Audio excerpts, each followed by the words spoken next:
The last time I did an interview with Tony Robbins, he told me that he was opening up these Fountain Life centers across America. We have these centers, these Fountain Life centers that I work with Dr. Bill Kaplan, 12 hospitals he built and owned, and then he finally said, I'm tired of disease care. I want to go into precision medicine. I want to go into regenerative medicine. And so he's partnered with me with a bunch of centers across the US and Abu Dhabi. You mentioned the Fountain Life centers. I went to the website. It looked like you had one in Toronto, which is my hometown. At least it said on the site. I think they're just opening Toronto. Yeah, I think they're just opening it. So I'm 41. As far as we know, I'm in great health. Yes. You know, losing some hair, maybe receding gum lines a bit. But apart from that, you know, passing my physicals, if I'm walking into Fountain Life Center at 41, male, what am I asking for? What am I trying to get? Well, you might want to do, say, I want to do an advanced physical, because at 41, you're at a beautiful tipping point. You can continue to grow and expand. And if you make some mistakes or just have things in your own DNA you're unaware of, in your own genetics, that might need to be dealt with. So the best thing is to have the knowledge. It's like ignorance is not bliss. Ignorance is pain. Ignorance can be problems. So you can do that in about 3 hours, 3.5 hours. They do a full body MRI. They do the Grail test. They'll do your hormonal test, because at 40, your hormones will start to shift at some point between 40 and 50. And you don't want to wait till there's a problem. So I'm here at the headquarters in Orlando, Florida to go through their SNAP diagnostics to see what might be wrong in my body. We're going to spend a bunch of hours in there doing all sorts of crazy tests. And then I'm going to sit down with the Chief Medical Officer, Dr. Helen Messier, to ask her some really important health questions. Let's go.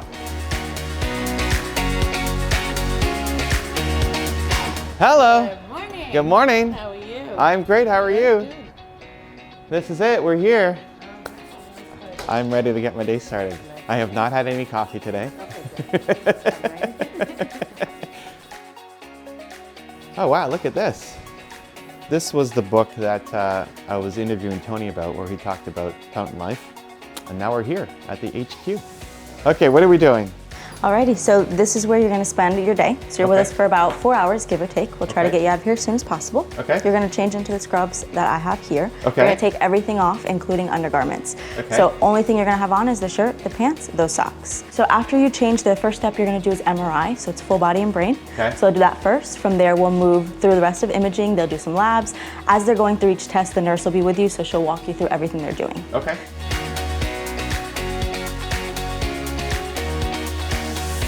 So I'm all in my scrubs. I feel weird not having my usual gear on. I feel naked and exposed. You know, I don't know, this is gonna be fun.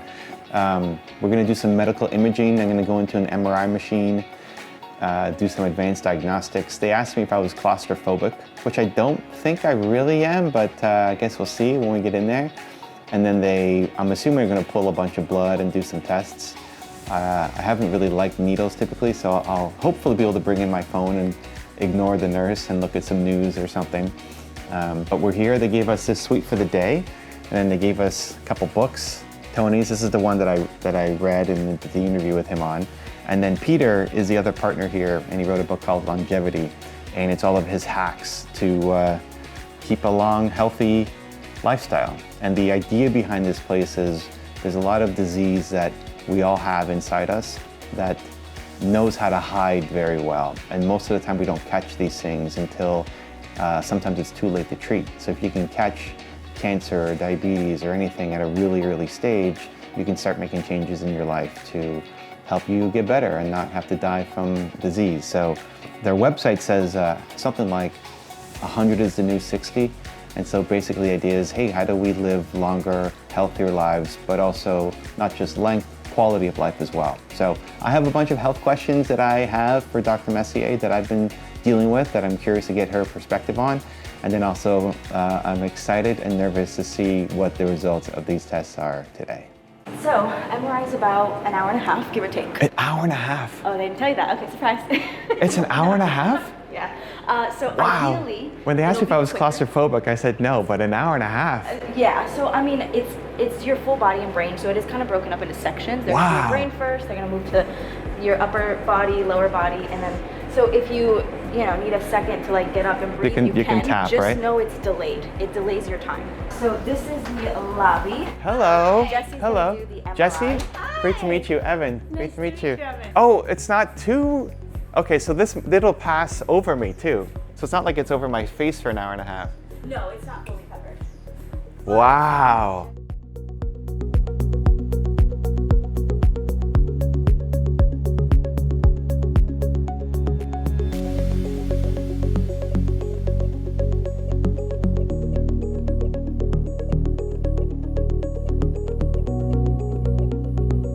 All right, I am a little woozy. Just came back from was that an hour and a half? How long was I in there?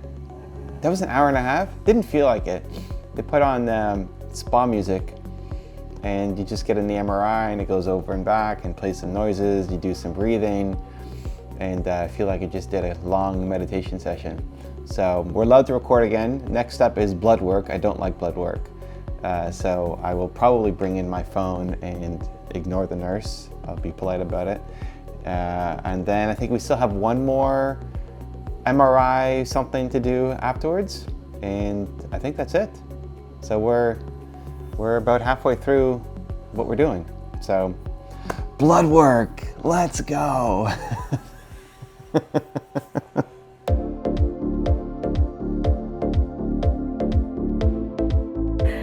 Wow, this chair is awesome. This reminds me of what's that? Is it Baymax? Oh, What's that cartoon? You're so right, actually. It's like the Baymax chair. Balance testing. Ooh, okay.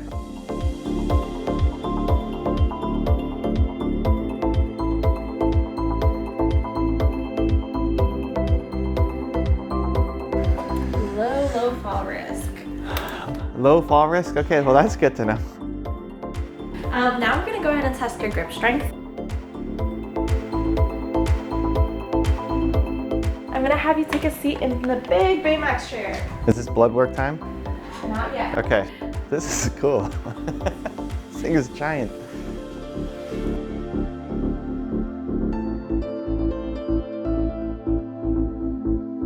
Are we gonna fill all of that with blood? Do not look at that. I am not looking at that. That's a lot of vials. Evan. 1, 2, 3, 4, Look, 5, you're 6, doing 7, blood 8, pressure 9. first. Perfect. Okay, great. It's gonna spike. Yeah, I need to meditate before.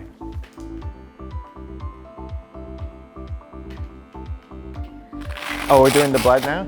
I'll just ignore you. I'll in a very nice Canadian way, I'll just go on my phone and look at some news and stuff. And not over there.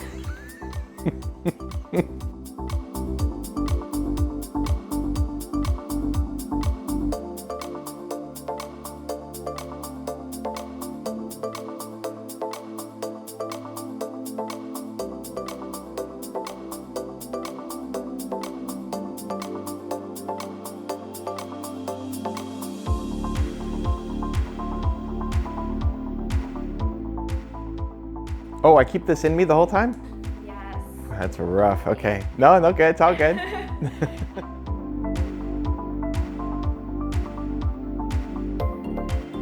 We're back in the suite. You can see this. I'm not looking at it. That was actually that wasn't just hype. That was the least painful experience in pulling out blood. She pulled out a lot of blood. There's a lot of those vials. I didn't even notice. So yeah, she's very good. I don't remember why this is still here. I think she said she's gonna put some fluids inside me, and then I need to slow. What I just took was supposed to slow down my heart rate and maybe give me a headache, but I don't feel a headache. I don't know if my heart rate's slowed down. I guess we'll see. I think I still have one more imaging thing to do, and then yeah. Wow. Okay, we're not looking at that. Okay, let's continue on with the day.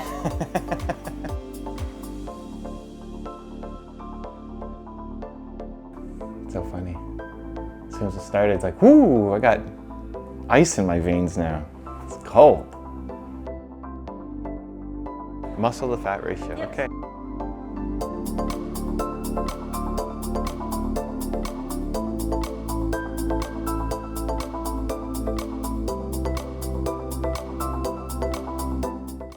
So I'm here with Dr. Helen Messier, who's the Chief Medical Officer here at Fountain Life.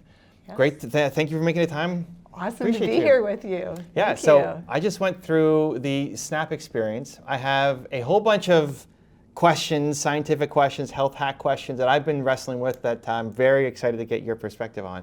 But before that, What is SNAP? What did I just go through so my audience has a little bit of perspective? Yeah, so at Fountain Life, SNAP is short for snapshot. That's our really look at being proactive, preventative in healthcare. So what we're looking for is, do you have early signs of any of the 4 biggest drivers of what we call death and disability or morbidity, mortality? And those are still cardiovascular disease being #1 killer across the board still.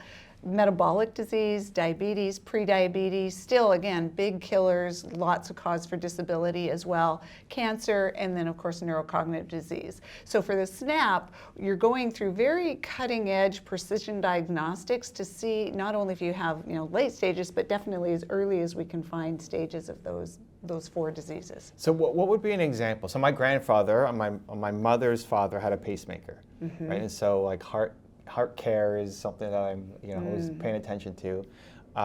Obviously, I want to be able to find things before a heart attack comes on. So what is the stage 1 version that you might be able to pick up on this test? Yeah, so one of the tests that you went through is a CCTA, so it's a CT coronary angiography, where you were in the CT scanner and then you felt the dye go through your veins, and we had some nitro and opened them up as well.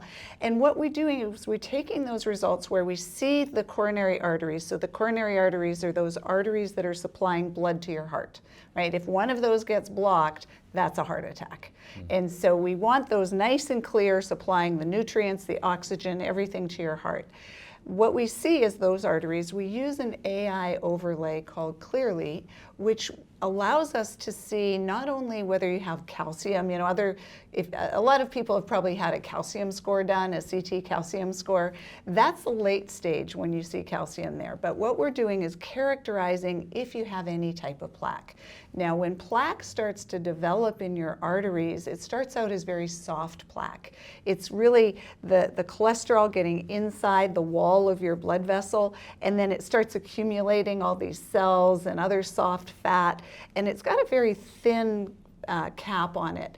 At that stage, which is very early, that's when it can rupture. If that ruptures, causes a blood clot, that's a heart attack.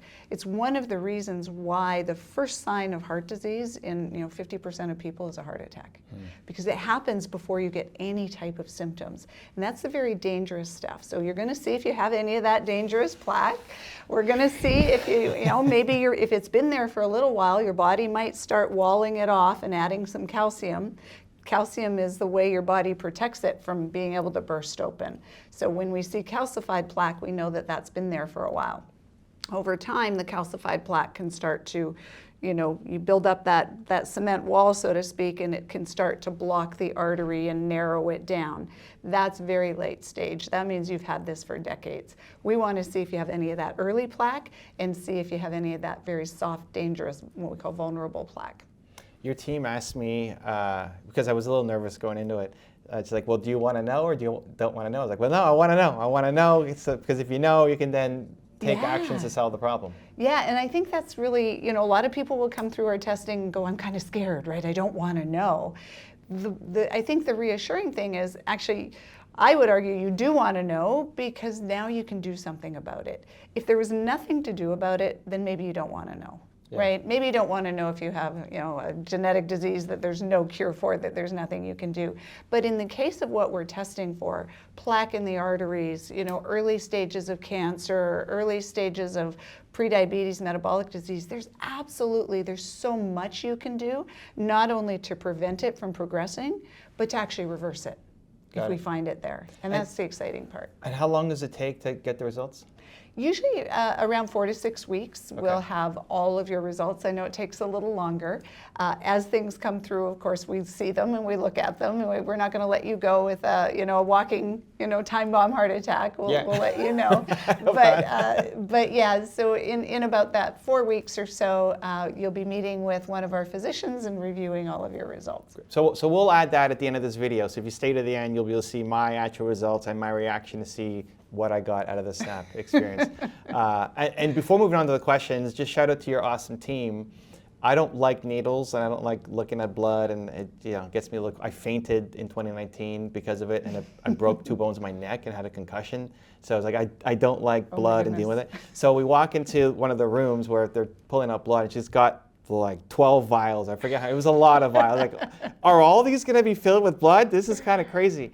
But it was the most painless experience. Of all the blood draws that I've done for all sorts of things over the years, that was the most pain-free blood draw. And so just shout out to your team because they were amazing. Awesome. Good to know. Yeah. Thank you. That's part of it. You know, we try to make it a good experience. It is still medical. You still get a needle, but we try to make it as pleasant as possible and have a good experience going through all the testing. My audience is entrepreneurs.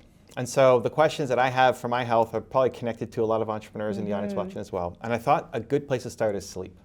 Yeah. So entrepreneurs often struggle with sleep. It's something I'm always working on. I have my Oura ring. I know you've got one too. Got one so too. Like tracking every day what my sleep score is. And I feel like I've tried so many things to hack my sleep, and I can go through a whole list if you want of things that tried or not tried. What are you seeing with sleep, especially for the entrepreneurs that you're dealing with, that they've gotten some effective results with? Yeah, so number one, sleep is, when you say hack sleep, the one thing you can't do with sleep is not get it. Right? You know, I know there's lots of people going, oh, what if I slept like 2 hours a night? Can I get by with this? Can I get by? And there's experiments going, you know, maybe you can train your body. I would say the person that can go with less than, 7 hours of sleep and still function at a high level is going to be close to zero. That's nobody. So number one, we need our sleep. Between 6 to 8 hours, 7 seems to be the magic kind of ish number for most people. And when you have that, you can function the next day. And so number one, you have to do it. Number two is there's lots of tricks that you can do. You know, a lot of entrepreneurs are busy. They try to stretch their day, get up early in the morning, work late at night. But you really need to schedule your sleep as if you would schedule any other meeting or any other important event. That is critical for just doing your business. If you don't do it, you're going to suffer. You'll make, your mind is not going to work as well. And so what are some of the things you can do to do that? Number one, schedule it, make the time. Have a wind down time. It's really important. We know that light has a big effect. Now, these are big lights, but that's not going to help you sleep. So you need to get in the morning, you need to get blue light spectrum. So you get the morning sunlight. So actually your sleep at night will start with what you do in the morning. So when you get up in the morning, get that light, get that broad spectrum light, the blue light. That's going to suppress melatonin production, and that's going to allow you to function. At the end of the day, you want to stop that blue light, and you want to get more of the orange spectrum.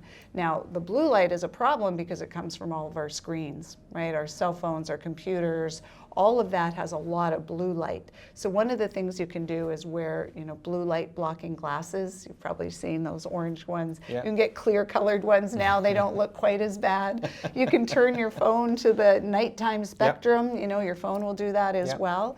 And so you really, really play with the light. I put different colored light bulbs in my house. So I can, with, just on Wi-Fi on my app, I can change all of the light bulbs in my house to more of that reddish orange spectrum at night. And you can, just set the timer for that. Yeah. So light is really important, having time to wind down. There's, lots of, the room that you sleep in should be very dark.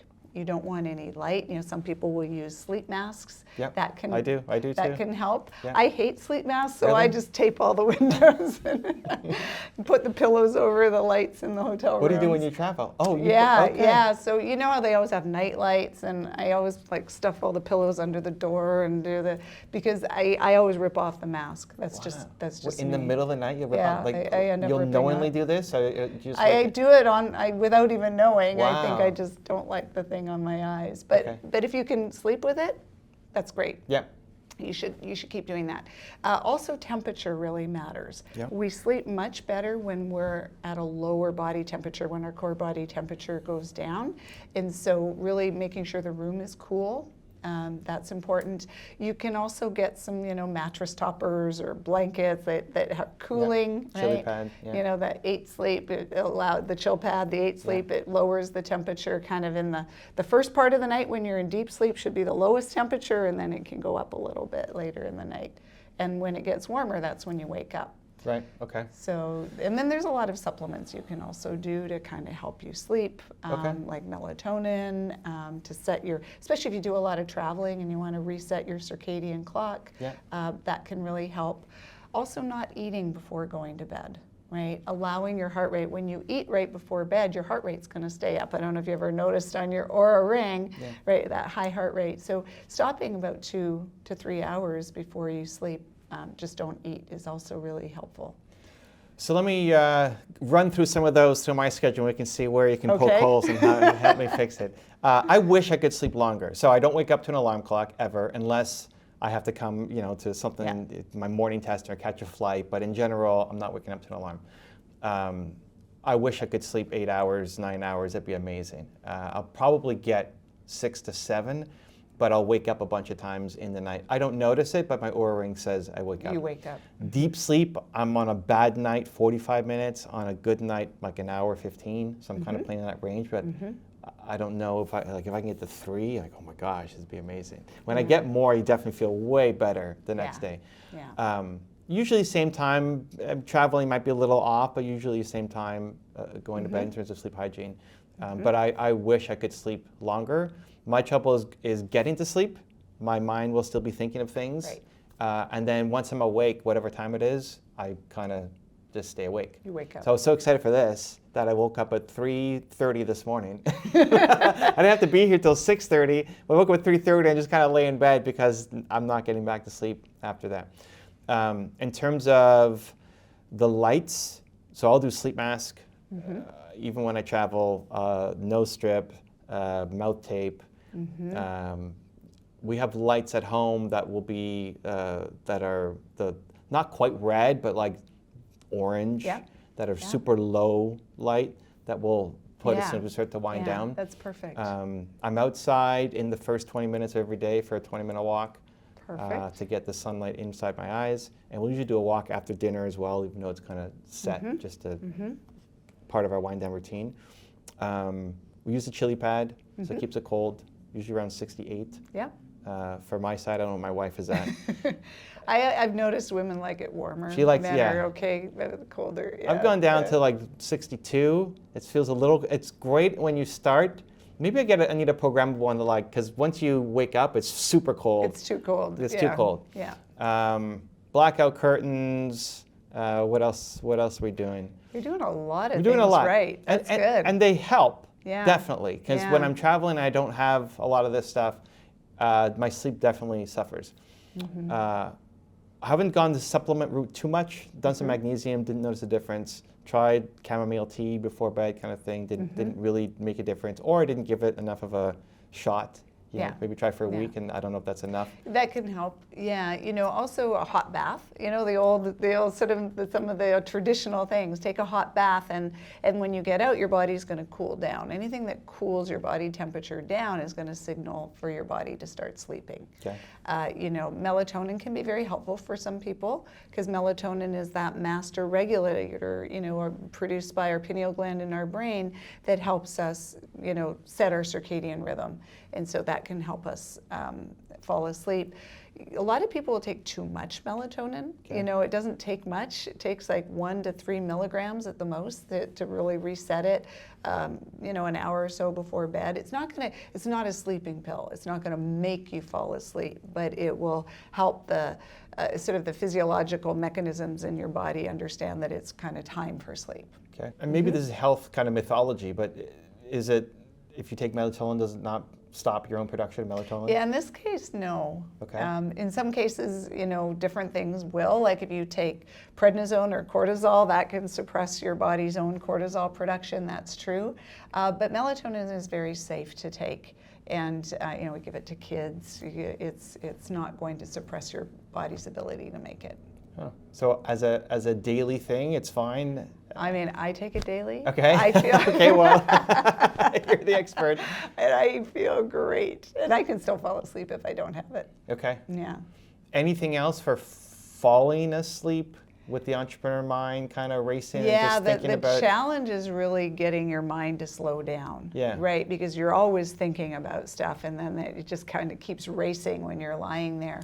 If you want to go the supplement route, some certain things like theanine, which is a supplement that comes from green tea, can help kind of calm those racing thoughts a little bit. That can be helpful.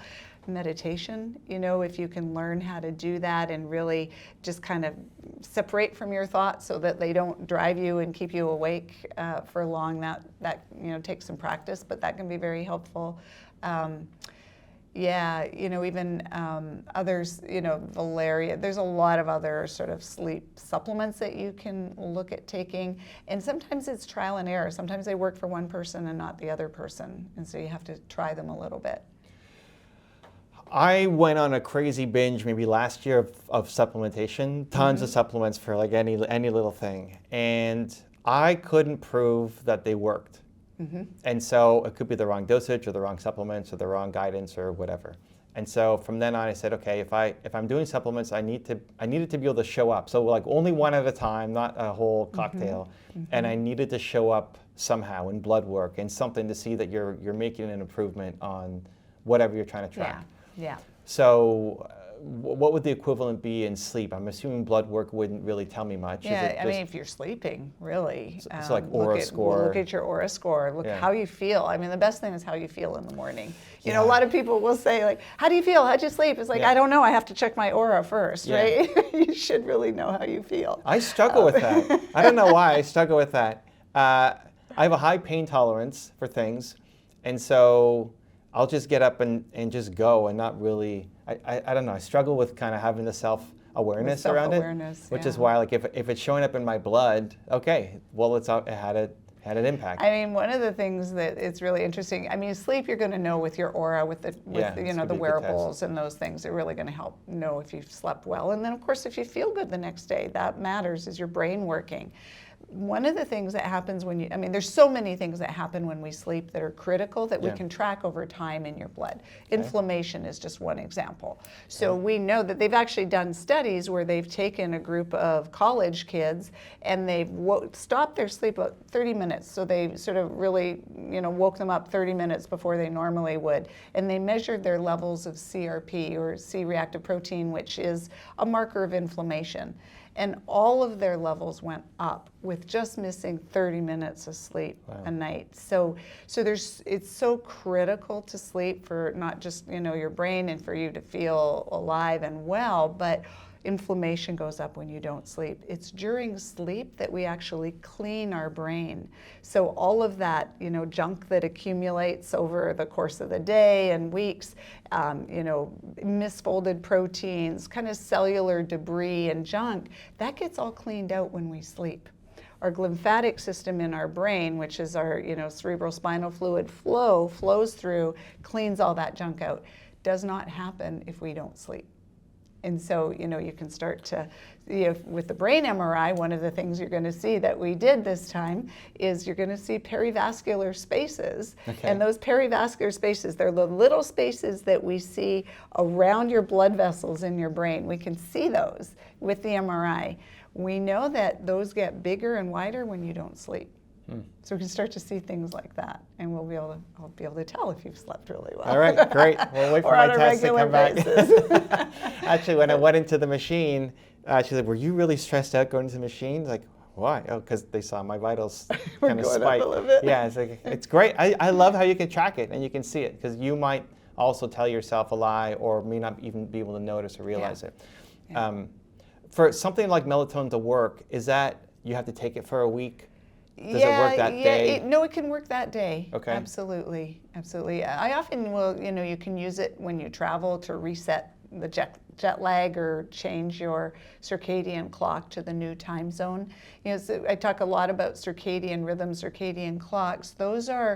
We actually have circadian genes. We have clock genes inside, central clock genes, and every one of our tissues, our organs, have clock genes that are set to typically a 24-hour cycle, a circadian rhythm. So for example, your liver, your insulin resistance, right? So how sensitive you are to insulin. So if you have something sweet to eat and you want to drive that sugar into your cells, it takes insulin to bind the receptor. At certain times of day, we're more insulin sensitive than the other times of day. So in the morning, you can try this experiment. The other wearable that I love is the CGM, or the continuous glucose monitor, right? So try eating the exact same thing in the morning versus at night. You're going to find that in the morning, your sugar won't go as high as it will at night, because you're more insulin sensitive in the morning. Okay. And that's another thing that gets disrupted when you don't sleep very well. Right. Is all of those metabolic, your insulin sensitivity and all the other metabolic markers will get disrupted as well. So if we're going to supplement melatonin, is there a recommended dosage? All of the studies for melatonin were kind of done at 1 milligram or less. The initial ones, the patent was put on that. And then all of the other companies that jump on the bandwagon started making 3 milligrams and higher, because that was the patent. They could override the patent of the 1 milligram. So 1 milligram is enough. Okay. That's all you need. Most of them are around 3 milligrams. Okay. Sometimes if you get even higher than that, it can have an opposite effect and prevent you from sleeping. Wow. Now, in certain patients I'll have, like with cancer, I will go very high doses of melatonin, 20 to sometimes 50 milligrams or higher. That, because melatonin can also be very anti-inflammatory, and it has a very good effect against cancer. So there's other reasons to use melatonin, but for sleep, typically 3 or below is all you need. Okay. Is there a brand you recommend that you like to use? The challenge with melatonin is that you don't always know what you're getting in the pills. There's a lot of companies out there that make melatonin, and it's a bit of a crapshoot.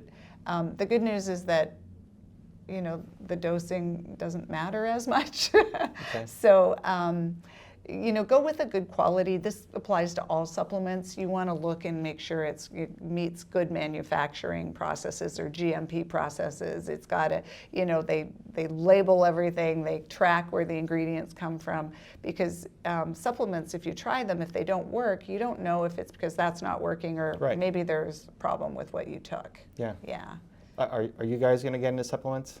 We are discussing it. Okay. Yes. We do have access to very high quality supplements. So we will recommend them. Okay. But definitely only the high quality ones. Okay. So is there a brand that you recommend until you have your own? Yeah, for the melatonin, I'd rather not say. There's lots of good brands out there that make melatonin. Okay. There's not one in particular. Okay. Yeah. Cool. What are, just along that lines, what are some other super common supplements that you think, with the right brand and the right dosage, maybe most people need? So the only one that I take consistently is vitamin D. I've tested deficient a bunch of times. I'm in Canada. We don't get a ton of sun. I'll still spend 2 to 3 hours outside every day. Yeah. You get 20 minutes in the morning, 20 minutes in the evening, and then in the afternoon I'll take a 2.5 hour walk outside. Yeah. But still, the levels in Canada in the winter. You need a lot of skin exposure. Northern Hemisphere, you're really not going to get vitamin D synthesis even at the best of times in the winter. So supplementing that every day, pretty much, when I'm home, when I'm traveling not as much. Are there others that pretty much like 80% of the population plus should be supplementing? Yeah, that's a really good question. So number one, vitamin D, I think you're right, but you should check your levels. Yeah. Right? Some people have fine levels, and then you don't need the vitamin D. So that's really, I think in most cases with supplements, you do want to check to see if you need them. Otherwise, they might not be harmful, but you might be wasting your money. Right. Other supplements I think that majority of people need would be omega-3 fatty acids, or a fish oil of some kind. Most people are very deficient in omega-3 fatty acids. They make up your cell membrane, a big component of your cell membranes, which is really important. They're also very anti-inflammatory. And most people eat way too many omega-6s and not enough omega-3s.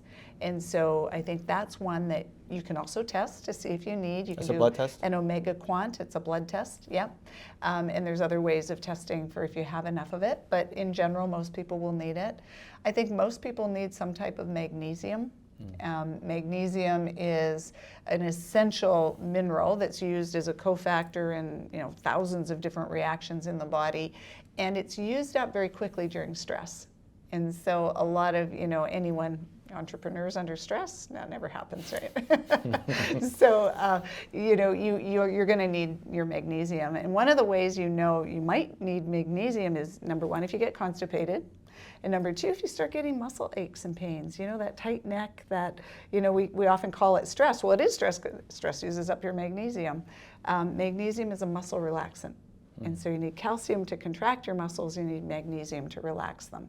And so I would say 85% or more of people don't get enough magnesium. Wow. What about jumpy legs or restless legs at night? Yeah, that magnesium can help with that too. And yeah. Magnesium, which malate, chelate, where are we going? Yeah, you want one that gets a chelated magnesium, one that gets absorbed really well. So something that's bound to some type of amino acid, that's what a chelate is. So magnesium glycinate, that can be a nice one to take at night because glycine is also very calming. It's another supplement you could try to take, right? Is magnesium glycinate or glycine.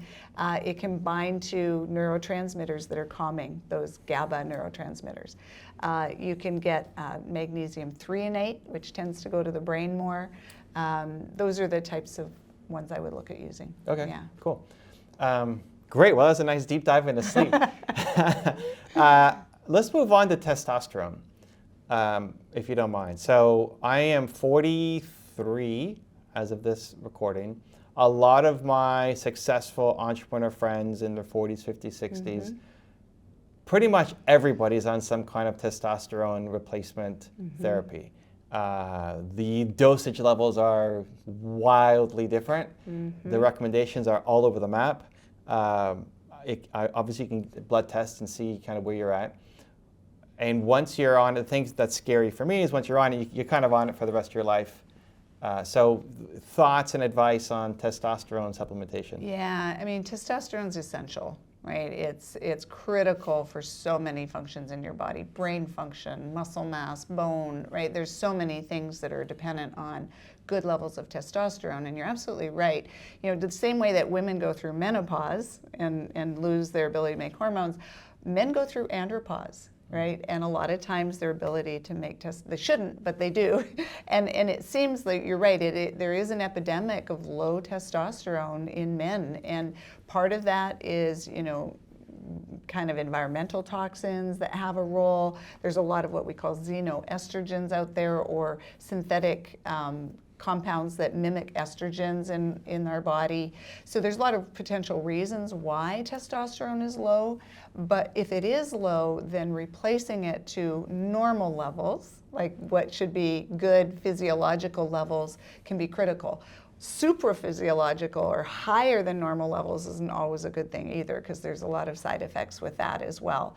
But the other thing we want to look at is the whole picture, right? Is there a reason why testosterone is low? Let's look at that. Look at, I call the foundation of everything, dial in sleep, because if you sleep, your testosterone can be lower because you're not sleeping really well. Can be, if you're working out, can help increase testosterone levels, right? So exercise. So you want to dial in all the lifestyle factors, do all that, and then you're right, measure blood levels and treat to that. And treat not just to the blood level, but to how you feel, right? So are you feeling better? Is your muscle mass, monitor blood work, make sure you're not increasing your hematocrit, or red cells can kind of increase when you're on testosterone. So you want to monitor that. How you take it is going to matter, right? Some people do injections, they'll do once a week, once a month, twice a week injections. Depends on what form of testosterone you use. Some of them have longer half-lives than others, and they'll be released longer. Some people use creams, right? That's another way of getting testosterone if you don't want to do injections. They can all be helpful and beneficial, but I think it needs to be individualized to you. So how you feel, how you prefer to take it. If you use a cream, a lot of the testosterone can be converted to DHT, or dihydrotestosterone, in the hair follicle, which DHT, as you know, can be associated with more hair loss. There's other things, but it's also a very powerful testosterone that's effective, and you need lower doses of it. So there's many things to look at. I would also recommend looking at how you're metabolizing your hormones, doing a urine test, So not only monitoring blood levels of testosterone, but seeing how you're metabolizing them all, how those metabolites end up in the urine. And you can work with diet and other supplements as well to make sure that that's healthy pathways, healthy metabolism. Is that one of the things we measured in the SNAP? Mm-hmm. Okay. So we're going to find out. Curious about that We're going to one. find out in 6 weeks And the what my levels DHT are at. levels too, Right. Okay. right? Great. I'd rather know than not know. Right. So that's we all get to find out together what my levels are. We can do something about it. Right. Great. When you said working out, is that cardio? Is that weights? Yeah, Does often it matter? weights. Weights. Yeah. So like lift heavy deadlifts. things. Doing deadlifts is a great way to. Deadlifts. Yeah. Like specifically that exercise or anything? Okay. Yeah, specifically. What is it about deadlifts? Yeah, it sort of triggers that. So working out can help trigger, testosterone secretion. Okay. Yeah. Does it work the other way? So you said like sleep and deadlifts help testosterone. Does it go like if you are higher in testosterone, does it help your sleep? Yeah, that it can, absolutely can. Okay. Yeah. And also the other things like testosterone levels are one thing, total testosterone, but all of our hormones don't work unless they bind to their receptor. So testosterone has to bind the testosterone receptor in order for it to work. And we have other things floating around our body. One of the things we call sex hormone binding globulin. It's a protein that binds testosterone. And if testosterone is bound to this binding globulin, it's not available to bind the receptor. So you might have high levels of testosterone, but if you also have high levels of this binding globulin, you don't have enough free testosterone around to actually do the job. So it's more than just absolute levels. You have to look at these other parameters as well.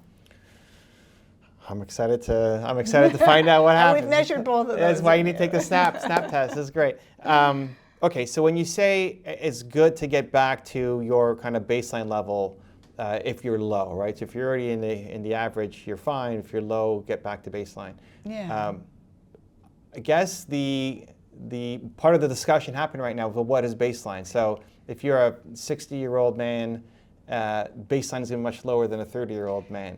So baseline for, so getting to a healthy adult level, I would say.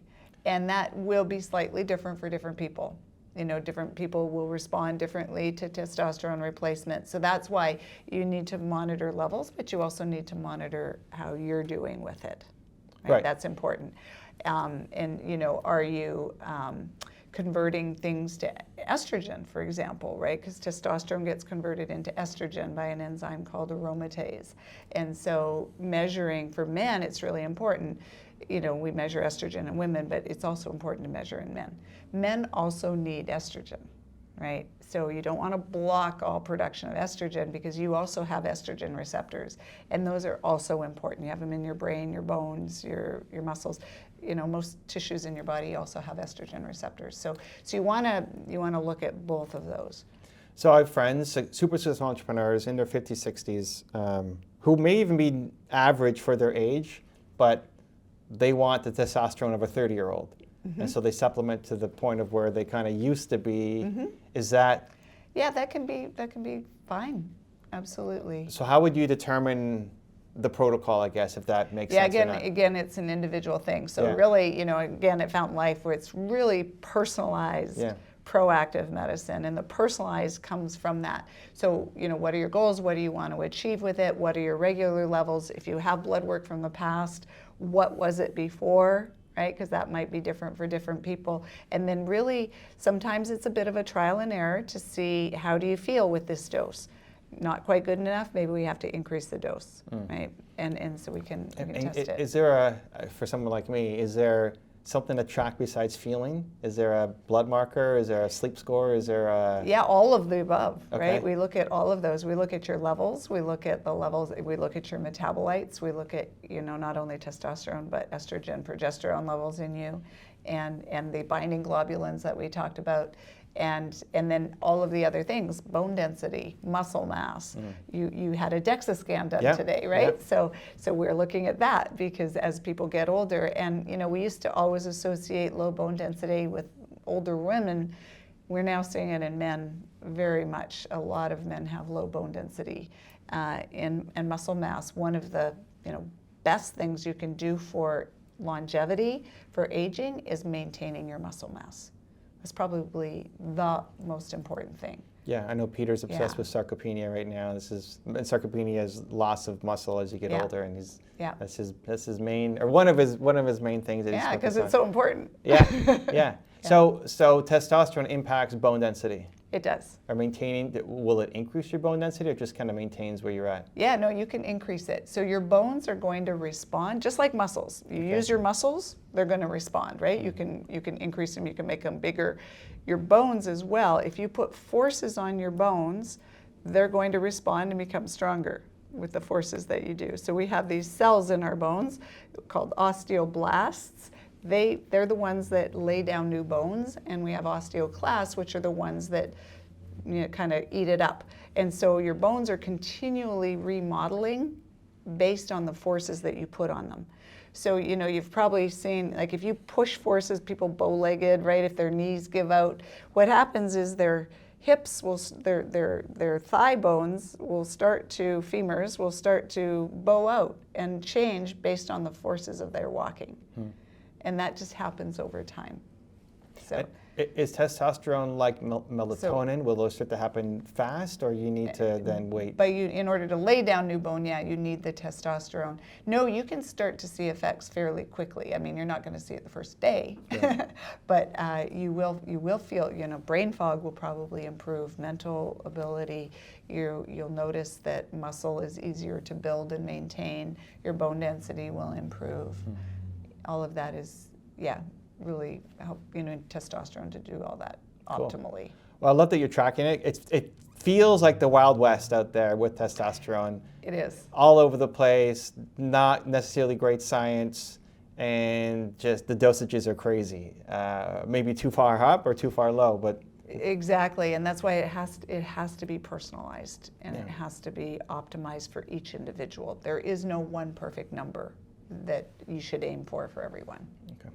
So after testosterone, the next most popular thing in my circles, successful entrepreneurs, and then older and more male-dominated, I guess, would be rapamycin and metformin. Maybe more rapamycin now. Metformin kind of was the darling, 2 years ago, but people swearing by it as a longevity pill, take it every single day, no matter what. What do you see? What's the science? What's your opinion? Yeah, wow. Okay, that's a big one. let's get so metformin. Let's start there. Yep. So clearly, your audience really is interested in longevity because those are both really touted as longevity. The reason you would take them. Metformin is a drug we use to treat diabetes. Right? So it's a great drug for diabetes, and our first sort of thought as using it as a longevity drug really came when we found diabetics taking metformin kind of had longer lifespans than those not, and there was a lot of problems with all of those studies. The studies, there's still a big study being done now to determine the effects of metformin on longevity. We don't have those results back yet. But if you can help people's blood sugar, that's going to go a long way. And you've probably heard me talking about the dangers of blood sugar and how bad that is. But let's take a step back and look at, and this is where rapamycin is going to come in as well. So there's a pathway in our body called mTOR. And rapamycin is an inhibitor of mTOR, right? So mTOR is actually named from rapamycin. It's mammalian target of rapamycin. That's why we call it mTOR. Interesting. And so rapamycin was a medication. It was discovered on Easter Island. Easter Island was called Rapa Nui, and so that's where that name came from. But if we look at what our body needs to do, our body is a sensor. Our cells are a sensor. Are we in a state of lots of calories and there's no end to the nutrition available, or are we in more of a starvation state or calorie restricted state? And our cells need to know what that is, because if we have a lot of calories around, we're going to take them, we're going to start building muscle, we're going to start making new cells. We got a lot of building blocks to grow, right?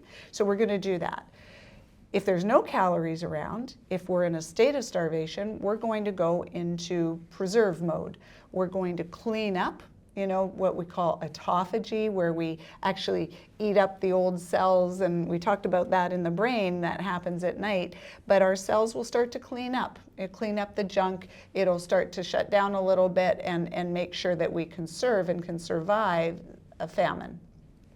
So we're constantly trying to sense which one are we, and that's where mTOR and AMPK come in. So when there's lots of food around, mTOR is activated, and that goes into growth mode. Let's start making new cells, let's start making muscle, let's start doing all of that. When there's no food around, something called AMPK gets activated, and AMPK is that, hey, let's conserve, let's clean up the junk.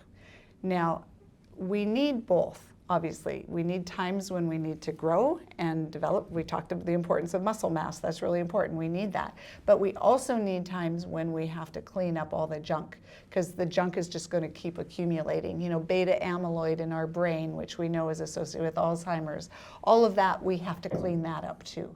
And so when you look at these drugs, it seems like if you can inhibit if you have mTOR on all the time, that's not good. You get the building, but you also never get the cleanup, right? If you have the AMPK on all the time, same thing, that's no good. So we have to kind of make sure that the teeter-totter goes like this, back and forth. What metformin does is it tends to stimulate that AMPK side, right? What rapamycin does is it inhibits mTOR. And so it actually, both of them actually go to getting AMPK up and mTOR down. Now, that is good when used periodically. So if you take rapamycin every single day and you inhibit mTOR every day, that's what we use when you have an organ transplant and we want to inhibit your immune system from rejecting that organ transplant. You are going to suppress your immune system. That's not going to be a good state to be in unless, of course, you have an organ transplant. So, but if you pulse it, if you pulse that inhibition of the mTOR, now you can start to get some of the benefits of longevity. And this is where we've seen in all of the animal models that rapamycin can help extend longevity when used in an intermittent format. So a lot of the thinking around it is now maybe once a week, do a dose of the rapamycin. I don't think that we know the perfect timing yet. We're still trying to figure that out. But there's a lot of evidence in animals and some human evidence that it can help with extending lifespan and not inhibiting our immune system when it's used that way. You said studies for metformin are coming. Has that happened in animal studies for metformin? Yeah, metformin as well. It has. But metformin, my thinking on it, and a lot of people will take metformin every day as well, right? Just like you would, if you were a diabetic, you would take metformin every day. It would help you with your insulin sensitivity, improving your insulin sensitivity. This is just Dr. Helen's personal view. Warning, disclaimer. Disclaimer. But I think that metformin, in order to really achieve its longevity effect, should also be pulsed the same as we do for the rapamycin, because otherwise you're pushing on that pathway constantly. And I think it works better.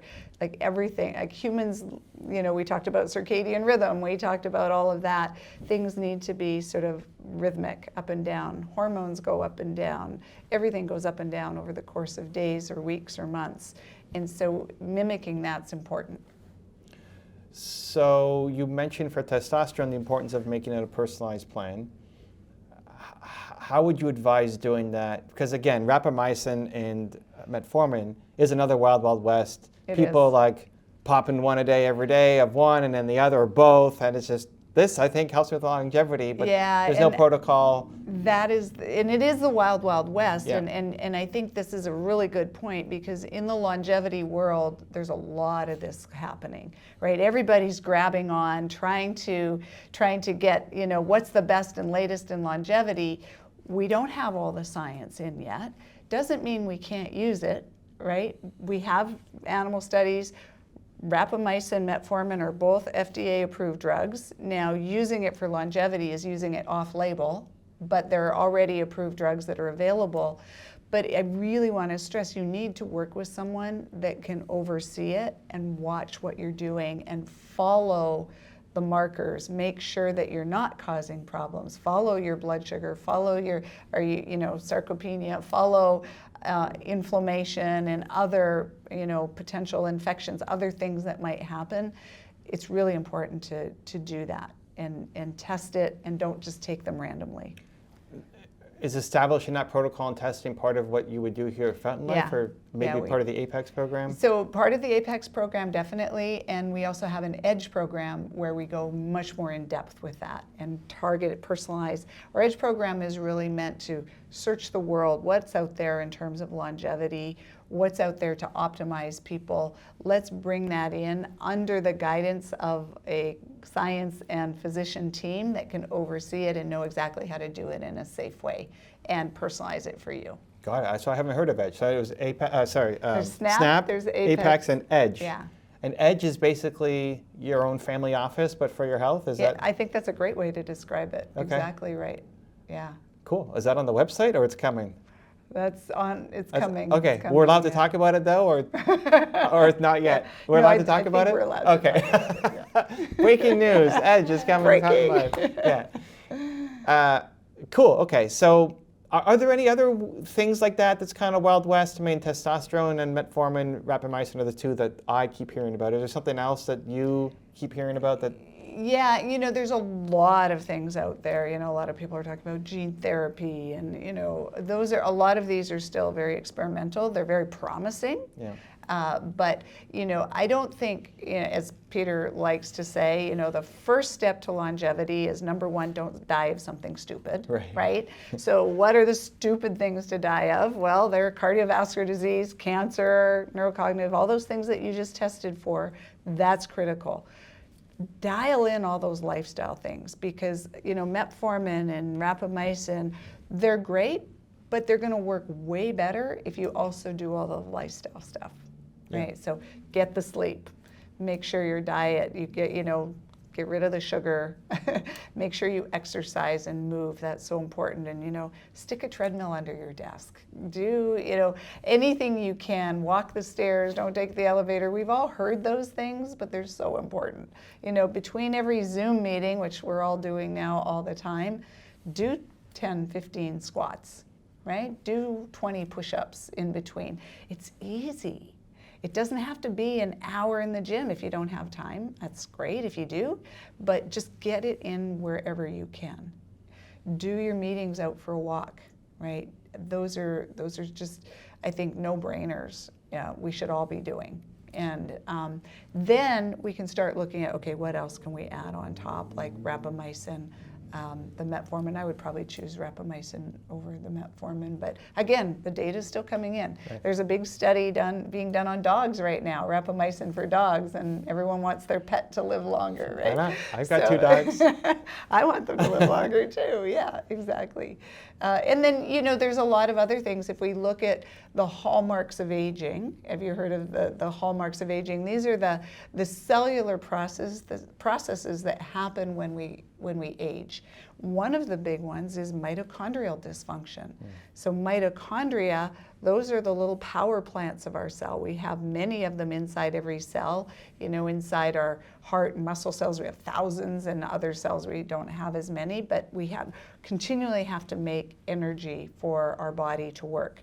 If we stop making energy, we would be dead just like that. So we need those mitochondria, and when they become dysfunctional, that can lead to all of those diseases we just talked about: cardiovascular disease, diabetes, cancer. Cancer is a mitochondrial dysfunction, right? It's not necessarily a genetic problem.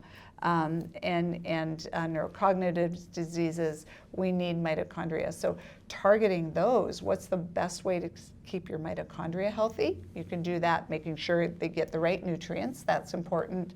Coenzyme Q10, magnesium, B vitamins, make sure you get a good diet, supplement, test, and if you don't have it, supplement if you need to. But then doing zone 2 training is another way to do that. Now, zone 2 is when your mitochondria at rest, they love to burn fat, right? So when we're sitting here right now, our mitochondria should be burning fat. That's a good thing, right? And they're very efficient. They take the oxygen that we breathe in and the fat somewhere in our body, hopefully, and they burn that and make ATP, which is our energy source. Now, when we start working out or walking or moving, becoming active, we now need more energy, right? We need more energy to fuel our muscles, to fuel our heart, to beat faster. Up to a point, we can do that with fat and with oxygen. If we work out harder, our mitochondria are going to say, oh, I don't have enough oxygen or fat to do this, and they're going to switch to burning sugar. That's what we call glycolysis. So they're going to start making energy with sugar. It's a less efficient way of making energy, but they're going to do it because they have to supply your body with energy. And so what you do, that point where your mitochondria switch from fat burning to sugar burning, that's the point of zone 2. If we work out in that zone 2, we're now telling our mitochondria, you know what? I need you to be more efficient because I need you to burn fat at this stage rather than sugar, and they'll actually start becoming more efficient. You're training your mitochondria, essentially. And one of the byproducts of burning sugar is lactic acid. We've all felt that lactic acid in our muscles when we work really hard. That's because our mitochondria switch to burning sugar.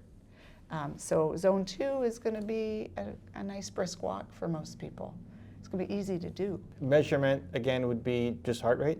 Yeah, so you measure your heart rate. In one of our EDGE program, we will measure to see at what heart rate you are in your zone 2. But we measure that through measuring your lactate as you start working harder on a treadmill or bike. Got it. I mean, you mentioned treadmill and walking pads a couple of times, and another shout out to your team. When I first learned about you guys through Tony Robbins, right? So he's been on my channel 3-4 times. When he came out with his book, he talked about Fountain Life as part of it, and he's opening up these centers. You guys open up centers across the country, and it's like, okay, cool, Fountain Life. I got to check it out. And then, connecting with Peter, he's always talking about Fountain Life. So I came here, not knowing too much about Fountain Life, but excited to dive in. And what was great about your staff at the location, the facility, they've all been through the program. Right. So all the technicians have been through it, which is great because they say you're going to feel this, you're going to feel that, and they're not just speaking from client experience, they're speaking from their own personal experience, which is awesome.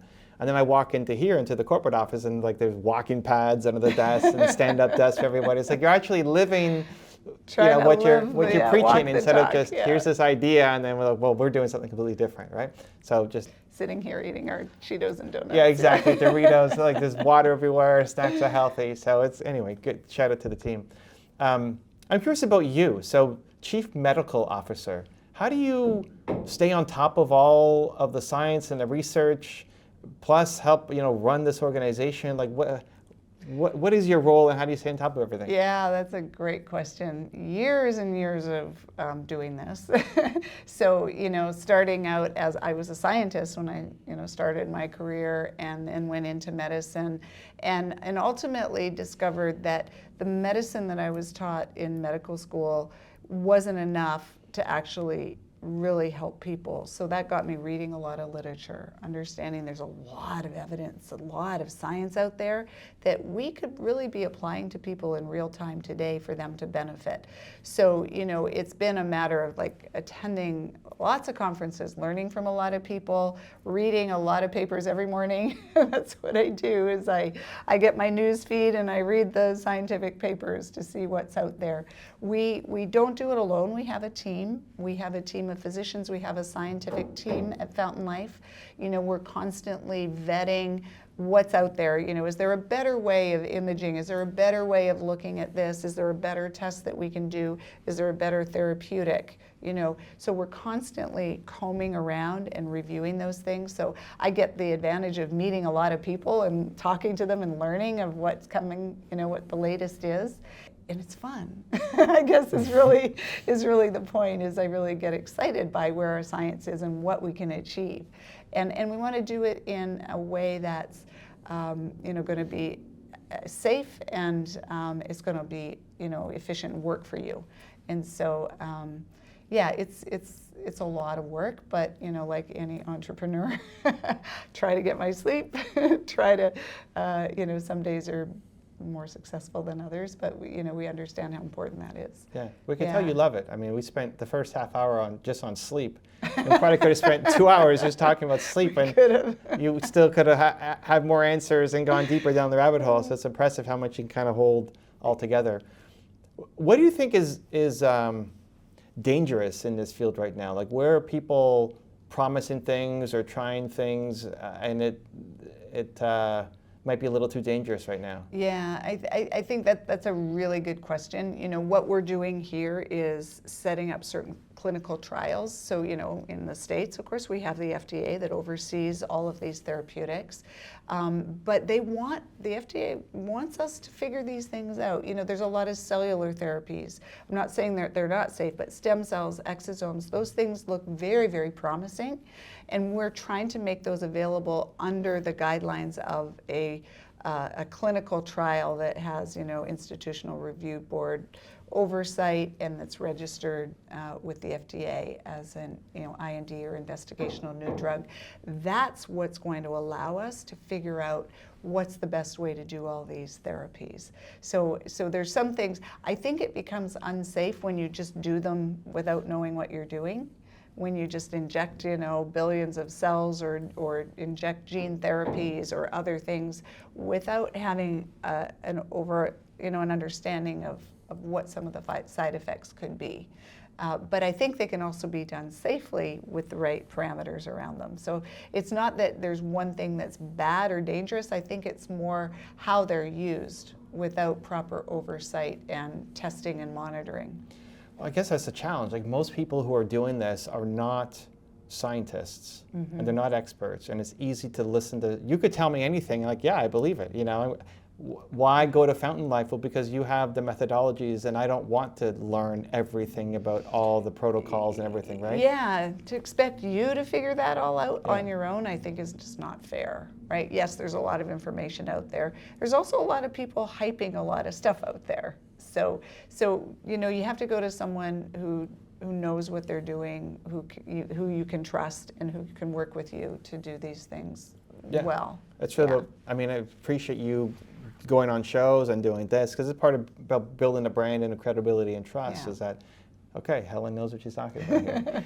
We hope so. Yeah. Stem cells is another crazy one. I mean, the number of people who just fly into Mexico or Panama or wherever and I just got stem cells in my knee and I feel great, but very little. Where did those stem cells come from, right? What were they?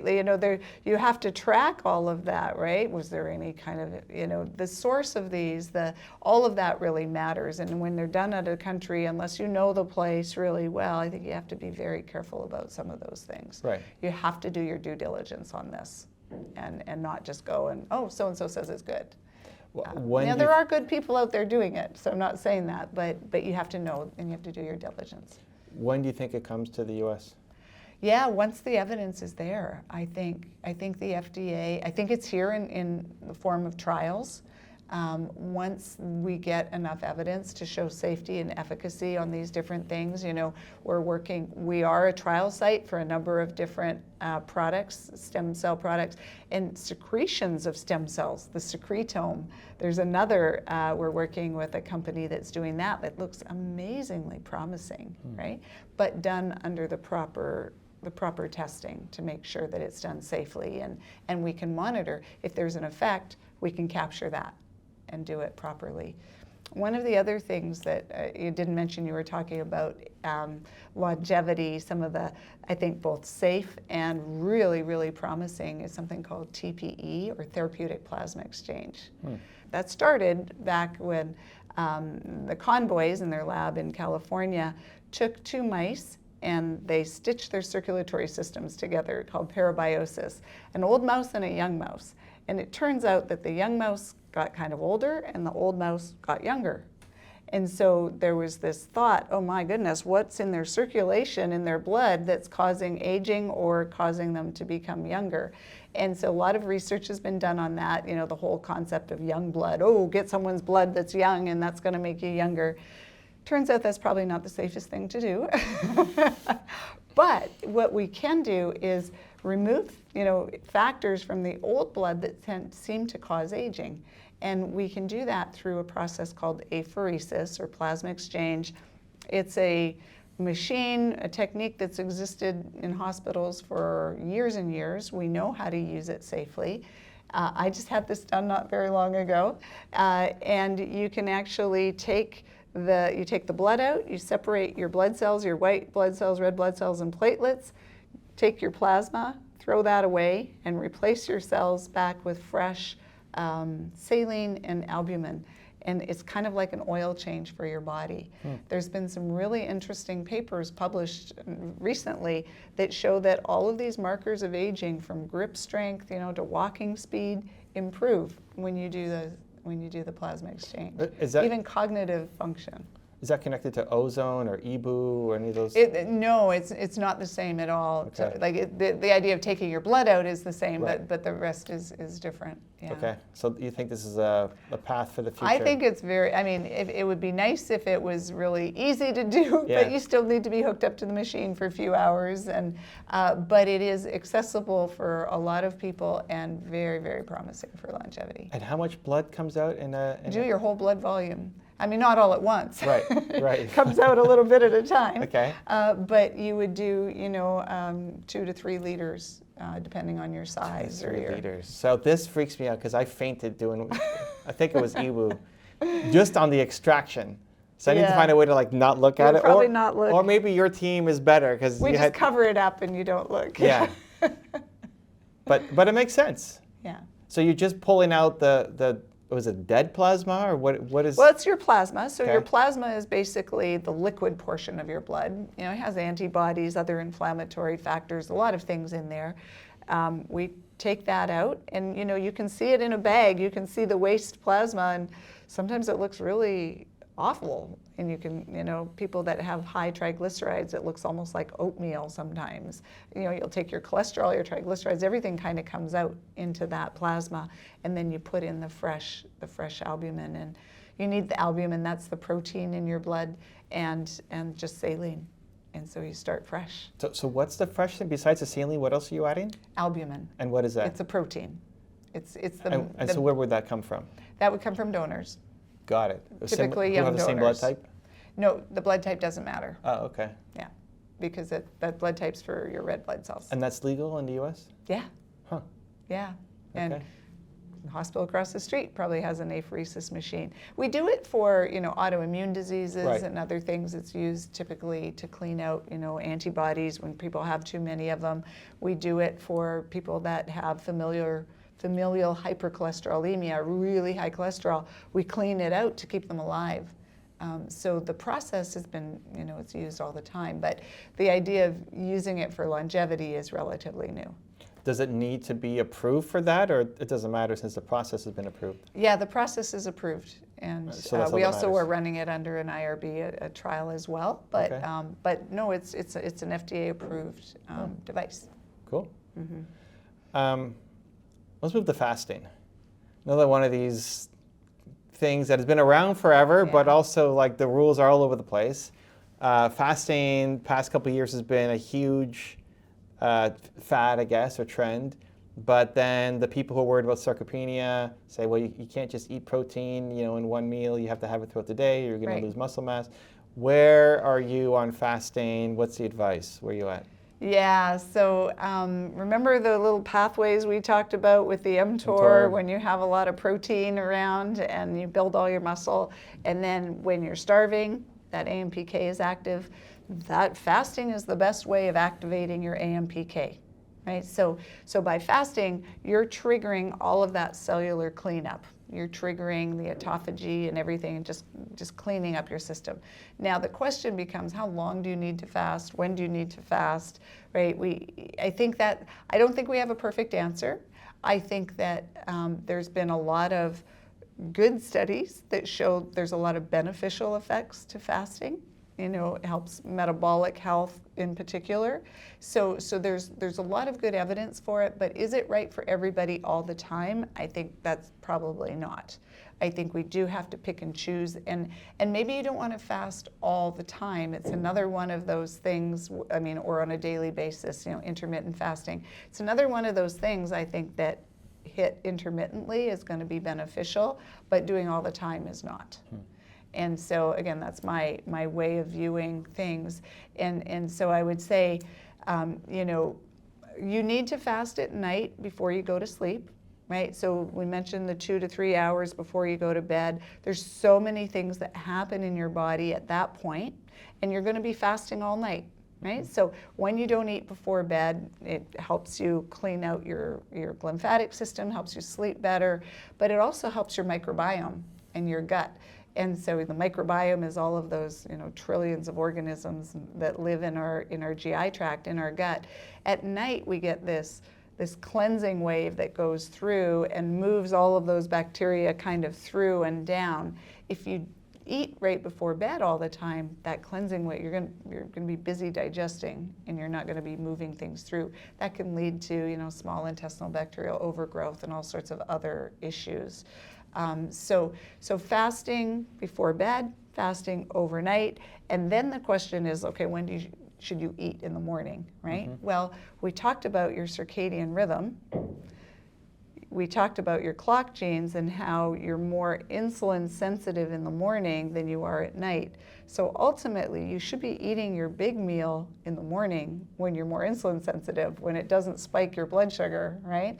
And you should stop eating at night. So if you're gonna do the fasting, you should, you know, the old adage of, you know, breakfast like a king, or lunch like a prince, and, you know, supper like a pauper, or dinner, however you want to call it, is actually very true. If you think about our clock genes and our insulin and circadian regulation. So if the way I would do that, and again, most people, they just skip breakfast, right? And that's probably not the best way to do the fasting. You should eat a nice big breakfast in the morning, get the energy for the day, and then just stop eating, you know, a number of hours before bed. It's the hardest socially to do. It is. Yeah, I'll skip breakfast. I always skip breakfast. I mean, to get ready for coming to Fountain Life for SNAP, we had to, I forget all the list.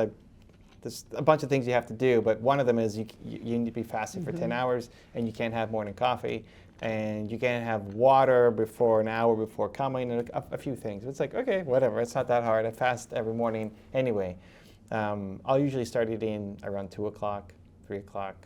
But then it's, okay, you also need to get 1 gram of protein for your weight, or at least that's the guidance. I don't know where you sit on that. And your body can't even process. Right. If you give it 200 grams of protein in one meal, it's not the same as 200 grams of protein over the course of a day. Correct. So it's like, okay, now how do we, it's like all these rules, how do we balance all these things? So in an ideal world, so do you agree with the 1 gram of protein per body weight? Yeah, you need to get enough protein in order to maintain and build your muscle mass. Which most people don't get. Most people don't get. Like nowhere close. Exactly. And also, you need to be able to digest and absorb that protein.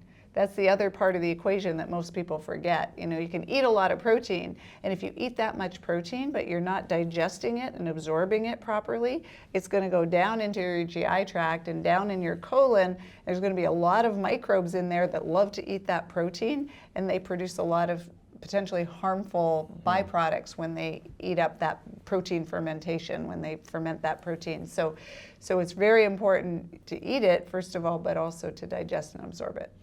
Is there any guidance on, can you do that in 8 hours or 6 hours or 4 hours? So spreading it out makes it easier to do, right? We also trigger the muscle building when we spread out the protein through the day. And so that's why, you know, maybe the intermittent fasting is better, you know, doing it once a week, right? Or rather than trying to do intermittent fasting every day. And I think you have to monitor that. You have to monitor your muscle mass. You have to monitor all that to make sure that that's not being affected when you do the intermittent fasting. It also can be very stressful on your body. It can raise cortisol, right, when you're fasting. And so if you're really stressed that day or have a lot, you know, an important meeting or a board meeting or whatever, maybe that's not the day to intermittent fast. So, you know, again, it's about personalizing. Yeah, so today I actually ate at, I think, 11:30. Once I finished all the things, which would be a couple hours early. Your team brought some awesome healthy snacks. Like, oh my God, these are great, I gotta have some. But I wanted to make sure that I had energy for this and everything else. It's kind of that's an early day for me typically. But maybe we'll switch you now. I know logically that breakfast is the meal to have. The challenge is just sticking to it. You know, the best plan, I guess, like what's the best workout plan? Well, the one you're going to stick to. Yeah. So I am not hungry in the morning, so I have to force myself to eat. If I woke up at whatever 3:30 today because I was excited for this, but let's say I wake up at 6. Yeah. I'm not hungry. Right. You know, if I have a coffee at 8, that'll take me to 2. I'm fine.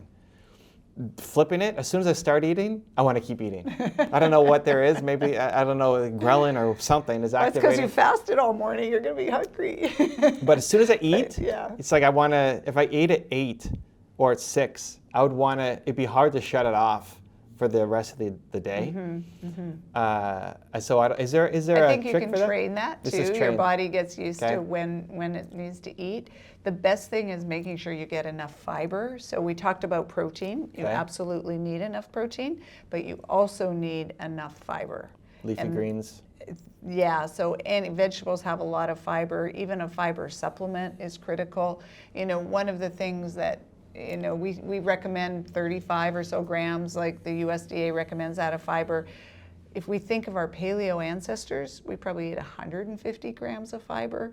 To me, it's not the meat that makes the paleo, it's actually all the fiber that we ate. That's so critical, feeds our microbiome. Our microbiome makes amino acids for us. It'll make parts of protein if we feed it properly. There's a great study that showed that actually, when you ate a ketogenic diet versus a vegan diet.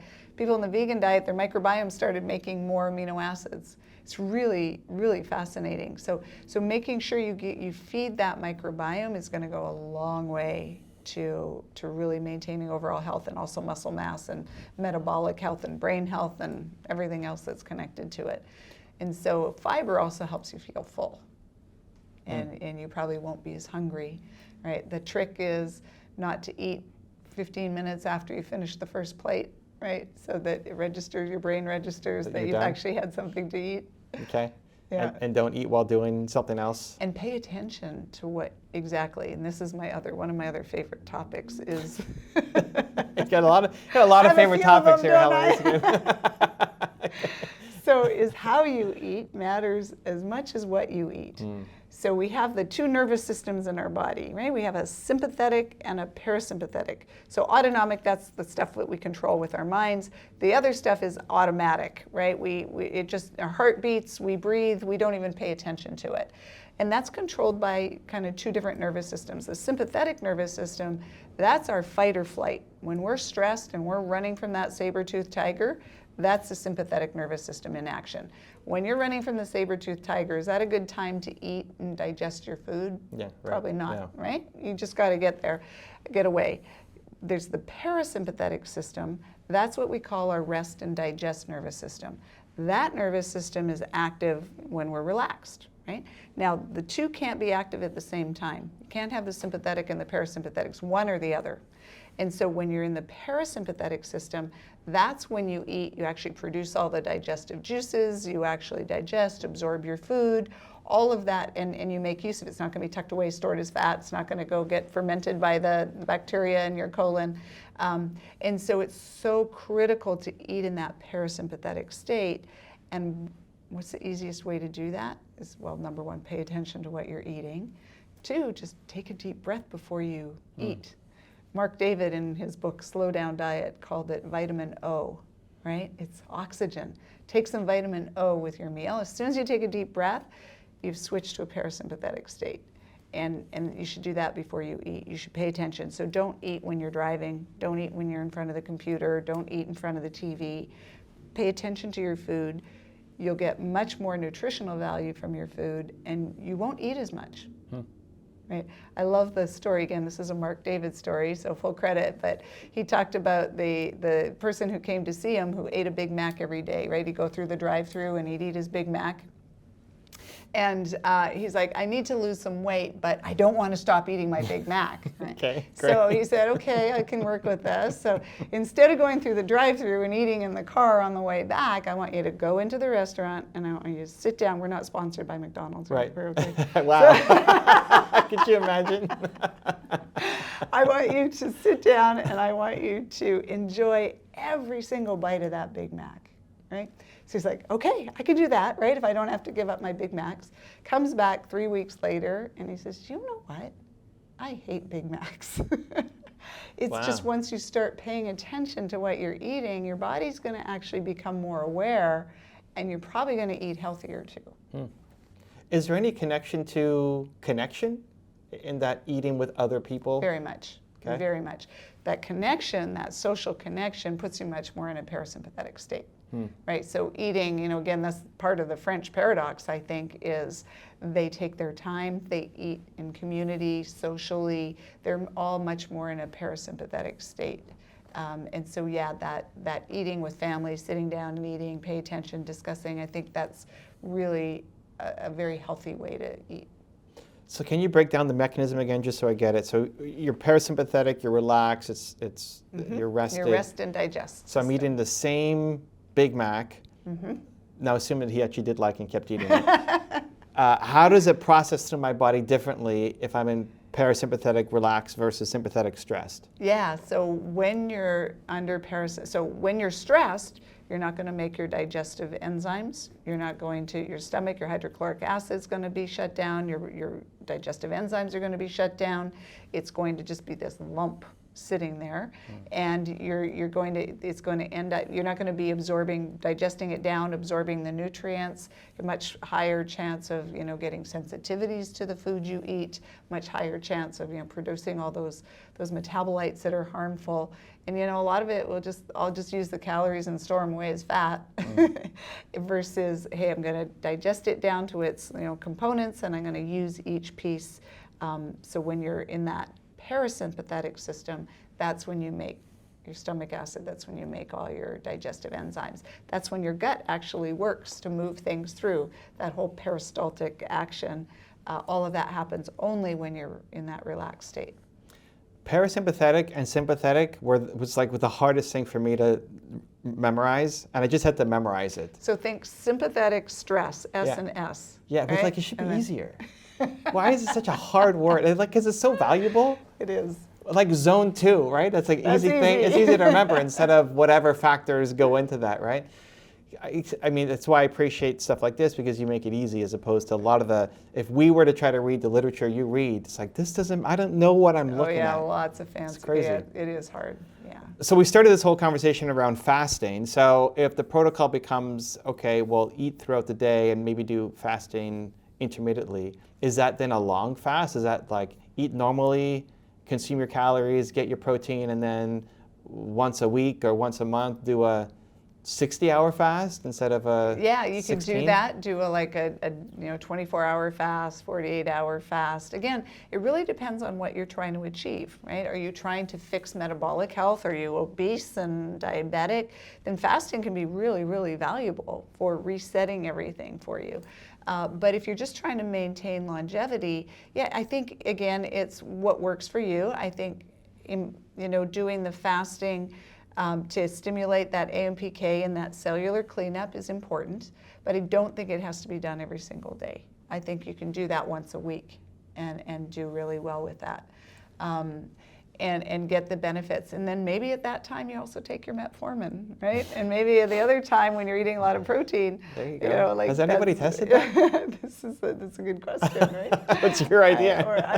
I'm working on the protocol for it. I like it. I like it. Yeah, absolutely. So I think, again, and it's going to be what works for you. Yeah. Right? There's other things like the fasting mimicking diet that's out there. Right, prolong.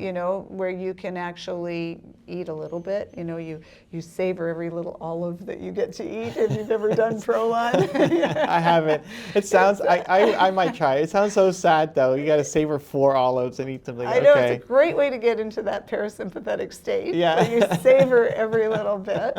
And you just, you can, it's amazing how long an olive can last. Right, when you need it to.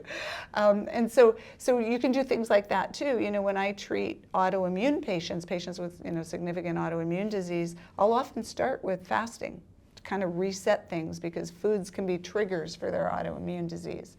So doing a reset fasting mimicking diet or just straight fasting can be really helpful. There's times when you want to use fasting around, chemotherapy or cancer. There's times, so fasting can be very, very beneficial, therapeutic, if used in the right context, and then also from a longevity perspective to balance that mTOR AMPK pathway. What about eating in time windows according to a glucose monitor? Yeah, now a glucose monitor is one of the best things you can get. So ultimately, the idea of fasting is it's going to help your insulin sensitivity, it's going to help you lose abdominal fat, it's going to all of those things, right? That whole cleanup that we were talking about. So using a glucose monitor to see what happens to your blood sugar throughout the day is, I think, I would recommend every single one of your audience try that and use one, because you're going to get so many insights into how your body reacts. Not only what foods spike your blood sugar, because the idea is you want to keep your blood sugar as stable as possible, not too high, not too low. The worst thing you can do for your blood sugar is ping pong, right? Ping pong really high and then drop really low. That's the worst for overall health. And so keep it as stable as you can. Try the same food in the morning versus night. See what happens. See what happens when you don't sleep very well. You're not going to be able to control your blood sugar as well as if you had a good night's sleep the night before. See what happens when you're stressed.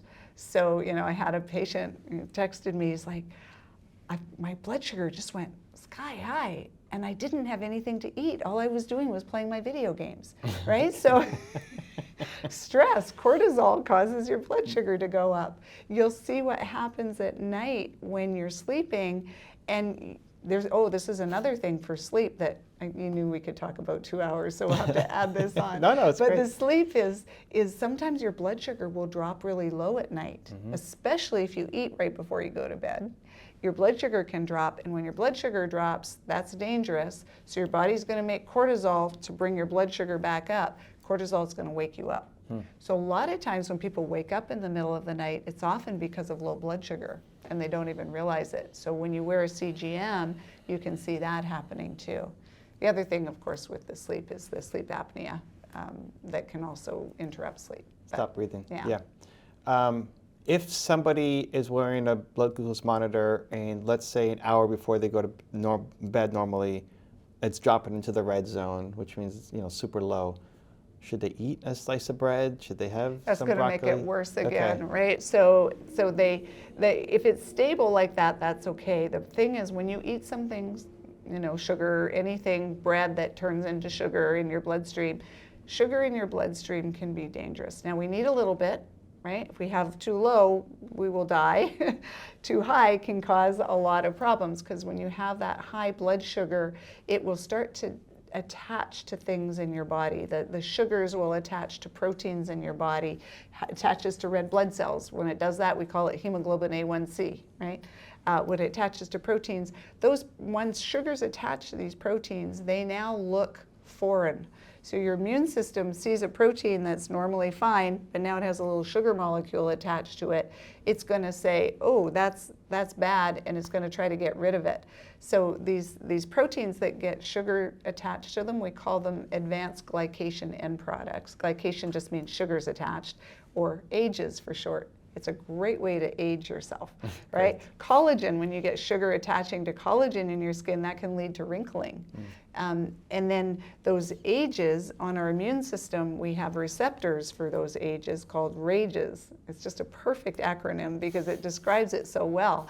And that really drives inflammation in the whole body. And so we don't want too much sugar. We don't want too little sugar. We want to keep it right in the middle. And so the idea is when sugar goes high, your body's going to say, that can't be here. It's going to make insulin, and insulin is like that door knocker. Knocks on the door of the cell and says, hey, open up, let the sugar inside. We want it out of the bloodstream. And so your little GLUT transporters, or the little parts that allow sugar inside, are going to open up and the sugar's going to go inside. That's how it should work. That's a good thing. Sugar should come down, should be in a stable place. As we start to have a lot of sugar in our blood, what happens is our little doorman starts to get a little tired, of opening the door all the time, and it starts to go a little slower. So the insulin's going to knock on the door, and it's going to say, nah, I'm tired. I'm not going to open this door. It's like the little boy who cries wolf one too many times. And that's what we call insulin resistance, where insulin isn't as effective. The cell doesn't respond to the insulin like it should. And so over time, when you have that insulin resistance, what's your body going to do? It's going to make more insulin. It's going to knock on the door harder. It's like, open up, open up. When you start making more insulin, that's going to be the problem. Then the sugar's going to go inside. So now when you start to see sugar go up, your body's going to pour the insulin out, and now you're going to overshoot it. And it's going to go back down too low, and that's when you start seeing it go in the red. And this ping pong, that's the worst, right? That tells you you're already in a state of insulin resistance. You're overshooting things, and you're, it's like pulling the slinky too far, and it overcompensates, or whatever analogy you want to use. But that's not a good thing. So everything you can do to stabilize. How do you stabilize that blood sugar? Well, what you eat matters. Protein and fiber can prevent things from causing the sugar to go too high in the first place. If you can get a slower absorption of sugar so it never gets really high, so you never have to make that much insulin, that's really helpful. So if you start to see it going lower at night before you go to bed, probably stop eating sooner. That's one of the other things. Or more of a protein or a fiber to help stabilize it. If I'm hitting red zone an hour before bed, do I have some broccoli? Do I take a scoop of peanut butter? Or just nothing? You should be able to get back into a normal zone if you don't eat anything most of the time. Okay. You make a little bit of cortisol, it'll come back up. The problem is if you now eat something, now you go to bed, and now you're making more insulin as you're sleeping in order for it, and now you run the risk of it dropping low when you're sleeping at night. Got it. Is there a continuous cortisol monitor?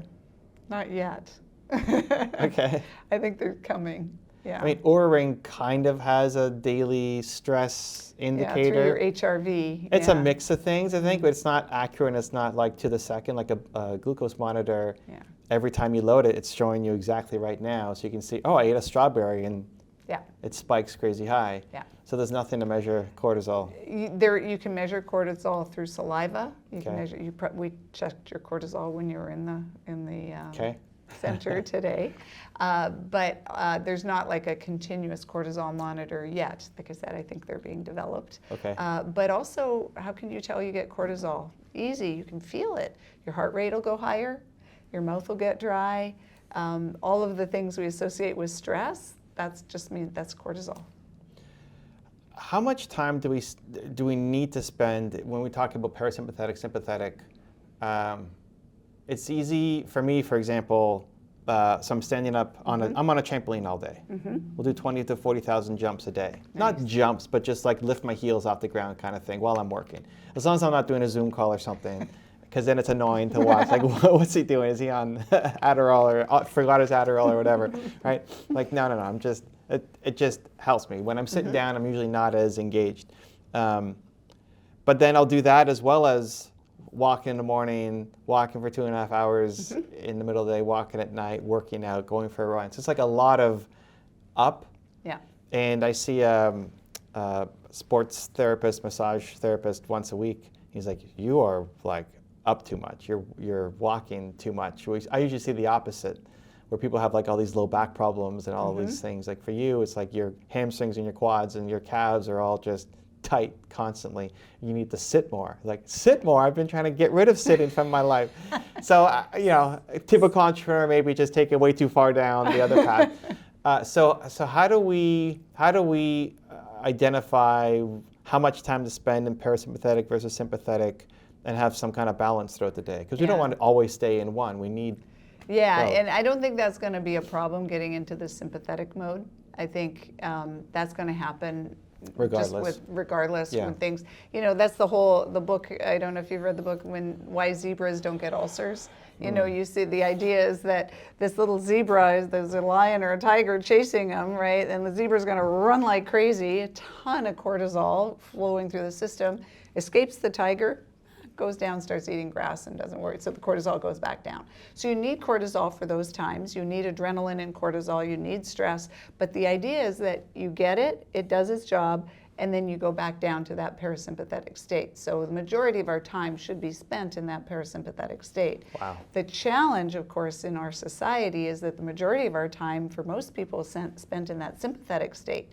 You know, you can get into that state, yes, by physical activity, but most of it's emotional, mental stress that's causing that. And we spend, you know, just thinking, that's probably, you know, it's the reason you have trouble falling asleep at night, is because your mind is going. That's producing cortisol. That's a sympathetic state.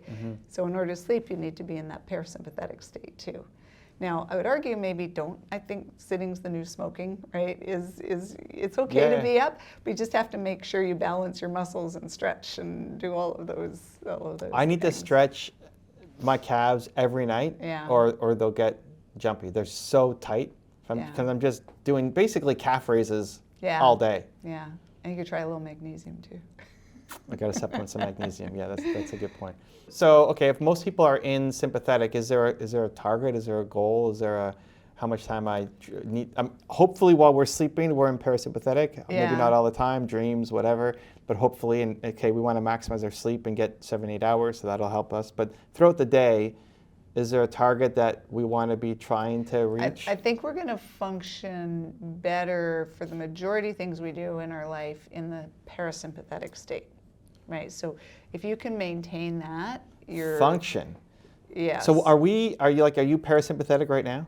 I hope so. I think so. Wow. To some degree. Okay. There's probably a little, stress talking on the camera. But now, and it okay. depends on what you're doing, Yeah. right? You need a little bit of adrenaline, a little bit of cortisol can keep you sharp, right? But not too much. It's those big spikes that are there. But I shouldn't be in this all day long. That's the problem. So I don't think that I don't think anybody has to go, I wonder how I'm going to get stress in my day today. Yeah, sure. I think we're going to be able to do that. That's interesting, because I don't know. Again, this is where I'd love to be able to track things, right? I mean, or maybe with the stress level. I don't know if there's any. We can check our HRV. We can check our cortisol levels. I'm sure they went up a little bit. I don't know that I know how to operate in parasympathetic. I'm not nervous in front of the camera, but I'm just excited. I get to ask you questions. I've been worried about all these things. Now we get to have your feedback. Went through this journey. It's amazing.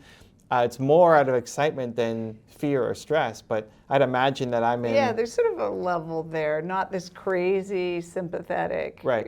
But there's, it's not like you're sleeping all day. You can still, have, be alert and be active and be on the game when, you're don't have crazy high cortisol levels. So in my head, and this could be totally wrong, the only way for me to get to parasympathetic is to do nothing, like meditate or just walk or sleep. Try a breath right now. Okay. Hold, and then let it out, all the way. What do you feel? I feel better. Yeah. Yeah. There, you just did it, just like that. Okay. Yeah, that's a great. It's a great. Like I'm in meetings all day. I'm doing interviews. I'm making videos. I'm thinking strategy for my channel. I think even right now I'm like back to excited again. I live in excitement mode more than stress or anything else, which I'm sure is not crazy sympathetic, but a little bit. I don't think I live in parasympathetic. So that's a mindset shift. That's a paradigm shift. I don't know. But it's the kind of thing, once something's aware, it's like, okay, now I want to track it. Now you're going to track it. So you think the Oura Ring is the best way at the moment to track it?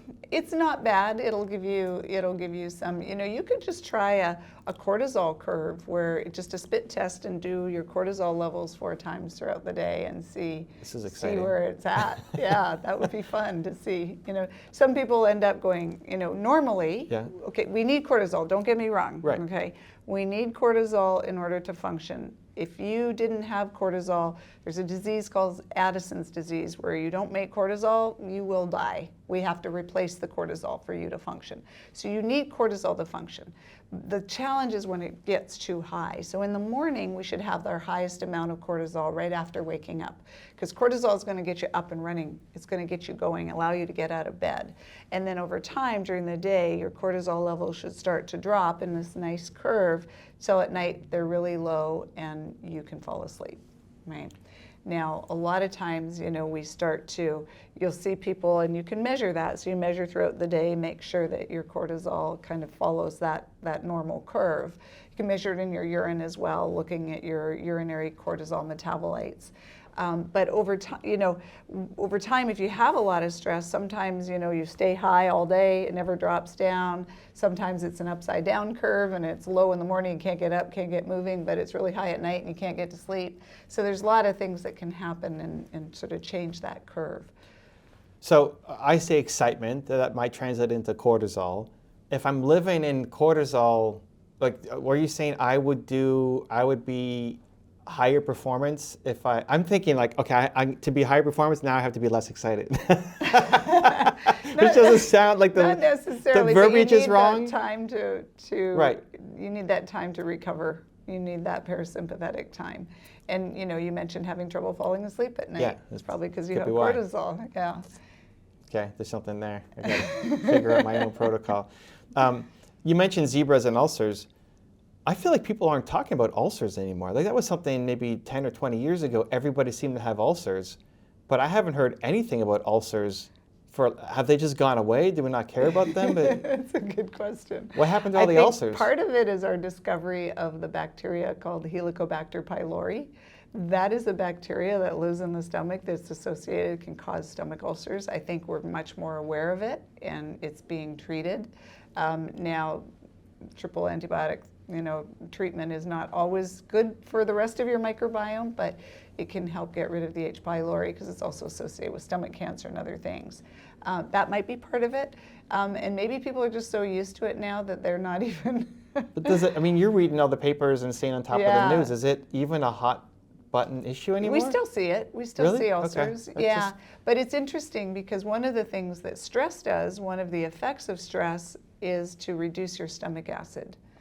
And so we now, like you might even have an ulcer, but you don't feel it if you don't make any stomach acid. So we have medications as well. Proton pump inhibitors and other antacid medications also will lower the acid in your stomach, and then you probably won't feel the ulcers either. So there's probably reasons our treatment, the H. pylori, the medications. I'm not a fan of those medications because we need stomach acid. We won't digest our food without stomach acid. But one of the things, as we get older and as we're under stress, our stomach acid lowers, and that's a big problem.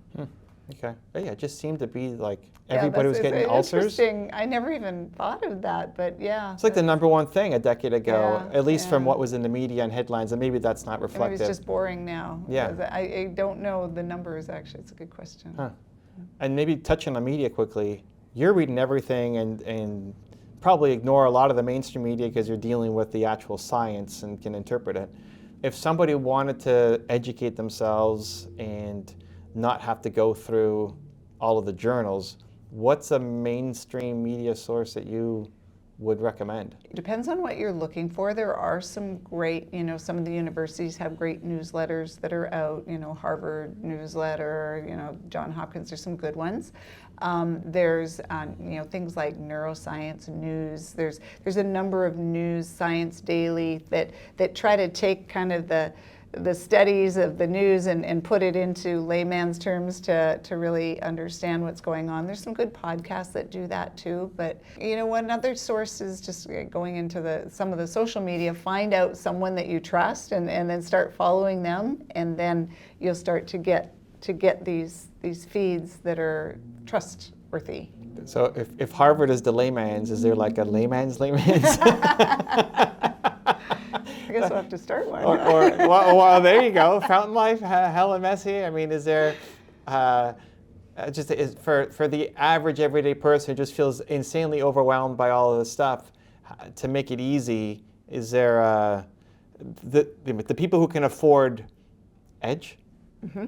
Edge, great. Like you get the best care providers in the world, and it's all custom done for you. Great, and you work your way down. But for people who are earlier on, who just feel completely lost, is there anybody making it easy Making in it like really easy. layman's terms? Yeah, Because good they're probably not going to question. go read Harvard.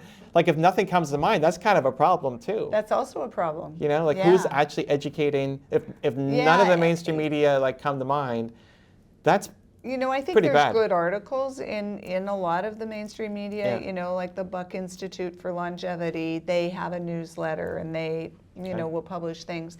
They do get a little detailed, you know, and so I think the key, you're going to learn about these. There's a lot of sources to learn about the new studies, a lot of sources to kind of keep up to date.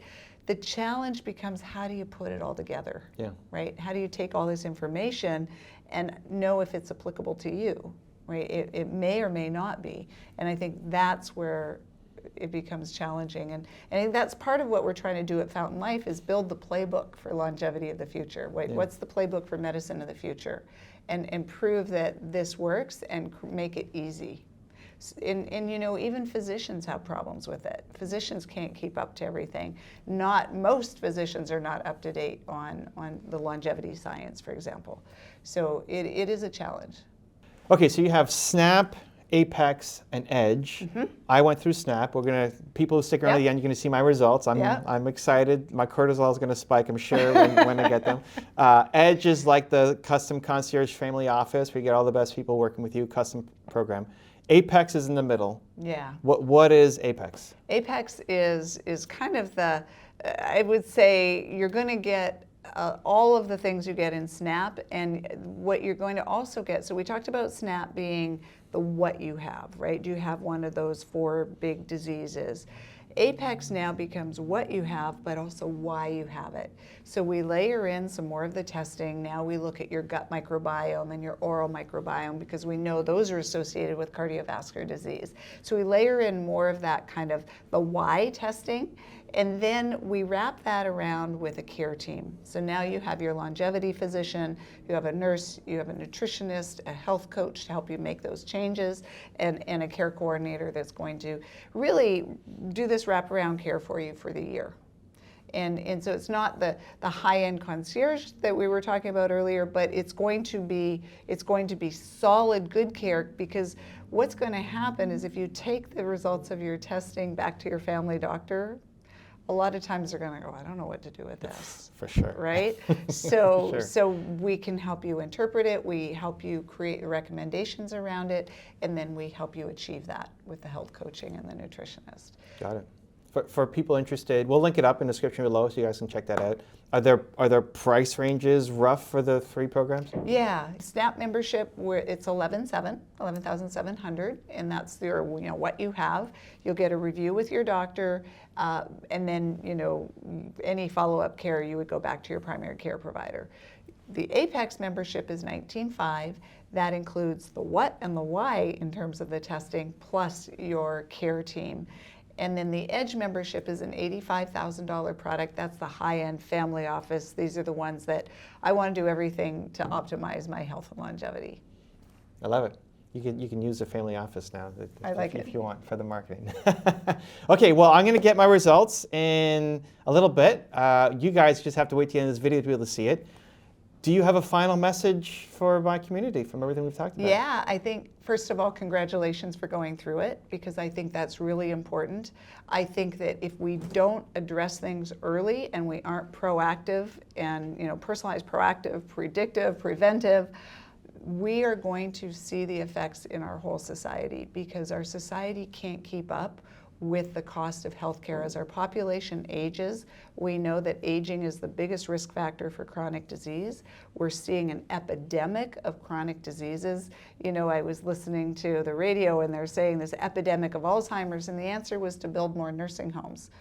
That's ridiculous, right? We need to prevent these from happening. We have the tools now that allow you to do it, and anyone that has the means should be really focusing on their health. You know, we put so much work into our businesses, we put so much work into building things. None of that really matters if you don't have your health. You know, we talk about the person who has their health has many, many wishes and many, many goals. The person that doesn't have their health has only one. And so it's kudos to you. You're going to see all your results. It'll be exciting, but really want to encourage people to be proactive and really prevent these, because it's totally preventable. Dr. Helen Messier, thank you for the time. Thank you. Such fun. So I'm about to now deep dive with Dr. Messier about my results, and I'm excited, I'm nervous, I'm not sure what she's going to say, and then she's going to give me recommendations for what I need to do. If you want to sit through all of the background and all the tests and what it all means, cool, keep going. If you want to skip right to the recommendations, then go to this timestamp in the video, and that's where she's going to give me the advice on what to do next. All right, so we are now here to get the results of everything I went through with Dr. Messier and Fountain Life, and I'm anxiously awaiting to see what's going to happen. So, tell me, Helen, how am I? Am I going to die? What's happening? Here we go, Evan. Well, you haven't died yet. That's always a good sign, right? And I didn't call you and go, uh-oh, there's something wrong, right? If there was something that you needed to do in the next week or a couple of days, I would have been calling you. So that's always good news. So now we get to go over. How often does that happen? That's really interesting. Probably more than people think. We have, when our radiologists read the different scans and everything that we're going to go over, they will call us. They'll call the physician, and it happens, I would say, I don't have the exact numbers, but probably like 10% of the time. Wow. Yeah, and now it doesn't mean that you're going to die the next day, but it just means that there's something that should be seen and acted on. Right, and these are things that they were not aware of before coming to see you. Yes, usually that's exactly right. Okay, well, I'm glad I'm in the 90% that didn't get the call. That was a guess on my part, but yeah. So let's go into it. We were just talking before we started, Evan, in terms of, if you had any concerns, what were you really looking for? Any significant family history? Why don't we just start there? Sure. In terms of goals, number one would be longevity. That's why we had Tony on and Peter, and that's the biggest one. And kind of knowing what I don't know. In terms of an immediate one, I'd say I'm always working on my sleep and optimizing that to get better. Always looking to maintain my weight and do so in a healthy way. So those would be like an immediate and long term. In terms of family history, my grandfather on one side had Alzheimer's. My grandfather on the other side had a pacemaker, so he had a heart condition. Nothing else major that has come up, but Alzheimer's is scary. You hear that, and just seeing him kind of disintegrate over the years was really, really hard on the family. So it's obviously something I'm concerned about. So yeah, those are some immediate thoughts that come to mind. Yeah, awesome. So now the good news is that even things like Alzheimer's, when you find things early, are absolutely addressable, right? We can prevent them from ever occurring. So I think that obviously is why we do what we do, why we want to look for things as early as possible. So yeah, so let's jump in. We're going to start. I'm going to share my screen here so that we can go through and you can get the experience that our other Fountain Life clients get. Personalized Fountain Life journey evaluation. That is you. Okay. So, as you know, when you went through your testing, you had imaging, you had the really cutting edge diagnostics in terms of your MRI and your CT scan. We combined that with your laboratory, really state of the art, very comprehensive view of, what's going on in your blood.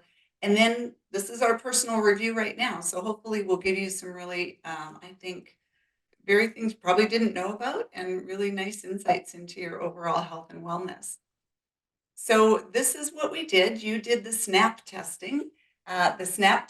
We did some cancer screening. We did a kind of multi-cancer early detection test and full body MRI. We looked at your brain health. Obviously, that's important for your family history. We looked at your heart health with all of these tests, your metabolic health, and a whole bunch of other markers looking at your organs and health of your blood and immune system. So that's what we looked at. That's how we're going to go over it. So let's jump in. So first, cancer screening. First thing everybody wants to know is, do I have cancer? Well, I was telling you earlier, like I said, we would have called you if this one came back positive. But this is our early, multi-cancer early detection test. It's a GRAIL test. And boom, right there in the front, you can see no cancer signal detected. Okay, so that is fantastic. Now, this isn't a perfect test. Okay, if we look at the sensitivity of it, you can see here, this isn't your chances of cancer. This is just how the test performs. So you can see that in terms of picking up things like liver and bile duct cancer, it's really, really good at picking that up very early. But if you go down to the very bottom, things like thyroid cancer, it's not very good at picking up thyroid cancer. So always, anytime we do a test, we have to keep this in mind. We have to really understand the sensitivity and the specificity of the test, right? What is it really good at picking up, and what is it sort of so-so, and maybe what can it not pick up? Now, having said that, when you see it negative, it's always a good sign. Yeah. This might be a really silly question, but how often do those cancers overlap? So like if you had a cancer, if we're whatever scored high, like if pancreas was kind of high, but maybe not you have cancer yet, does that mean you might be at a higher risk for thyroid or prostate cancer at the bottom, or they're completely not related? Yeah, these are not related, Okay. and these are not risk. Remember, so these are the ability of the test to pick it up. So you Like, have it. yes, if you have it, the sensitivity, right? If you have it, how likely is this test going to pick it up? Okay. Now, that's going to obviously change based on the stage. Even all of these in late stage, they're much, much better, much more likely to be positive. But what we want is the very early stage, right? How likely can we actually see these when it's early stage, if it's early stage? Okay, so that's really the big thing.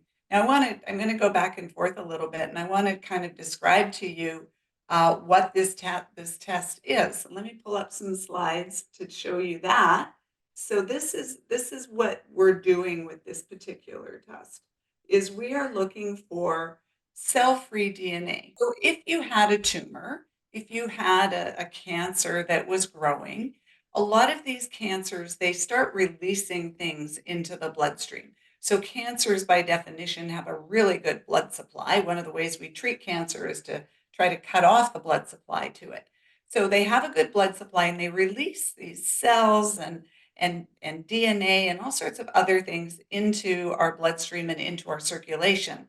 So when we test your blood, we can test, what we're looking for is circulating cell-free DNA. So most of our DNA, should be inside the nucleus of the cell, but when it's circulating without a cell all by itself, we can take that and we can test it.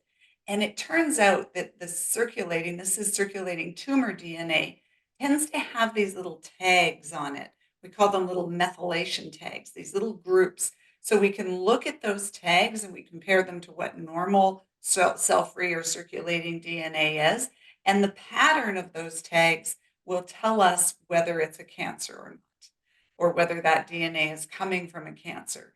And then we can also kind of really tell where it's coming from. So what tissue it's coming from. Is it coming from the liver, coming from the colon? We can get that sense too, because different tissues will have different patterns on that DNA. So that's really what we're looking for here. Good news, it was negative. That's great. Okay, so let's run now into sort of the rest of the cancer screening and the things we might miss with, this test. We can pick up in an MRI. So this is a summary of your MRI. And this was read by a radiologist, and you can see here that there was no evidence of cancer on your MRI either. Okay, so good news.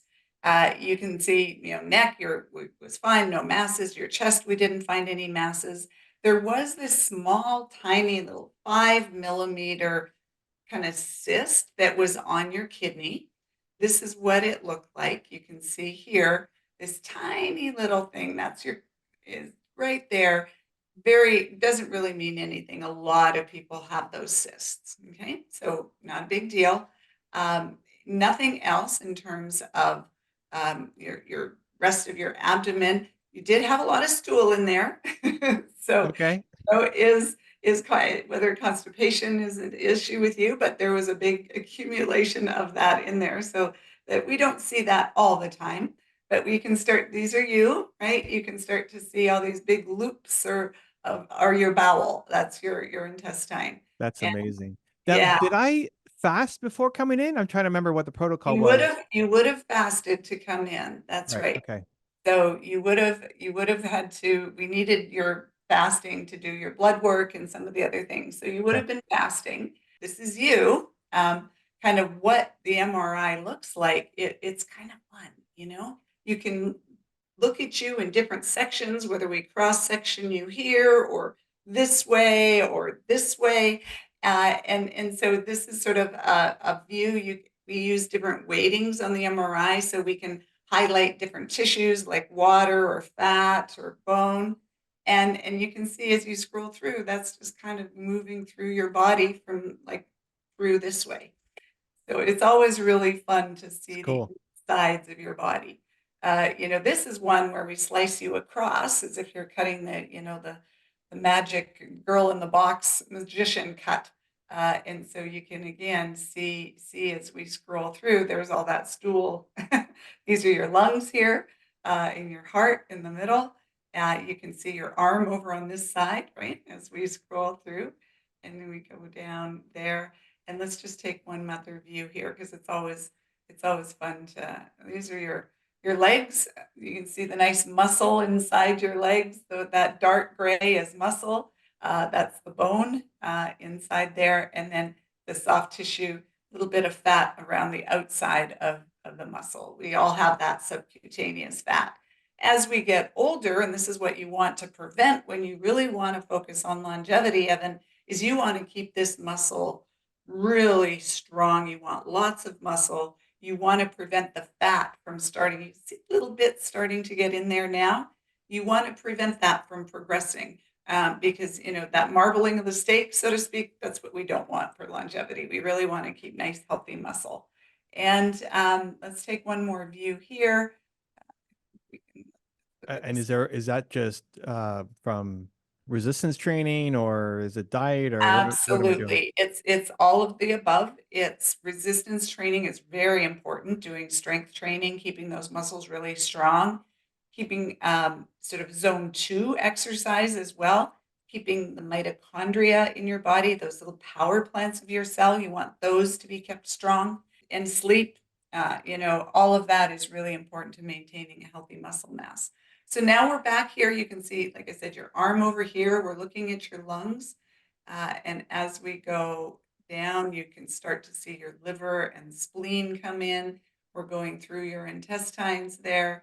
So so we go through all of these images, and then we also use an AI overlay.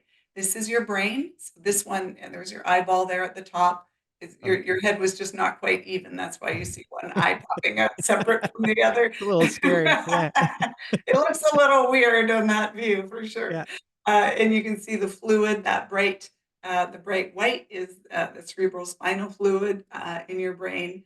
And so everything was looked at in great detail. So I just wanted to show you some of that detail. That's cool. As we go through, you can see so a lot of stool, pelvis, your prostate looked good. It was on the, slightly big side for someone your age. It's still within normal at 26 cubic centimeters, but as you get older, as men get older, their prostate tends to get bigger as well. And so that's just something to keep an eye on. And then you did have this, what we call anterolisthesis in your spine. So if we jump down, this is your spine here, and that's the bottom part, and it goes down and reaches down into your tailbone. You have the listhesis. So what is that? The listhesis is this, where one of your bones actually moves forward on the other. So normally your vertebra, the bones of your spine should be nicely lined up like this here, all in a row. This is the little disc, what we call the intervertebral disc between your vertebrae. And this one is, this is just a diagram. This isn't exactly what's happening in you, but you have about a grade 2. So that's up to a 50% movement of that one. And yours is the bottom of the thoracic and the top and top of the lumbar, L5S1 or L5S1. So bottom of lumbar, top of thoracic. These are pars. These are little joints that kind of hold the vertebrae together. And you have a defect that, just like this is symbolizing, you have a chronic defect there that weakens this and allows that to happen. So do you have any back pain at all, or have you ever had back pain, Evan? This is lower back? This is in the lower back, right? It's right about here, right there. Got it. Growing up, I had a lot of lower back pain. Maybe not like young, but my solution has been I stand up. Like I'm on a trampoline right now, standing up, which Yeah. keeps everything straight. I typically also have poor posture when I sit down, so I need to. If I was sitting down all day, I definitely need to work on that.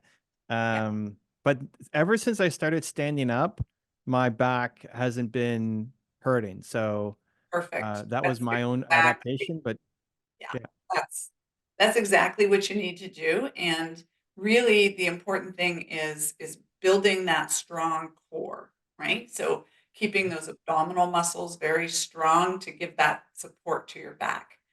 So this shouldn't, hopefully never become more of a problem, but really maintain that, keep the posture, keep the strong core. So that's perfect. And then, it could have been from an injury in the past. That's usually how they start to develop. You had 1.4% liver fat. Now, that's, fatty liver. A lot of people have probably heard about that. If we go back to your MRI scans and we start looking at that, we can look at your liver in a lot of detail. And 1.4 is good. So in this particular view, you can see we're looking at these different components. So this is the amount of fat signal that's coming from your liver. And you can see that you're in a perfect spot. So you don't have fatty liver right now, despite those Doritos sitting behind you on the shelf.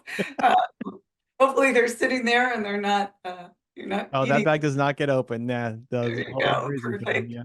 Yeah. The other thing we look for is iron in your liver.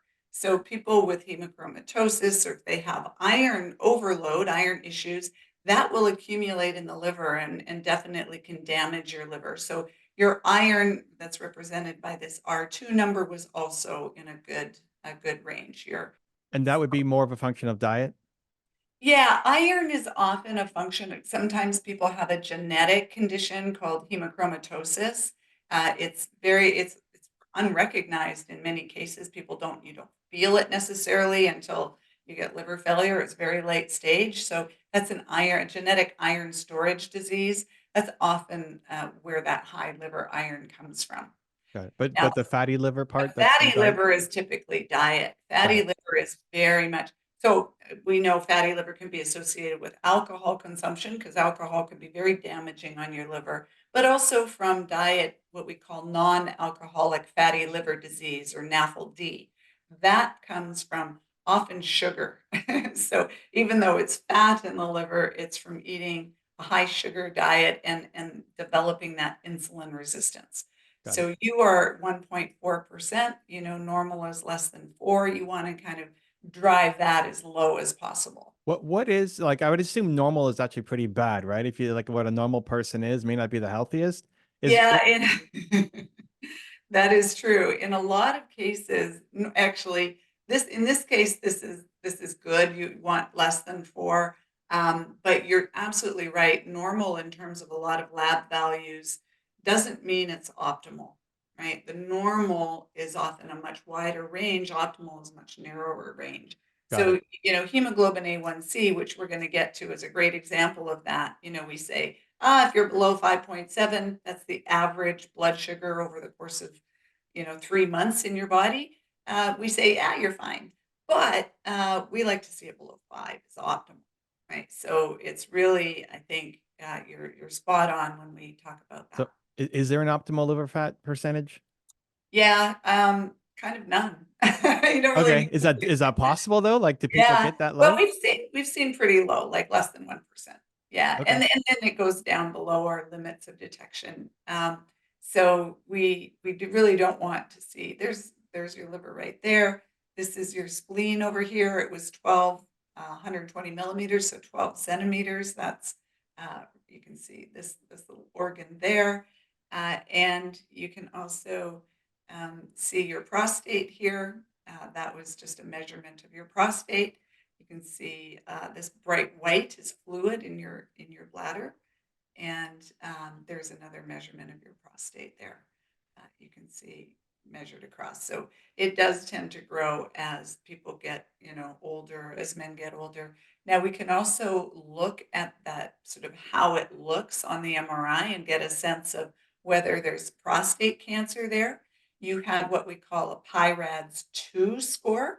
So PIRADS-2 is a good score. PIRADS-2, I'll just show you this here. This was your full report. So as we go down, there's the down all the way here. Your PIRADS-2 is clinically significant cancer is unlikely to be present. Okay, so that's really good. The last thing I wanted to point out was you did have what we call a mucus retention cyst in your sinus. We're going to get to that when we go over your head and brain a little bit. So far, so good. Yeah, this is great. I love it. So this one here is your lung CT. So we did a low dose lung CT to see if you had any lung cancer. And the good news is no. We also used an AI overlay, machine learning overlay that tends to what we call suppress the vessels. So if you look at a lung CT, what you're going to find is a lot of white stuff that can be confusing. So this is your lungs here. This is the kind of the X-ray, the standard kind of view of X-ray. Okay. And if you look here, you can see all of these white things. Obviously, the big white one in the middle is your heart, and all of this white here are blood vessels because your lungs have to, your lungs, you breathe in your oxygen. You have to have a lot of blood vessels in your lungs to make sure the oxygen, get that oxygen and carbon dioxide exchange in those lungs. So what we do with the AI is we have a vessel suppression. So we know exactly where the blood vessels are supposed to be. So we take them out of the picture. And if there's any pulmonary nodules or cancer, that would show up. And so it makes it much easier to identify those things because sometimes nodules and blood vessels can look very similar.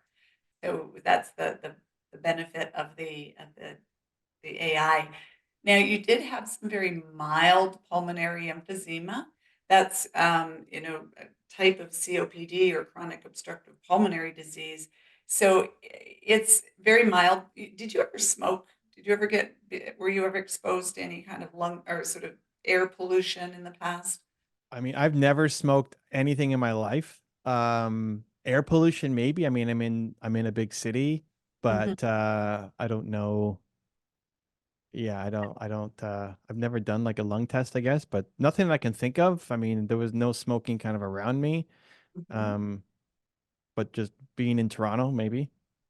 Yeah, well, being in a big city like that absolutely can have that effect. So definitely, I don't think, there's nothing cancerous here.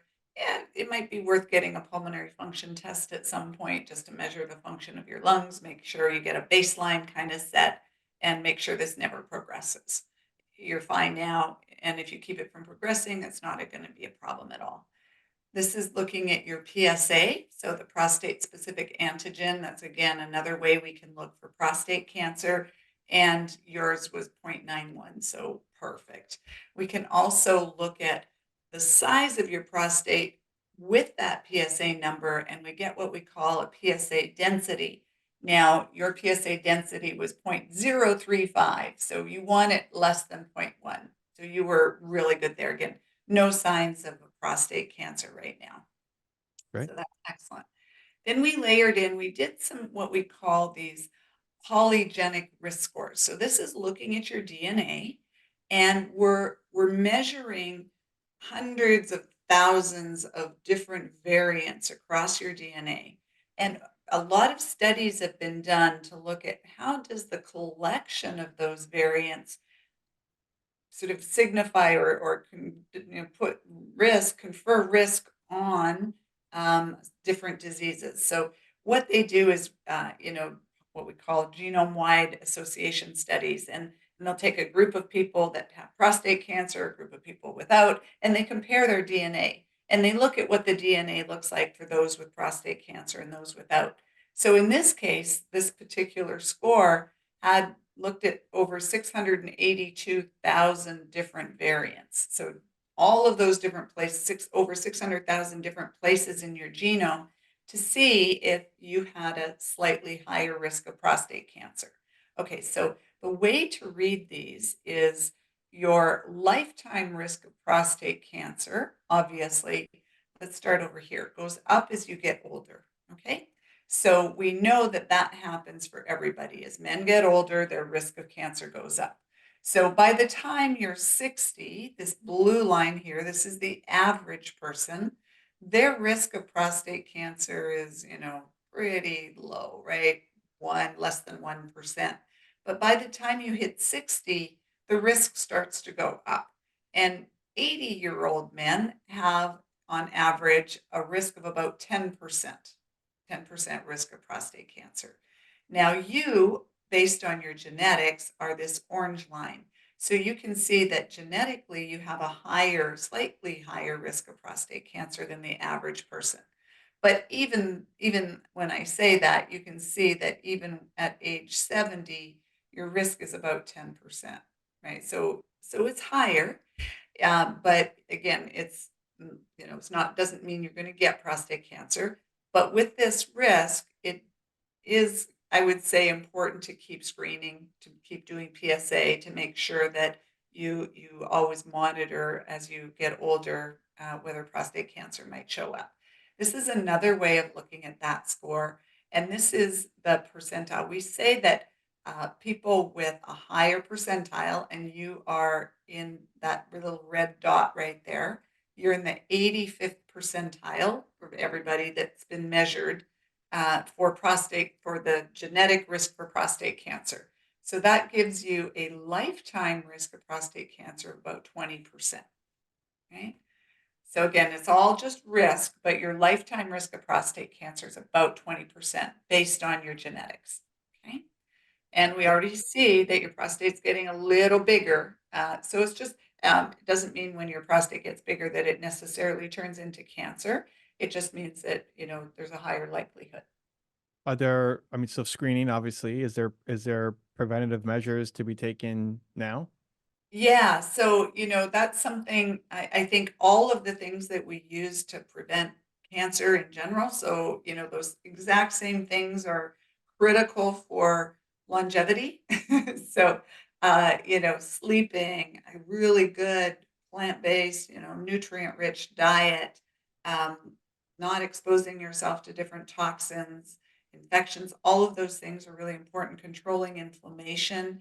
Now, there are obviously, the prostate is sensitive to hormones. So, DHT, so testosterone, can sometimes it does get converted to something called dihydrotestosterone, which is a much more powerful testosterone. And that can also trigger the prostate gland to grow a little bit. So measure your, DHT levels, keep an eye on those. There are medications that can inhibit that conversion of testosterone to DHT. So that's something you can always keep an eye on as well. And that's something that could be used. Let's jump to your brain health. So I know that's a concern for you, from your grandfather having Alzheimer's disease. So what we did a brain MRI, and I showed you a little bit of that already. And then we did an AI overlay of that. So we ran those those MRI images through the AI, and overall we got a brain age. So looking at kind of your brain as a whole, your brain age was about 45. That's about 2 years older than your chronological age, right? So your brain's just a little bit older than your chronological age. Now, this isn't a perfect measurement.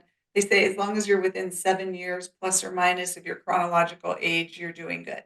Okay, so you're well within that 7 years. Let's jump to the rest of this is the report that comes from the radiologist, and there's a lot of information here. So let's jump down to the bottom part, which gives you the summary.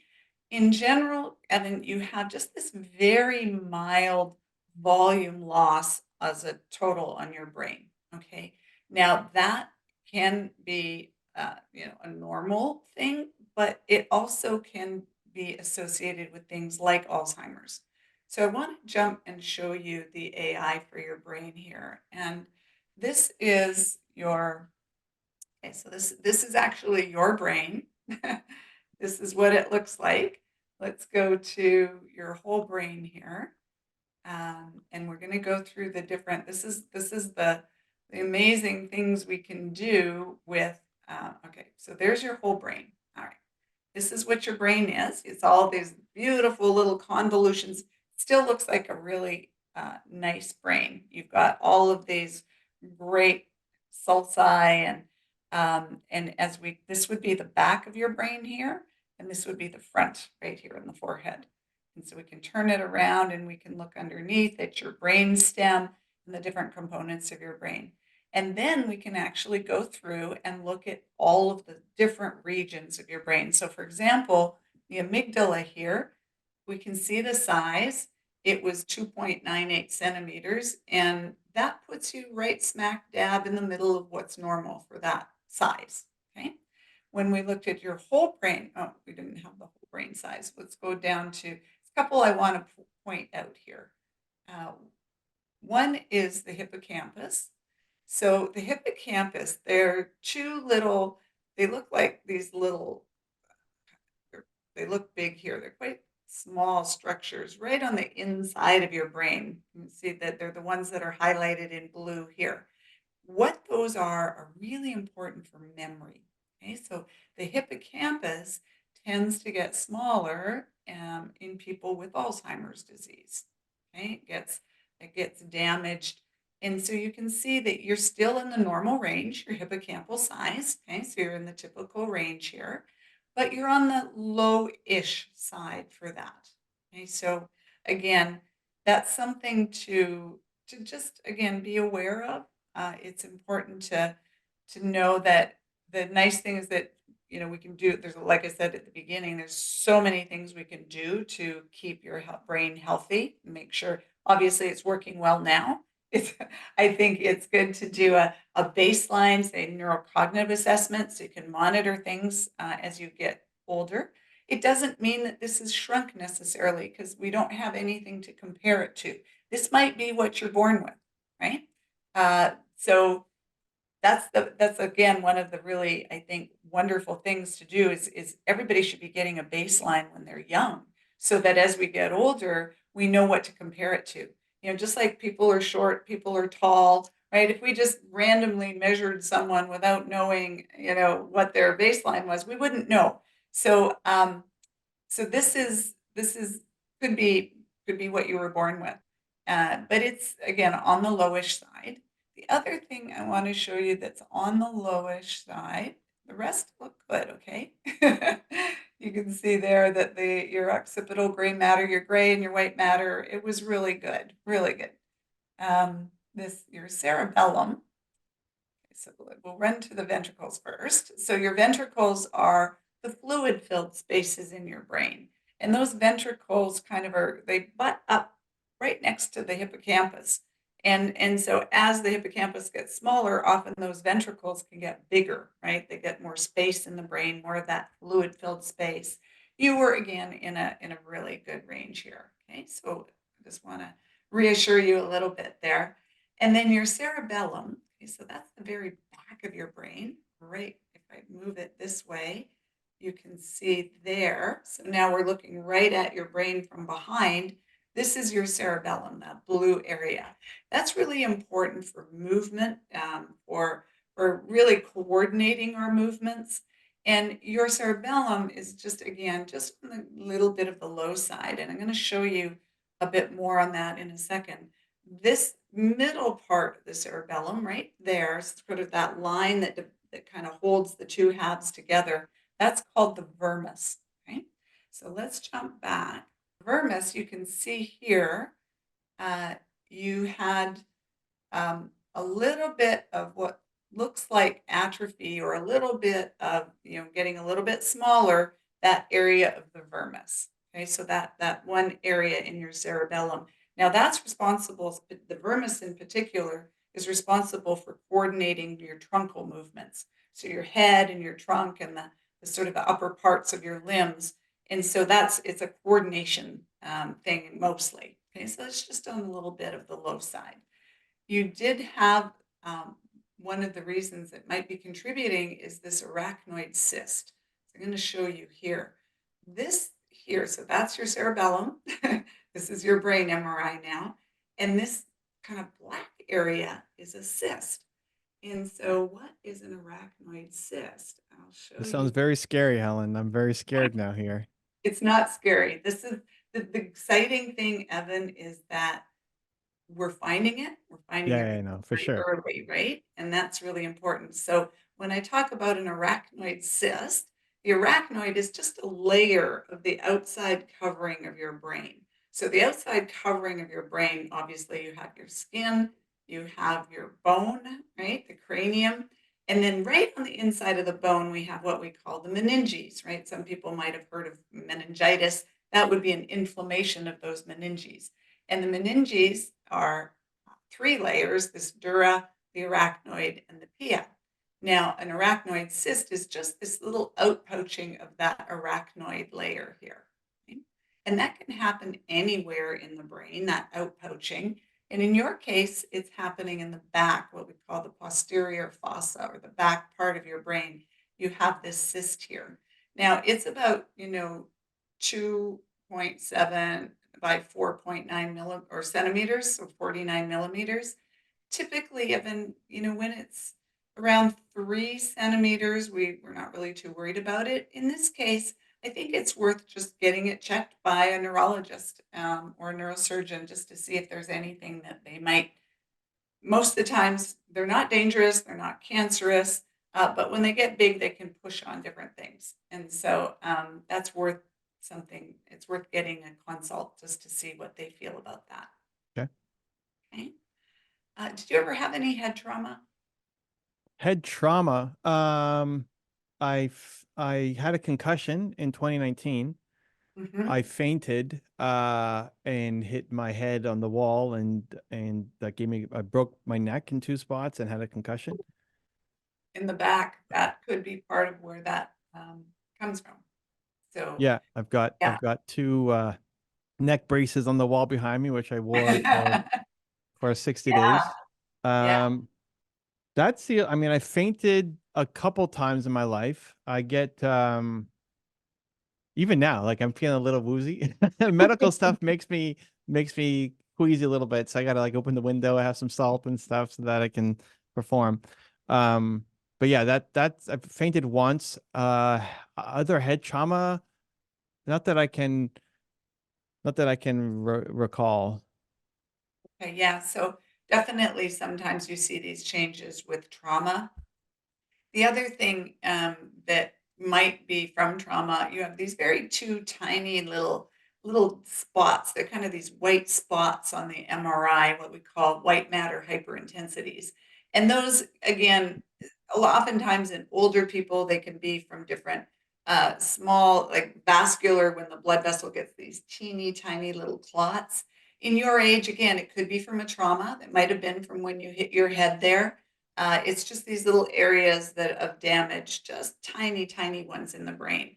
We can look at these white matter hyperintensities. There are very few of them, right? So you don't have very many of them, but so that's really good. But that could have been from the trauma. That's what we see there. The rest, all of the blood vessels that feed, all of the nourishment to your brain, they were they were great. No problems there. There was no aneurysms. There was no outpoaching of any of those blood vessels. That was really good. There's no blockage of them. The other thing that was interesting is you had what we call a partially empty sella turnica. So that's another one that I want to show you a picture of, because sometimes it can be a little bit confusing. So the sella turnica is this little structure that holds our pituitary gland. I don't know if you've heard of your pituitary gland, but the pituitary gland is really important in hormonal control. So it produces things that, like TSH as an example, thyroid that stimulating hormone that sends signals to, it produces signals to our thyroid gland, to our adrenal glands, to make our sex hormones. So all of that, we call that what we call the HPA axis. So hippocampal, pituitary, adrenal axis. That's, the hypothalamus in the brain. That sends signal to the pituitary, which sends signals to the different parts, the different glands in your body. So that's where the pituitary gland is. And this is what a normal pituitary gland would look like. And this is what you have. It's a partially empty. So it's not that it's empty, it's just that it looks empty on the MRI. So because it's been pushed down a little bit. So, lots of things can happen, can cause that. These are some of the causes here. The good news when we see that is we always, first of all, have to go, well, is the pituitary gland working, right? That's the first thing. And the good news is that as we measured all of your hormones, as we measure everything, there's no sign that your pituitary gland is not working properly. Okay, so in most cases, you really just leave it and there's nothing to do as long as your pituitary is working.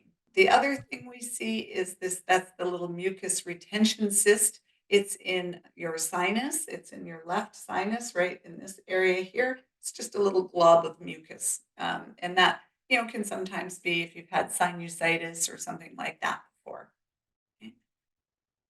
And that's the brain there. The other thing we look for on that AI is something called perivascular spaces. So this is where this is a little blood vessel in your brain. This is that arachnoid matter that we showed you where you had a cyst on. That's what makes all of our cerebral spinal fluid. So the cerebral spinal fluid is it's what bathes our brain and spinal cord. It's a liquid that bathes everything, keeps it healthy. And there's a flow of that cerebral spinal fluid that kind of flows across your brain and then goes into the blood vessels. And that really is an important kind of flow that keeps our brain healthy. It washes out all of the junk in our brain. And if there's any kind of blockage there, then these little spaces, the little spaces around the blood vessels can get bigger. Typically that, can happen in, when there's, you see it in Alzheimer's and other things, but this flow that happens that cleans out our brain happens when we sleep, okay? So when we sleep, so there's a big association of sleep and the size of these perivascular spaces, because if we don't get good sleep, we don't get that good cleaning happening, right? What we call that autophagy and lymphatic flow. So your spaces weren't big. In this case, you want them small. You don't want them big. So no sign of that at all. Those were perfect. Okay, so just trying to show a little bit of how much detail we can really get in your brain. When we look at, again, these white matter hyperintensities, we talked about those already. You had 2 of them, very small, not to worry about. And then when we looked at your different regions, the hippocampus was on the small side. You're in about the 8th and 9th percentile of men your age. But again, we're not sure if that's a change or if that can be your baseline. So it's something I think, again, shows the value of monitoring things over time. And then those ventricles, that's the fluid-filled space, you're in about the 63rd. There was one, that left lateral ventricle was on the high side. It's about the 80th percentile. Okay, so just one side was a little bigger than the other side. That's well, according to, well within a normal, what you see normally. People are born with slightly, bigger one foot's bigger than the other, one little ventricle can also be bigger than the other. I moved to sitting down. I'm getting a little lightheaded.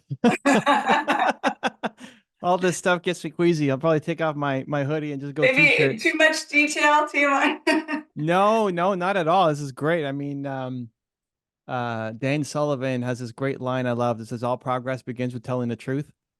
Right. It's like if you don't know, nothing changes. Medical stuff for whatever reason is causes me to get a little queasy sometimes. So, but no, this is great.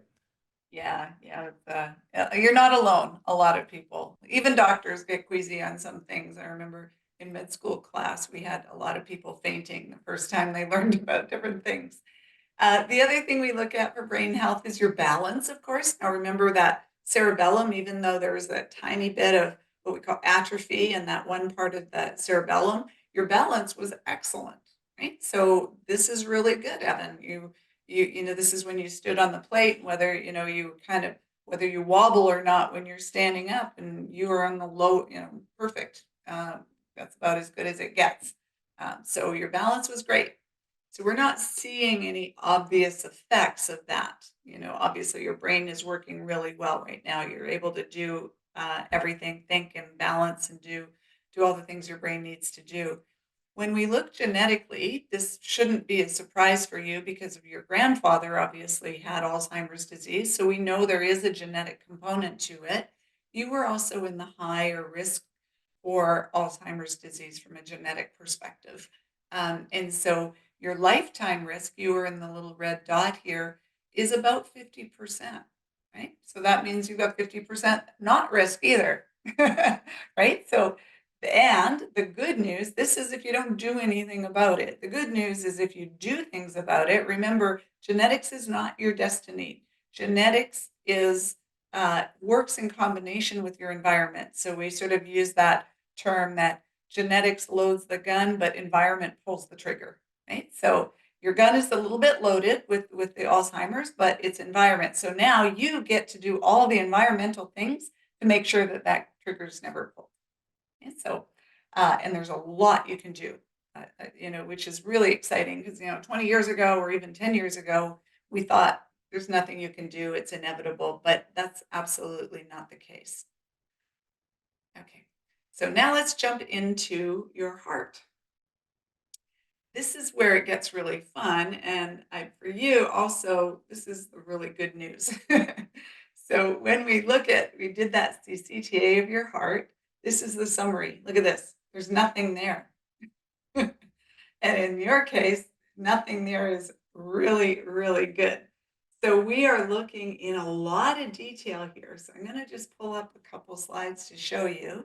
So this is you know, your coronary arteries, which we just showed you. When you have plaque, this is what plaque looks like. Okay, so it's this kind of orangey, you get cholesterol and immune cells and other things kind of going into the wall of your artery, of your blood vessel. So your coronary arteries, that just means the blood vessels that are supplying blood to your heart muscle, right? Your heart works really hard and it needs a lot of oxygen and a lot of different nutrients. So we have very specific vessels that supply all of that oxygen and nutrients to our heart. And that's what we call our coronary blood vessels. So when one of those blood vessels gets blocked and the flow of blood stops, that's what we call a heart attack, right? Because now that heart doesn't get the oxygen and nutrients it needs, and that heart muscle will die. So that's a heart attack. And it starts with plaque in the wall of the arteries. So this is the kind of thing that we're looking for. Now it's really interesting. There's different types of plaque. And so this would be a normal artery. And then this is a type of plaque that would be very vulnerable. It doesn't have a very big coating. It has this really rich kind of fatty core that can break open very easily. And when that breaks open, of course, it will form a clot right around it. And that's what blocks the flow of blood, which would be a heart attack. Or it can get very calcified and fibrotic. When you see plaque like that, that's not going to bust open very easily, right? So that's, in a way, a safer plaque. But the problem becomes, you can see how this starts to block this, you don't have as much room on the inside of your artery. So what we call stenosis. And over time, that plaque can build up.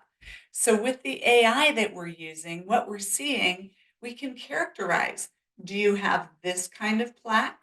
That would show all blue like that.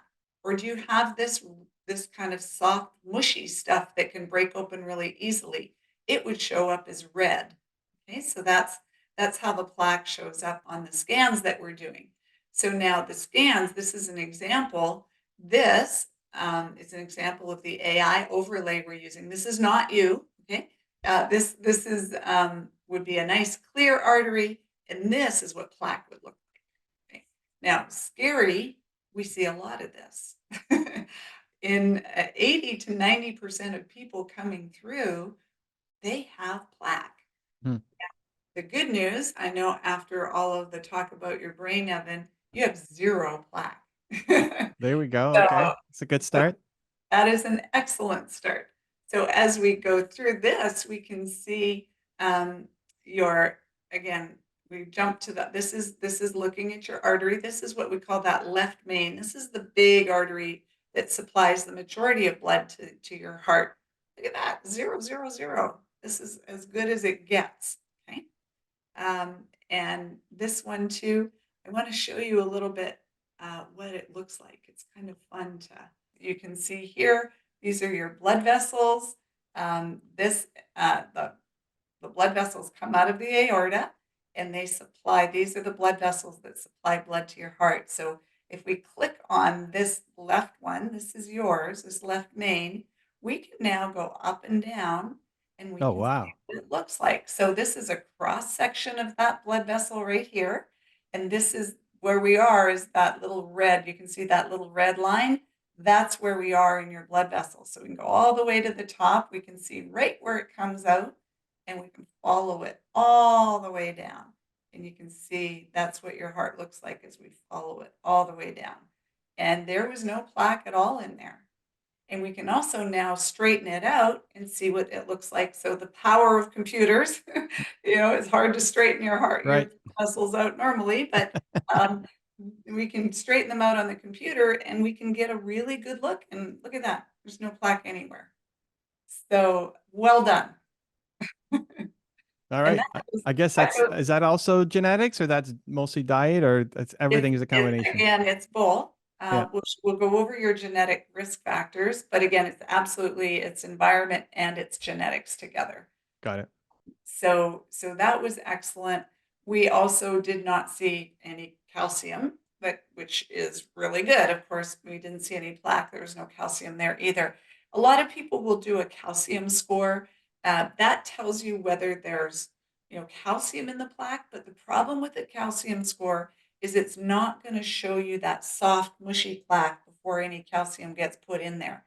So think of calcium as this little cement wall that our body builds around the plaque to prevent it. But when plaque first starts, there's no wall there. So we actually saw it in about 27% of people. We saw that soft, mushy plaque with zero calcium. And if you had a calcium score, it would have been totally missed. So the good news is that yours was zero calcium and zero plaque. So that's really a good thing, excellent thing. And this is just another way to visualize as plaque starts to progress, right? You can see here, this is a nice, perfect, pristine artery.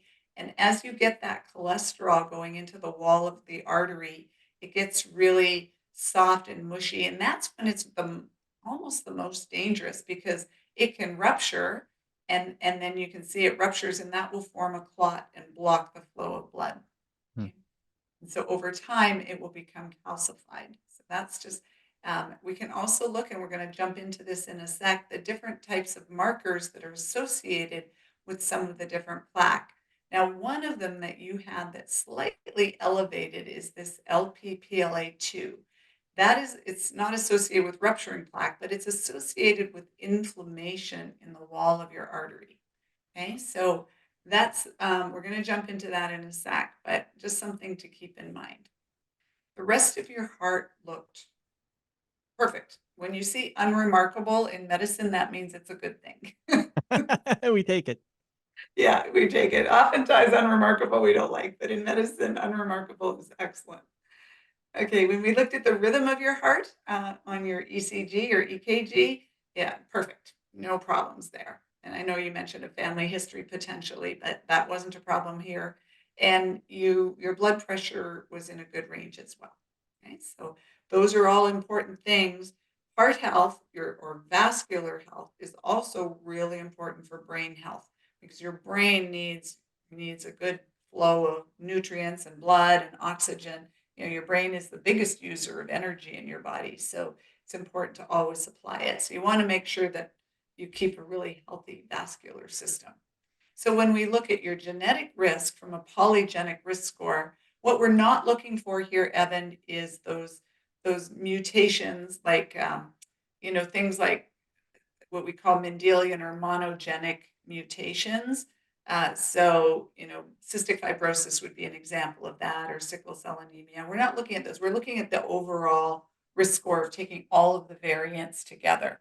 So in this case, they looked at almost 1.2 million different variants, and you did not have an elevated risk of coronary artery disease. And that goes along with what we're seeing as well, right? Our coronary arteries are perfect. And you don't have a family history of heart disease, do you? My grandfather had a pacemaker. Yeah, so that would be this, like an arrhythmia, more like, Okay. right? Versus the clogging of the arteries. Yeah. So not that I know of. Yeah, So that's good. that's good. And the same thing, so atrial fibrillation, I don't know if your grandfather had atrial fibrillation. Sometimes that might be a reason they would get a pacemaker, but your risk was not elevated compared to the population. Now, again, everybody's risk goes up as we get older, of course, but yours was pretty normal, wasn't higher than the population, and your risk for high blood pressure was also not higher than the population. Okay? So that's good. And again, we didn't see high blood pressure either. So you're doing great from your heart health perspective. Great. So now we're going to jump into your metabolic, or your MSK, so musculoskeletal, and your metabolic health. So first thing we did, this is from a DEXA scan. We're looking at your bone density. So your bone density, we looked at it in the spine and in your hip. Okay, so the two sides, you can see the hip joints right here. And so on the spine, you can see, I know it's a little small here, I'll try to make it bigger, but we look at the density and we give it a score. We give it a T-score and a Z-score. Now, the T-score is the number of standard deviations away from an optimal bone density. Okay? The Z-score is the number of standard deviations away from other men your age. Okay, so not necessarily optimal, but you can see that your age and optimal are close because you're still pretty young. Your L1, one of those vertebrae, was minus 1.3. That means you were 1.3 standard deviations away from optimal. Now, when you're over a standard deviation away, we start calling that osteopenia. So your bones are starting to get a little bit thin in your spine and a little bit thin in hip here. And you can see in the left neck, that was minus 1.1. So if we put you on a graph, that's you there. You can see you're in this yellow zone already. That's what we call osteopenia. When you get down here into the red, that would be called osteoporosis. That's when you're at a T-score of minus 2.5. So you're not there yet, but this is a really great time for you to maintain your bone density. So it's interesting that the more we do these, Evan, the more we see, even young men like you, more and more low bone density. It used to be thought that no, only postmenopausal little old ladies get low bone density, but it is happening more and more, and we're seeing it in more and more people. So you're not alone at all. This increases your risk for getting fractures, right, or getting broken bones, because when your bones get thinner, this is where a hip fracture would happen. And so we all know the person that has thin bones that falls, breaks their hip, would need a hip replacement. This is what we don't want to happen. So the good news is that this is easily modifiable, okay? So what that means is you got to use your bones. So the fact that you're standing is good. You're sitting now, but standing is usually good. You want to put pressure on your bones because your bones are going to remodel according to how much pressure you put on them. Okay? So all like weightlifting exercises or weight bearing exercises are really important. So doing weights, walking, things like that. Swimming, for example, is not a weight-bearing exercise, Right. but anything that uses gravity and puts pressure on your bones is. Rucksacking, I guess. Absolutely. It's Cool. excellent. Yeah, yeah. Now we can look at your body composition. Okay, so this is you again. And you can see the different colors here are the different types of tissues. So blue is bone, right? So you can see the bones inside there. Mhm. You can see that the red is lean tissue and that the yellow here is fat tissue. So you can see the little layer of yellow around, just under your skin, that subcutaneous fat. That's pretty normal. But we also want to see if you have fat around your organs. Okay? And what that's called is VAT, or visceral adipose tissue. Okay, so that as visceral adipose tissue gets higher, our odds ratio of dying actually goes up. Why is that? Because the visceral adipose tissue is very inflammatory, produces a lot of inflammatory molecules and drives that inflammation. And we know inflammation is a kind of a root cause of a lot of chronic disease. So when we look at your overall percent body fat, you were in the 61st percentile for what if we compared you to a young normal population, or if we compare you to age matched, you're doing better than other people your age, other guys your age. You're in the 42nd percentile. So you have a little more than would be optimal, a little less than other men your age. It just goes to show that most men, gain fat as they get older. And so that's just something, I think is, 22% total body fat. And then this breaks it down by, how much fat do you have in your left arm and your right arm and your left leg, your trunk, etc. So again, this gives you the total percentage there. Now, when we look at your genetic risk for having a high BMI or being overweight, for example, you actually are on just a little bit more genetic risk for being overweight. Again, this is one very much that's associated with environment, right? If you eat right, if you exercise, this isn't necessarily going to happen at all. But you're on the what we call, overall just under the 10 percentile lifetime risk for having a high body mass index. And then this is where it gets really important. This is looking at your muscle, right? We talked about muscle already. Muscle's really, really important for longevity. Grip strength and maintaining that muscle mass is very much associated with longevity. So we can look at this, what we call appendicular lean to height ratio. Okay, so what we're doing is we're comparing the amount of muscle that's in your arms and your legs compared to your height. Okay, you want that to be kind of as high as possible, right? You were 8.8 when we looked at that ratio. So that puts you in about the 46th percentile compared to young normal and about the 40th percentile compared to age matched. Okay. So that's something I think you have the ability and opportunity to work on. Because if you graph it here for your age, you can see you're just kind of on the low side there, right? Compared to this would be the 50th percentile. You want to be up in this light blue, not down in that dark blue. Okay? And then when we look at your overall body fat percentage, we can just change that. So just really changing the composition of, your body composition, adding a little bit more muscle and just working off some of that fat. And the two obviously go hand in hand. They go together, perfectly. Exercise, that, how you eat is really important. Making sure you get enough protein so that you can build muscle. You can't build muscle unless you eat enough protein. And that's where those little mitochondria, little power plants of your cell come in. They're really important too. Now, when we look at your grip strength, okay, so that's how much you can squeeze. You could squeeze in your left hand about 30.5 kilograms and 31.6 on your right. You must be right-handed. Yep. Yeah, you're a little stronger on your right, which is normal.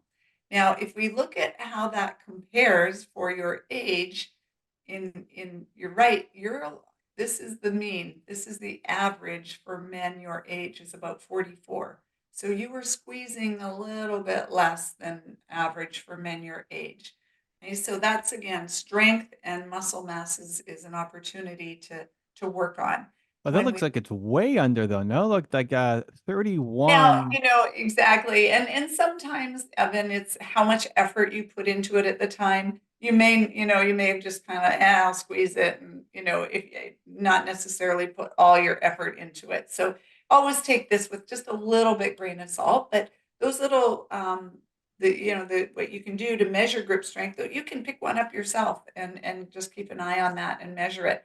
Now, when you start lifting weights or doing strength training, your grip strength is going to improve as well, right? So, because you're going to have to hold Okay. things, carry things. Weighted carries are great things to do. Carrying shopping bags are good to helping your Great. grip strength, right? A Yeah, lot because of that's like the average 70-year-old has a stronger yeah, you right were hand kind grip of in strength. about a 70-year-old range. Wow. Okay, great. Yeah. Okay, I got some work to do. You got some work to do, like literally, yes. And as you can see here, the survival goes down the lower your grip strength is. So over time, this was just one small study that was done, but don't take the absolute numbers, just take it with the fact that the stronger you are, the longer you live, essentially. Yep. Okay?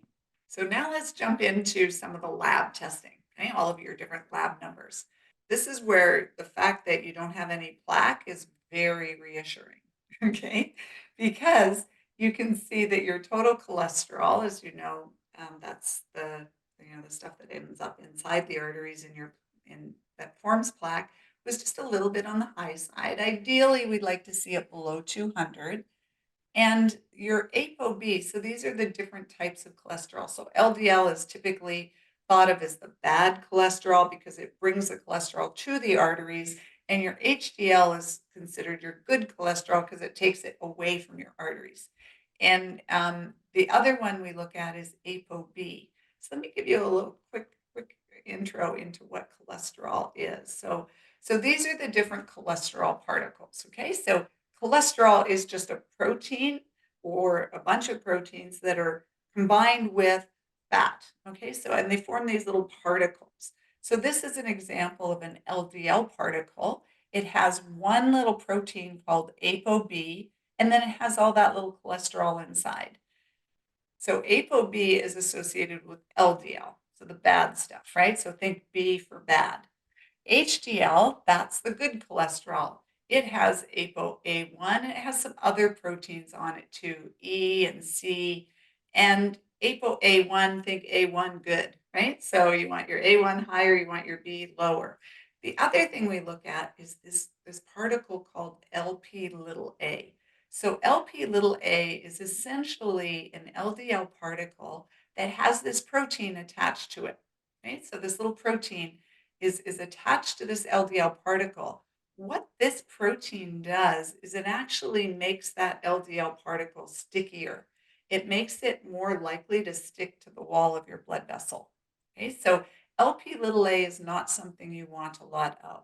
It makes it much more dangerous. Okay, so as we look through these, we'll look at your ApoB is 119.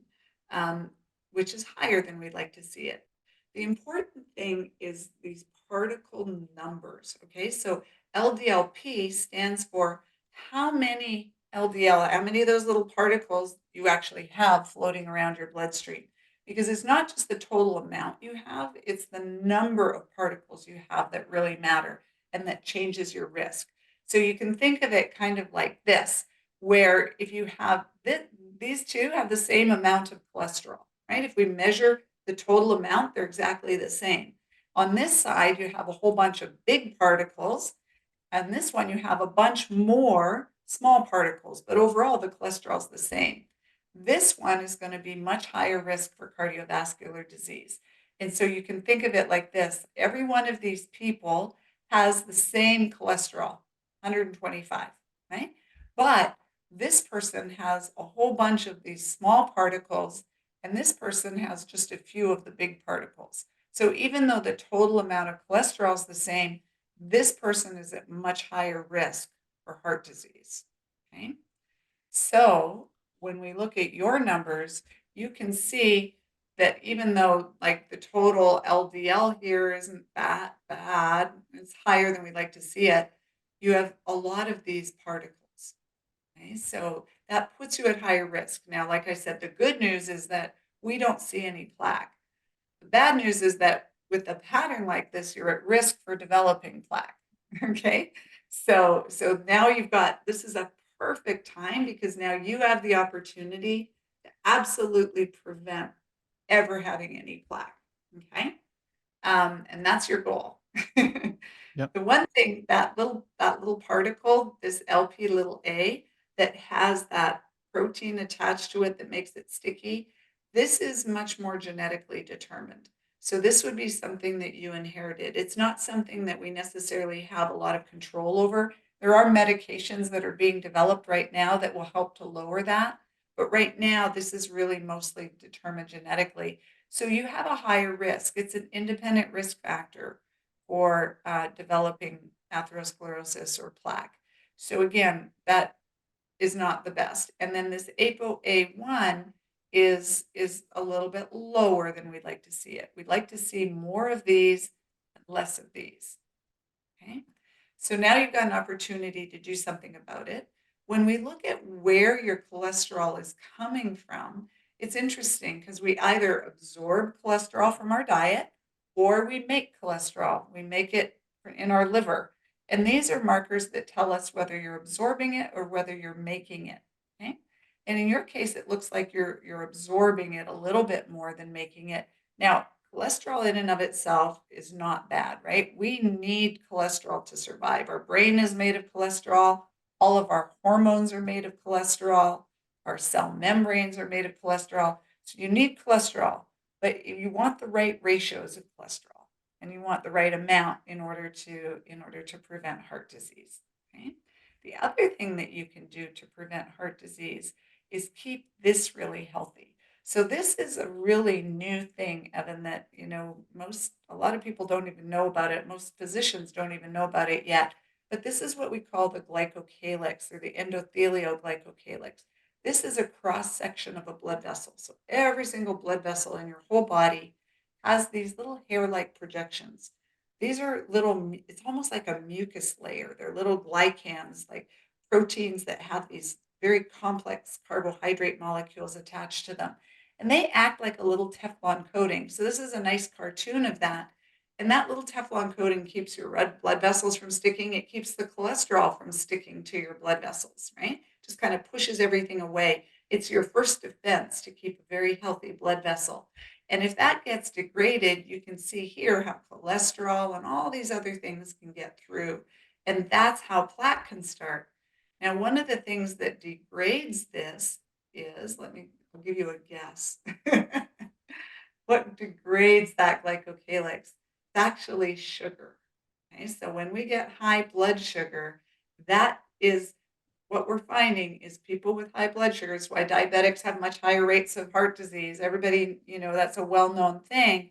But we're really starting to realize how critical blood sugar is to overall health and maintaining a balanced or control over blood sugar. You need some, you just don't want it to go too high because when it goes too high, it damages that glycocalyx. And then that allows the cholesterol to get through. Okay, so that's really where you can focus on that far upstream. Really maintain good blood sugar. So when we start to look at some of the other markers, here's your blood sugar tests over here.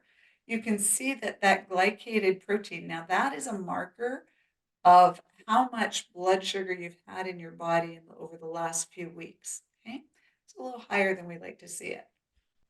The hemoglobin A1C, that's the amount of these sugar that's been bound to your red blood cells.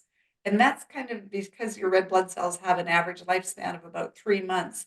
That's a measurement of the average blood sugar over 3 months. Okay? It's still within range, is considered normal. Like I said, 5.7.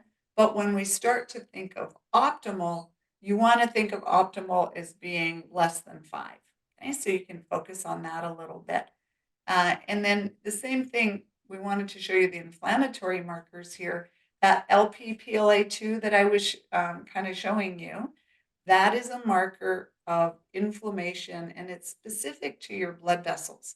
So when you start to get a little bit of damage to that glycocalyx, you can start to get a little bit of inflammation in your blood vessels. And so that again is the very first sign. We know that people, even if people have zero plaque, if they have inflammation in their blood vessels, they're at higher risk for heart disease over the next 5 to 10 years. Okay. So this is an opportunity to really, you lucked out with the no plaque. That's fantastic. And now you've got the opportunity to really optimize this. Okay? The other thing we are looking over here is your diet. Okay, so you're having a little bit more saturated fats than we'd like to see it, and that usually comes from your diet. Those Doritos, keep them in the bag, okay, because that has a lot of saturated fat. Good news is you don't have too much trans fats. Those are the really bad guys, and often from processed foods. But we see here the really good fats, the stuff you need to keep your heart healthy and your brain really healthy. The omega-3 fatty acids are much lower than we'd like them to be. Okay? So that's fish oil, right? That comes from eating fish or taking a fish oil supplement. Do you take any supplements? No, I mean, supplements would just be vitamin D and sometimes magnesium, but not fish oil. So we can definitely look at that. Yeah, that's something you're definitely going to want to bring up. Do you eat fish? Uh, Not consistently enough. I mean, I do eat fish. I like fish, but I wouldn't say Yeah. like we eat fish 3 times a week. Yeah, yeah. So, definitely we know that getting this up to a healthy range, it was a long way, helps control inflammation, keeps your, cell membranes healthy, and it's really, really good for your preventing heart disease and brain health, keeping your brain healthy. So lots of reasons to have that go up a little bit, or quite a bit actually. The other news here, even though this inflammatory marker was a bit high, your other inflammatory markers were not too high. So this HSCRP oxidized ApoB, so that's that ApoB particle, that LDL particle we looked at. If it gets damaged or oxidized, it becomes more dangerous. Yours was low, which was really good. Again, MPO is another marker of vascular inflammation, as is fibrinogen, another marker of inflammation. And this TMAO, that comes from your microbiome.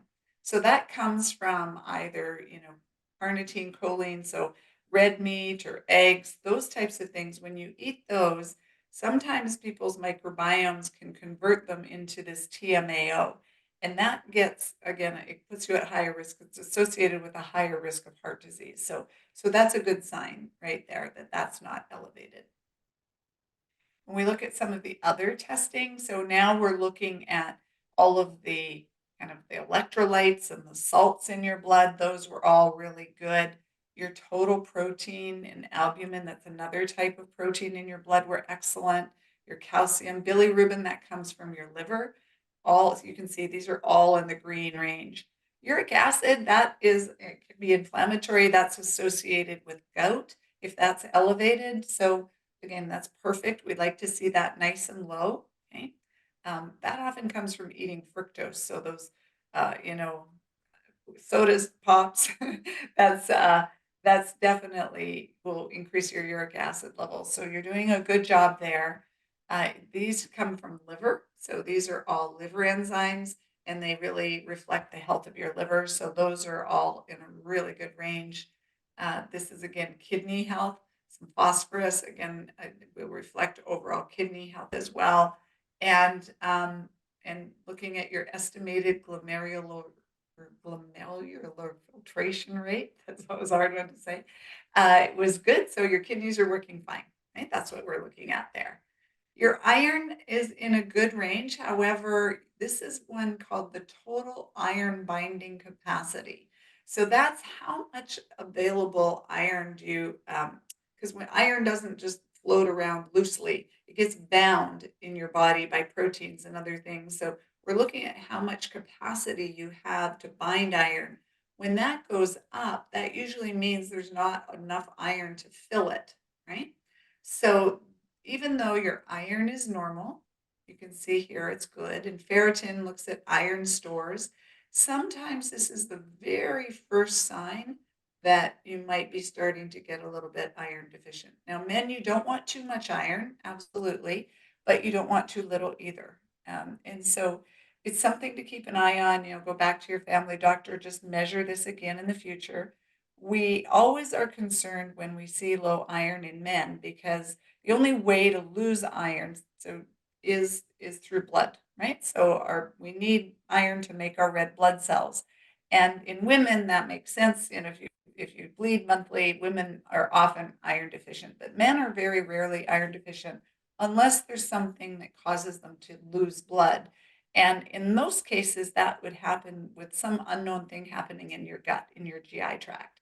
So usually when we see this, that we usually want to make sure that everything in your gut is nice and healthy. So just keep an eye on that. You can tell you're taking some vitamin D because your vitamin D is in a really good level. Okay, so that's excellent. Right.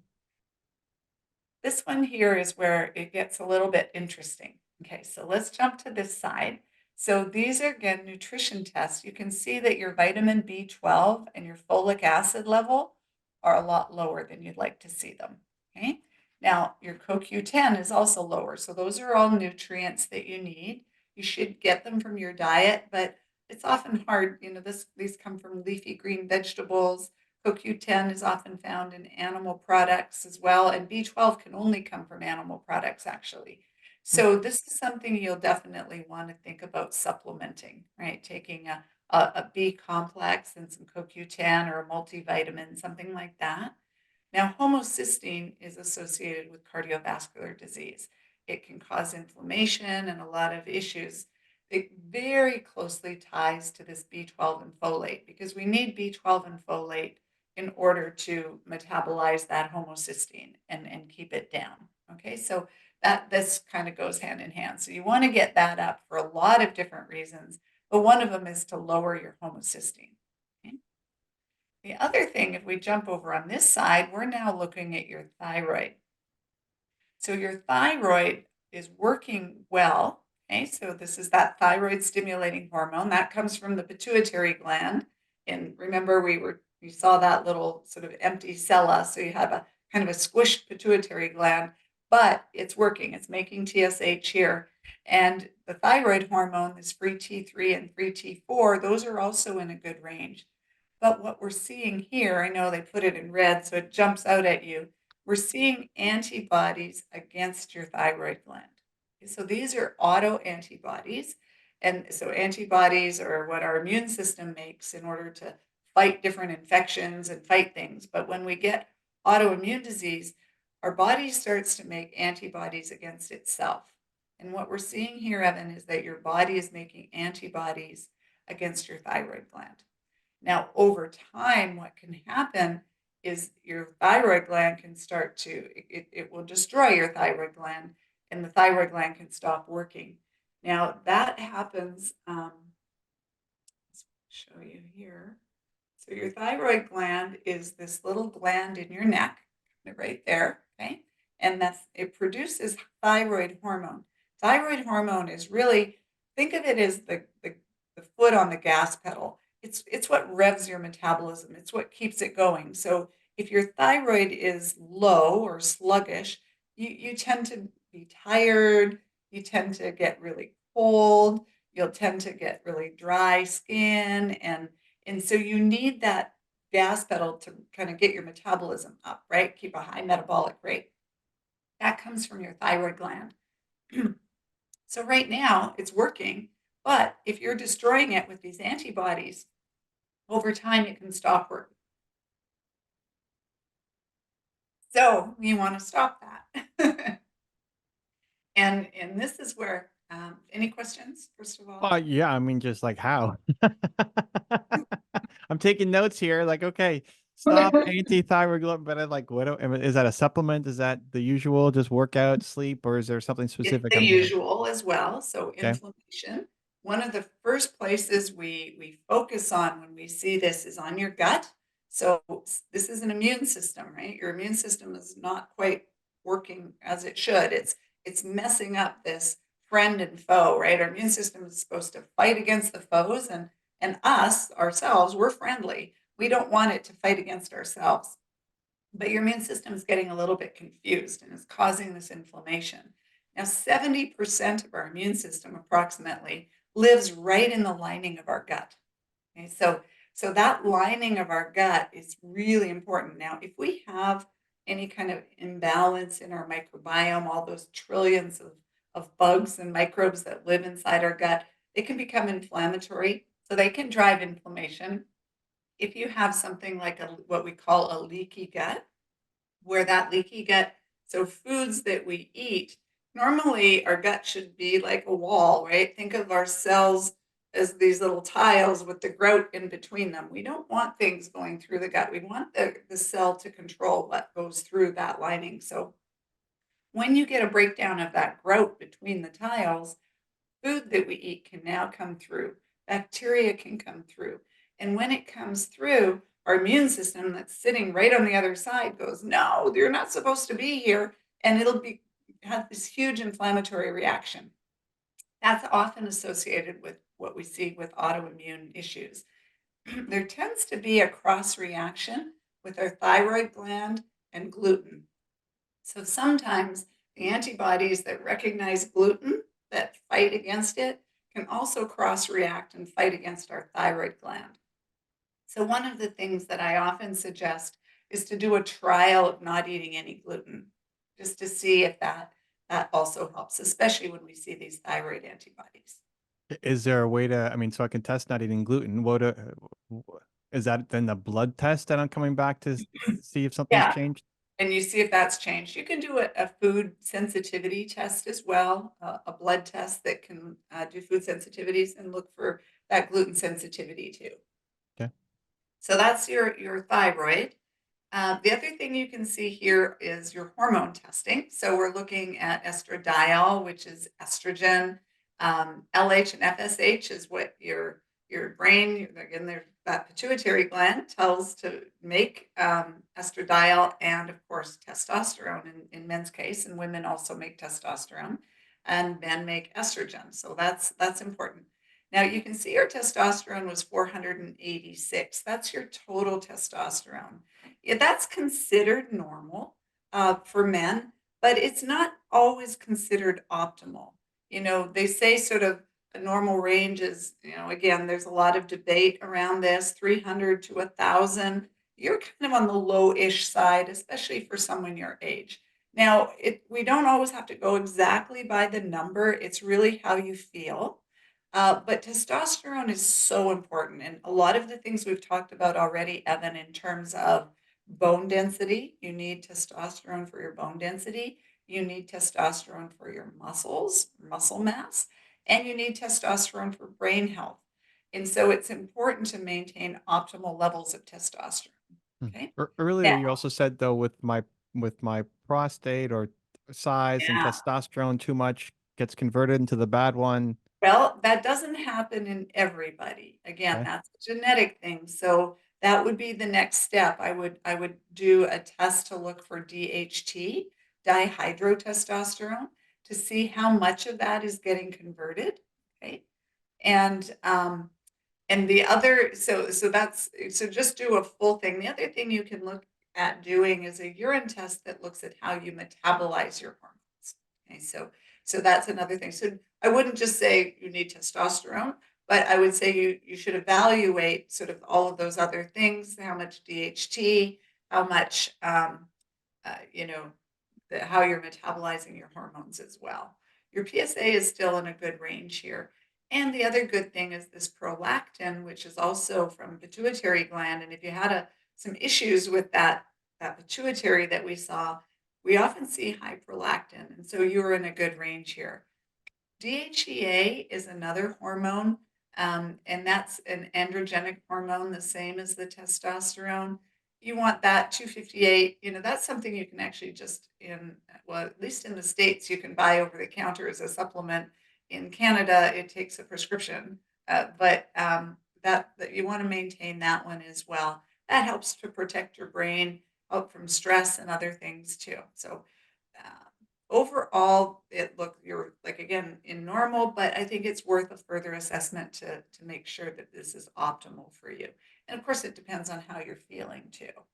When we look at your blood counts, your white blood cells, your red blood cells, hemoglobin, these were all good. So sometimes if your iron is low and your vitamin B12 and folate are low, we need all of those three things to make our red blood cells. So the good news is that these are not low, okay?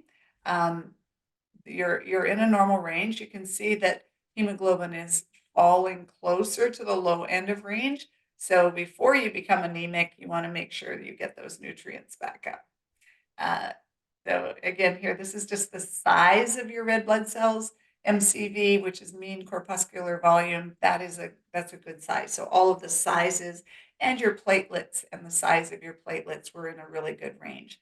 And when we look at your white blood cells and we see what types of white blood cells you have, the neutrophils, those like to fight, those are your white blood cells are your immune cells, right? So your neutrophils are ones that fight bacteria.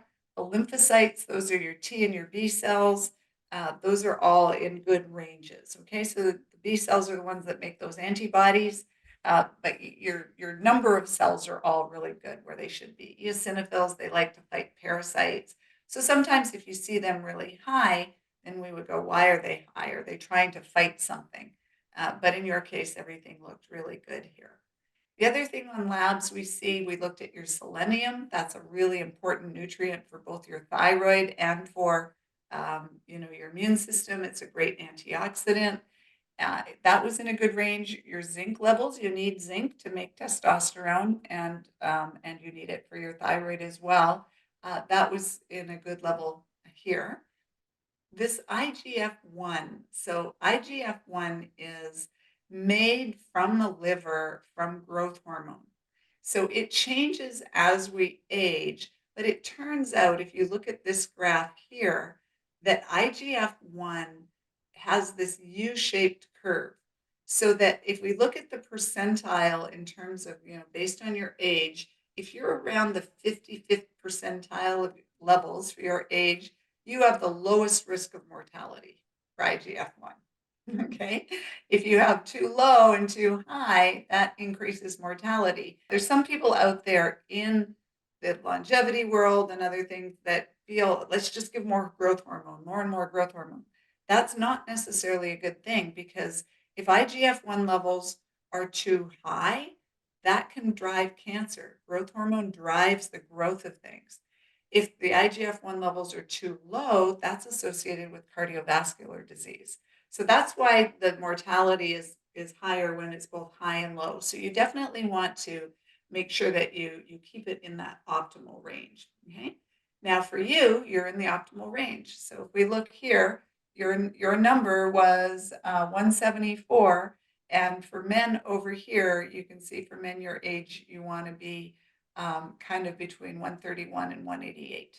Right? So right around 174. So you're doing perfect for that one. Okay.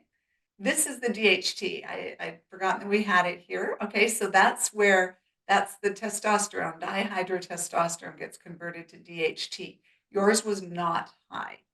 Okay, so that's a good sign, and that's something that you could, bodes well for potentially if you might need any type of hormone replacement. And then the last ones are looking at these risk scores. So this is, again, your genetic risk scores for type 2 diabetes. That was not elevated. You were in this 66th percentile. Your genetic risk score for having those high triglycerides was just on the slightly high side. Now, again, you didn't have high triglycerides, so that was good. For having low HDL cholesterol, you had a very low genetic risk. Wow. Now, your HDL cholesterol was slightly on the low side, lower than we'd like to see it. So again, this is where the environment comes into play. And then also, this one is your risk for having high LDL. Now, remember, you did have high LDL. And so, again, this is where your environment comes into play because you didn't have an elevated risk, about a 5% lifetime risk of having that. And the last genetic risk score is that Lp(a), which we saw you were elevated, right? We thought that's the one that has less of an environment and more of a genetic component to it. So this is consistent with what we see in you as well, right? Is a high genetic risk for having high Lp(a), which is what you have. Okay, Evan, any questions? We've sort of gone through all of the results. We'll jump to the summary in a bit, but that was a lot of information, I realize. We went over a lot, but we found some, I think, really important things because we now have some action to take. So it would be silly to do the testing if you couldn't do anything about it. The good news is that there's so much that you can do about everything. Yeah, it's great. I mean, it's drinking from a fire hose, but it's awesome to have you to explain things and make it make sense. For, I guess for a lot of these things, it's still the getting the basics down, getting sleep and exercise and diet and all those things. For supplementation, and maybe we'll get into that when we talk about recommendations. But how much does something like an AG1 cover off a lot of these things, or is it better to go specific for vitamin D and fish oils, et cetera? Yeah, when you have, I mean, something like an AG1 is a nice kind of base, like a multivitamin as well. Obviously, the best is to get most of your nutrients from your diet, right? But you have to both eat those nutrients and you have to digest and absorb them. So if your gut's not working as well and you're not digesting, absorbing them, you're going to be nutrient deficient. It's really interesting how common nutrient deficiency is. Like, considering we live in a world of unlimited food, in the United States and Canada, we can eat what we want. We have a lot of nutrient deficiencies. And so when you can test for it, it's good to have kind of a base of a multi or an AG1, but then it's also good to target what we know is deficient. So in your case, I would really recommend, taking a B complex as well as a fish oil, an omega-3. I love it. I have a ton of notes that I now have to go do a lot more research on as well. But no, this is super helpful. And do you have a sense of how many? I mean, it's a lot of data. And when I came in, it was a full. Was it more than a day? It was definitely a full day. It was a day and a half, and it was one Yeah, day. you were there for a day. Yeah, One well, full half day. a day. I mean, not a full day, but you were there for kind of a half day. It takes And then about how 4 much? hours to run through. How much? Obviously, you do a lot with AI, but how many hours of work is your team then doing to look over all of those graphs and details and specifics before you end up doing a presentation like this? Yeah, so, it takes a while. We have the team, obviously, radiologists will read the imaging. We have our rad techs that send everything and run it through the AI components of things. We have, in terms of the presentation, the team, the care coordinators are helping to put that. They pull the results in and put it in the presentation format. And then, of course, your physician is going to read through it and pull it all together for you. Nurses as well. Everybody, it's a team. Everybody does their bit to it. I love it. All right. Well, next up, I guess, is the recommendations. So it is recommendation time. I'm nervous. I'm excited. We'll see what Dr. Messier has for us today. So, tell me, hit me. What am I working on? What do I need to do next? All right, Evan, absolutely. So we went through all of your results.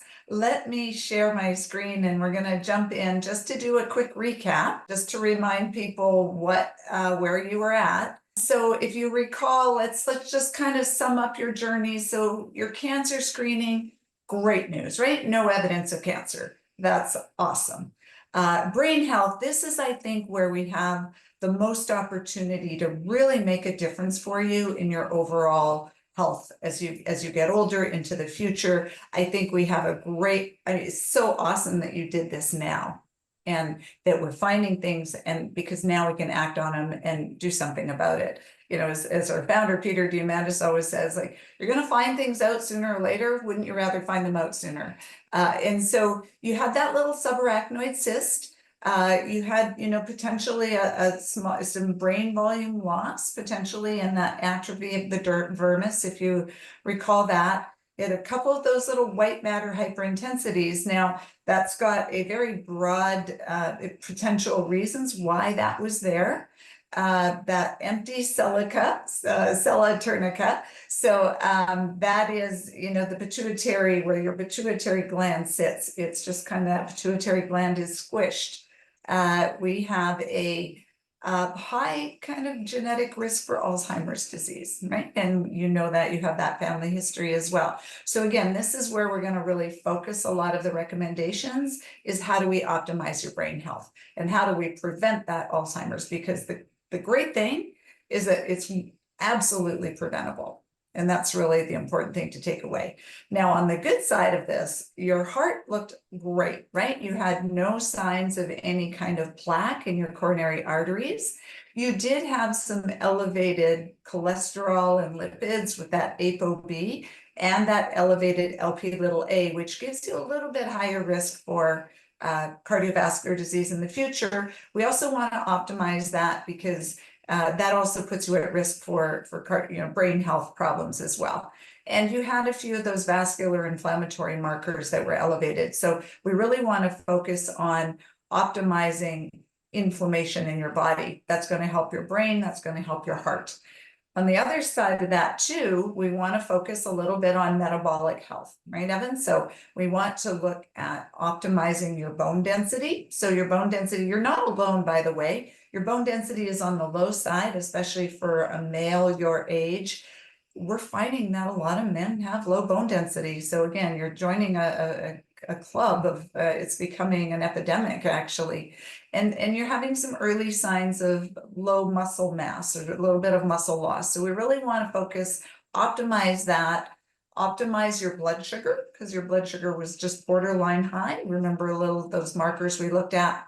And then the other things we found in your labs, that you had a need for a number of different nutrients. So your nutrients were low, your omega-3 fatty acids were low, your B12, folate, CoQ10 were low, iron was slightly on borderline low. That low B12 and folate often is associated with the elevated homocysteine. So those two go together. And then you had that early sign of antibodies against your thyroid gland, right? That Hashimoto's disease. So those are the things, the summary, we did a deep dive, we found a lot of things. And now we want to, okay, what do we do to work on that? So this is where we start looking at, okay, the therapeutic recommendations. Well, let's start with what other testing or ongoing testing you might need to consider. So for you, I would definitely look at repeating a full body MRI and that multi-cancer early detection test at least once a year for surveillance. As far as your brain goes, looking at doing another brain MRI at least in a year, maybe even sooner, just to follow up with some of those things we're seeing in your brain, seeing if they're changing over time, because that's where it becomes really valuable. You have a baseline now, and it's going to be critical to see how that changes. So that's why I really recommend everybody gets a baseline kind of imaging and MRI scan, so that we can see it change over time. We have seen a lot of, small things that we thought were nothing one year, and you see them grow or you see them change. So it's important to do regular monitoring of that. We did not look in your colon. If you recall, it was quite full at the time when we did the MRI. So you'll want to just follow the regular colonoscopy screenings that we recommend for everybody. Make sure you follow that prostate and get an annual PSA, and always follow a skin exam as well. There's, again, great AI tools that you can use to look at your skin.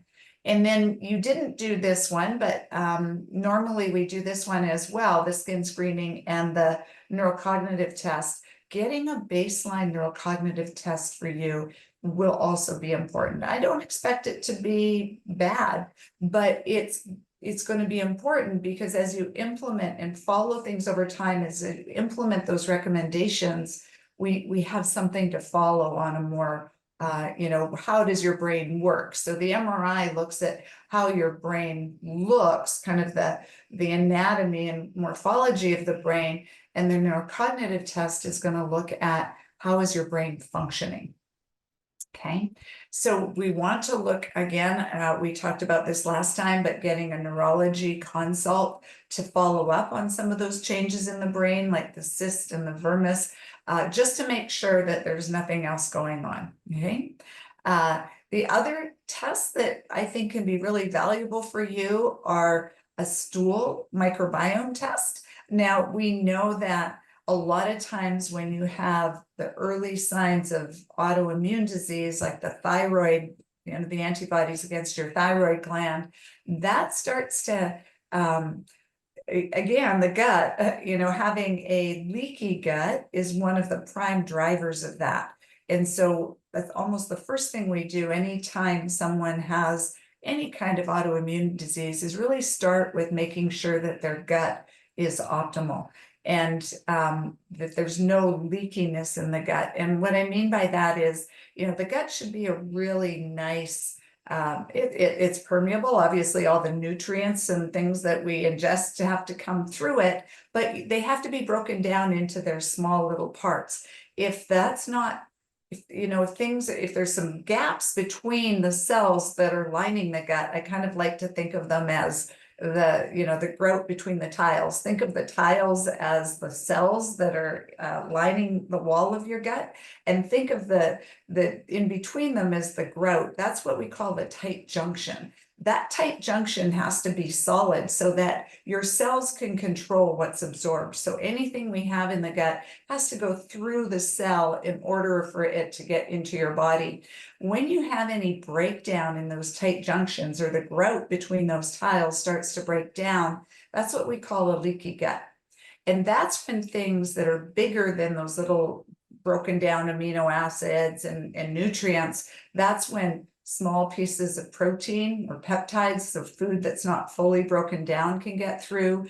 That's when even components of the microbes, or those microorganisms that live in the gut, can get through. And that's what can drive inflammation, because right on the other side of that gut wall is around 70% of your immune system, because your immune system is there to protect you from anything that comes across that gut lining.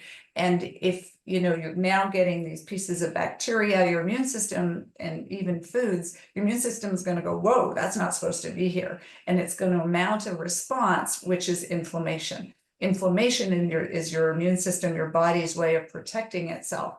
And so when you have that, that can drive inflammation in the rest of the body. So doing a stool test can help you determine what's going on there, especially in light of those thyroid antibodies. We definitely want to track your blood sugar. So wearing something like a continuous glucose monitor can also be very helpful for that. And then a toxin test. We can do simple toxin tests just looking at your urine. So those are things, further testing to consider. We do all of these at Fountain Life. So if you stayed with us in the program, we would obviously arrange for all of that. Any questions on the testing? What about the in my brain there was a lump or a cyst or something? That is there? What is that coming later on, or do I need to? Yeah, that was the little subarachnoid cyst that was there in the brain, and that's where we would, I think it's worthwhile following it with a repeat MRI, but also getting a neurology neurology consult here. I think that would be really helpful, just to bring those scans to a neurologist, have them take a look at it, and get a further opinion on that. Got it. Okay. Great. Yeah. That's scary, but good to know. Better to know than not to know. Better to know. Exactly right. Exactly right. And so let's focus on what are we going to do about this, right? We want to really focus on brain health one of the, many most important things I think you can do to support a healthy brain are all of the lifestyle things. And we talked a lot about lifestyle things before, but really focus on a very brain-centric, brain-healthy diet. So a brain-healthy diet consists of things like, really healthy fats. So you need those omega-3 fats, the chia, flax, walnuts, avocado, olive oil. You don't want to go too heavy on any of the saturated fats. You have genetic variant that puts you at higher risk for Alzheimer's disease. Those people don't usually do well with the heavy saturated fats, but your brain is made mostly of fat. And so you do need those healthy fats to support your brain, even things like the, choline or the egg yolks and other healthy fats can be really beneficial for you. You want to make sure you get enough protein. Okay, so this, I know there's a lot of talk about protein in the news and, a lot of people talking about it. You definitely want to focus on at least, a range of 2 grams per kilogram of protein per day. Okay. You want to focus that in the morning. And so, protein should be spread out through the day with making sure you get enough in the morning. So, this concept that we all talk about of intermittent fasting, where you skip your breakfast and don't eat anything till lunch, that's not really the best way to eat.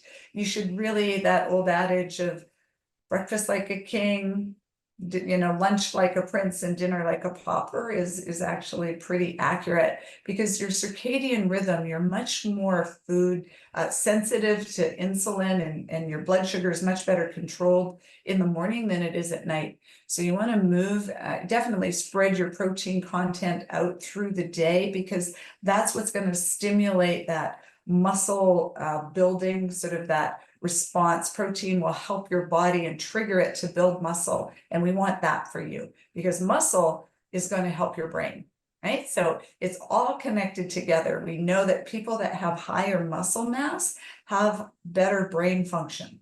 And, higher muscle mass will help produce something we call BDNF, or brain-derived neurotrophic factor. That's what helps our brain stay really healthy. And so you want to focus on getting enough protein to support everything your body needs, and especially muscle mass that you're going to be working on to build with all the exercise we're going to be talking about next. Great to be like, Helen. Exactly. So, avoiding gluten and dairy to start. One of the things, there tends to be a cross reaction a lot of times with gluten, the gluten molecule. So people who make antibodies against the gluten molecule and the thyroid gland. There tends to be some cross reaction there, not in everybody, but it's worth checking, trying to avoid gluten and dairy just to really tamp down that inflammatory response, and especially help your thyroid. See how you feel when you go off of it. It's not everybody has to get off of it, but it's worth doing a trial to see if you're going to benefit from that. Gluten, dairy tend to be the most inflammatory foods for the vast majority of people. So if we want to get that anti-inflammatory diet, it really means taking away the foods that cause inflammation and adding in the anti-inflammatory foods, which you can see here, right? So the anti-inflammatory foods, very plant focused for sure. You want to get a lot of vegetables, the berries, the fruits, nuts, legumes, seeds. Dark chocolate counts. That's a good one, right? So that's got a lot of antioxidants, anti-inflammatory, but really focus on getting one of every color of the rainbow every day. Okay, so not just the amount of veggies and this really nutrient dense foods matter. What matters is variety. Okay, so you want to get that, again, get a red, a green, a yellow, an orange, a purple, a blue, every color of food of the rainbow every day. You want to aim for, I try to do this 30 different plant foods a week. Okay, so different plant foods, right? So if you eat broccoli on one day, that counts as one, but it doesn't count if you eat it twice that week. So you want to get 30 different plant foods. doesn't hurt to eat broccoli twice a week, but I mean, you want to just add in variety. You know, things like green tea are excellent as well. Spices and herbs, those count, right? So really get that variety, get that density of the nutrients in your diet. Your brain's going to love that. You want to limit or eliminate completely any processed foods. And again, I'm going to focus on those Doritos behind you. You want to definitely keep those in their bag. And then really try to get the organic foods. Eliminate the toxins that come in from food, because our brain is very sensitive to toxins. Our brain uses a lot of energy, right? The most energy in our body is used by our brain. And in order to do that, you need those little power plants of the cell, the mitochondria. Your brain needs a lot of really good mitochondria working to keep it healthy. And so toxins tend to damage the mitochondria. And so eliminating those toxins is going to be really important. Focusing on high fiber and optimizing that microbiome and that gut health that we talked about already. Because there's a direct connection, right? The gut-brain connection. There's a direct connection between your microbiome, what's going on in your gut, and what's going on in your brain. And so you can do a lot of that by focusing and really, really supporting gut health, right? Fermented foods are a great way to get, those probiotics, because they have the beneficial organisms in them. You want to limit alcohol, or completely eliminate it if you can. But definitely limit it. The other thing is, it's not just what you eat, it's how you eat, right? So that's where you want to eat in that parasympathetic state. I think we talked about that last time, that rest and digest state. That's going to maximize absorb your nutrients. So remember to get vitamin O with every meal, right? Vitamin O is that oxygen. Take a deep breath before you eat. Focus on eating. Don't eat in front of the computer or when you're driving or when you're, working, doing all of those things, because now you're going to be in that sort of fight or flight state. You're not going to be digesting and absorbing your food as well as you can be. And so how you eat is really as important as what you eat. Maintain that optimal blood sugar, because yours was, going on the high side. In the Europe, they often call Alzheimer's disease type 3 diabetes, because high blood sugar causes a lot of inflammation and it can damage your brain. And so the best way to do that is just wear a CGM, right? So wear that continuous glucose monitor, see what foods raise your blood sugar. The other thing that you should really notice, and I think it's really interesting, and I would encourage everybody listening to wear a CGM at least once to see what your blood sugar does. So different foods are going to have a different effect on different people, right? So my example was almonds. I think, almonds raise my blood sugar. Almonds aren't supposed to raise your blood sugar, but mine were raised by almonds. The other thing that you'll notice when you wear a CGM is that, wow, sometimes it's the order of what you eat or what you do surrounding that time. So for example, you can eat the same food in the morning and at night, and it'll have a different effect on your blood sugar. You can go for a walk after you eat. It'll have a different effect on your blood sugar. So, I remember a friend of mine actually started wearing her CGM, and she used to go for a walk every evening, and then she'd stop and reward herself with an ice cream cone. And she thought she was doing really well, right? I got my ice cream cone because, I did my walk. And when she started wearing a CGM, she saw that, wow, her blood sugar just spiked with that ice cream cone. And then what she did was just switch the order, went for the ice cream cone first, and then went for the walk, and her blood sugar didn't go up. So, you can still really start playing around with those things. You'll find that if you don't sleep very well one night, the same foods might increase your blood sugar more, right? Because you're going to have a little bit more inflammation. So it's really great to just play around and test and see what happens with that CGM. So go for a walk after you eat. And then it's really important to stop eating about 2 to 3 hours before you go to bed, because that is when your brain cleans itself. So at night, that's when we have that whole process, the lymphatic system, that's the system of fluids that kind of wash over your brain and clean it out. We get the autophagy and the mitophagy. So basically, all the cellular debris, cellular junk that's there, that's gonna get cleaned out during time when you sleep, right? So the only time our brain it cleans itself out is during sleep. If we're digesting a full, load of food in our stomach when we go to sleep, we're not going to get the benefits of that autophagy or that brain cleaning. So it's really important to stop eating about 2 to 3 hours before you go to bed. Okay. One of the tests I forgot to mention here is a brand new test called p-tau. It's a blood test that can actually predict Alzheimer's disease. It's actually a measure of beta amyloid in the brain. It's a blood test, predict Alzheimer's, 8 to 10 years ahead of time. So that might be something, some of the cutting edge stuff that's available as well. Okay, questions there, Evan? Yeah. First off, I love how much you care and you pause to ask questions and kind of make sure that I'm getting it. I'm trying to follow along. So it's great. Thank you. A couple. One, how much of these problems are solved by losing weight? So I think if we go back to, I forget what I was. My BMI is a little over. I'm a little heavier than I should be. It's not like obese land, but I'm a little bit, yeah, there it is. I'm a little bit overweight.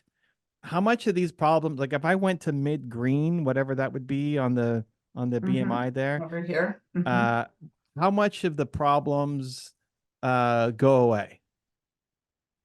Yeah, so a lot, in the sense that your blood sugar is probably going to be much better controlled and it's not just the weight or the BMI, it's the composition. So remember, this is the muscle, right? That appendicular to lean body to height ratio. That's what matters, how much muscle mass you actually have. Okay, so remember that you were in the 40th percentile for age match control. So that's not bad. It's just kind of tells you that the vast majority of the population is not very good. So by maximizing your muscle mass and your strength, that is going to matter. That's going to help your blood sugar. That's going to help a lot of these things and do a lot to prevent brain damage or Alzheimer's or anything that might be there in the future. So yeah, it's a big part of it.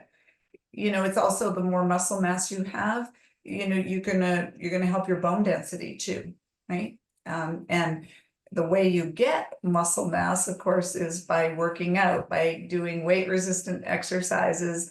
That's the process of actually working out. I've got another presentation I do sometimes that talks about, this magic pill that, it helps blood sugar, it prevents dementia, it makes you feel better, increases libido, it helps you, there's nothing it doesn't do. A little bit works even in the smallest dose, and it's exercise, right? Now, if you could put exercise in a pill, it would be a multi-trillion-dollar product, right? Yet we have it available to us for free. We know how well it works, and yet so many of us have a problem doing it. So that's always the kind of the holy grail of how do we actually get people to make those changes and to exercise. And so to answer your question, yes, it is going to make a lot of difference because by implementing dietary changes and by implementing the exercise component here, you're going to find that all of these other things are going to get better, right? So really, you want to exercise regularly. We talked a little bit about, this zone 2 training, I think the last time. So you want to, kind of build a program around 4 or so hours of zone 2 training per week. That's going to be your baseline, right? So remember that zone 2 is going to really help with mitochondrial function. I know there's a little bit of controversy right now whether zone 2 is as good for women as it is for men, but you being a male, we know it's good for you. So a lot of the studies, have been done, they've been done on men, right? And so we're still learning, do women have the same effect, or do all of these things have the same effect on women? But we do know for you that's going to be beneficial. And remember that zone 2 is the point where your mitochondria, the little power plants of your cell, they typically burn fat when they're at rest, right? So they like to burn fat. When you start working out really hard, like, ramping up your exercise, not even really hard, but when you ramp up the amount of energy you're putting out and that you require, your mitochondria can't keep up by burning fat. And when they burn fat, they have to use oxygen. They slowly switch over to burning carbohydrates. And then if you work out at a really high intensity, they're going to burn carbohydrates without oxygen, right? That's what builds up lactate. If, we all, doing the lactate runs. So that lactate threshold, that threshold at which it goes from fat burning with oxygen to lactate and carbohydrate and building lactate, that's your zone 2. It's going to be a fast walk typically for most people. It's a lot of people think it's nice, easy stroll. You have to put some effort into getting into the zone 2, but you should still be able to carry on a conversation. You should still be able to, you might have to take a breath or two extra, but you should still be able to talk while you're doing the zone 2. So that's your foundation. Then you want to add in that muscle strengthening. Okay, so doing strength training around 3 times per week, lifting some heavy weights, right? Making sure you get all your muscle groups, upper body, lower body. You can change them up to upper body one day, or biceps, triceps. There's lots of different ways to change it up. Make sure you get a rest day in between them, because muscle strengthening works, strength training, weightlifting works by damaging your muscles. So you actually induce small little tears in your muscles when you lift these heavy weights. And it's the process of repairing those tears that actually builds the muscle. So the rest in between is really important. Some people think the rest is the only thing, but you do need to do the damage before you do the rest. And then doing some type of sprint, right? Getting that cardiovascular, you're building on your VO2 max is also really important. So I just started doing something called the Carol bike. I don't know if you've heard of the Carol bike, but it's something called re-HIIT. So high intensity interval training, that's what HIIT is, right? That's what, working out really high intensity for a short period of time, resting, doing that again. The re-HIIT is a version of that where you actually work out very, very high intensity for 20 seconds. Take a little bit of rest and you do it again for 20 seconds. Takes about 10 minutes in total. And I have never felt and I work out a lot, how intense it was. I did it this morning. I can barely stand right now. so that, it's easy. It's only 10 minutes, but it's the most intense exercise I actually feel like I've done. But that's what's really going to stimulate cardiovascular fitness, mitochondria as well. So there's lots of, it's an AI powered bike. There's lots of these things that are coming out now that I think you can take advantage of and kind of hack, the fitness even more. And then OsteoStrong, that's they have gyms. I don't know if you've heard of OsteoStrong. They have gyms all over now. That's really to help you build your bone density. So there's this concept that your bones will respond to pressures that are put on them. So they're gonna, if you put pressure pushing your bones out, they're gonna remodel and, in a certain way, depending on the forces on the bones. So you need, in order to build more bone and stimulate those cells that build the bone, you need a force of about 4 times your body weight. Now that's really hard to get a lot of times, right? It's hard to lift 4 times your body weight. You can do it by jumping off a chair or off a table, right? And landing, that's going to but you don't want to get injured. So So OsteoStrong is this sort of hydraulic way of putting really high amounts of pressure on your bones as you're pushing, legs back, arms, and they've got some really nice data behind it to help you build bones. And you don't have to do that very often. Even once or twice a week can really make a difference. I love it. Tony Robbins told me about OsteoStrong a while ago, and so I looked one up. There's one relatively close to me, maybe a 30-minute drive. So it's a great little extra reminder to book. I think they do for anybody. They do free trials, or your first session is free to go and check it out. So good, extra little reminder there for me. For the I diet think Tony side, bought all the equipment. Yeah, go on the diet side. Go ahead. yeah. Tell me, what do you think about raw versus cooked? So I remember I was trying to get more cruciferous in my diet. I mean, I know we talked about broccoli, cauliflower, etc. And there was some content around don't eat broccoli or cauliflower or even some other veggies raw because of all this stuff I didn't understand. What are your thoughts, cook versus raw for the veggies? Yeah, I think in general, most people absorb them better when they're slightly cooked. I think, don't that al dente type of, it's softer but still a bit crunchy. Cooking can help break down the cell wall of the veggies. It can make the nutrients a little bit more available. If you cook it too much, you can break down a lot of the nutrition and the enzymes, and so you don't want that mushy broccoli. You want that kind of lightly steamed broccoli or roasted. That can really help, depending on the food. Sometimes there's a lot of people that talk about juicing, right? How raw foods can really maintain the enzymes that are in the plant. So there's definitely something to that. So I really try to get a combination of raw, and sometimes doing raw is easier to do in a smoothie or in a juicing format, because the blender will break down that cell wall and really help release those nutrients and make them available. Juicing you lose the fiber when you juice. So, one of the benefits of vegetables is fiber. So smoothies are a great way where you put the whole vegetable in and blend it all up. So yeah, doing a bit of both, I think, is usually a good idea. Okay. I mean, raw is easier for me because I could just have a bag of cauliflower in front of me and just snack on that all day. Nothing wrong with that. All right. Yeah, carrots and, put a little dip of hummus. It's a great way to do it. Yeah. And then protein throughout the day has been a challenge. What I've found for weight management is harder when I eat throughout the day versus some form of fasting. So is that just I'm eating the wrong foods or too much of a certain kind of food? How if I start in the morning and I'm eating, how do I not gain even more weight because I'm already too high for what I'm supposed to be?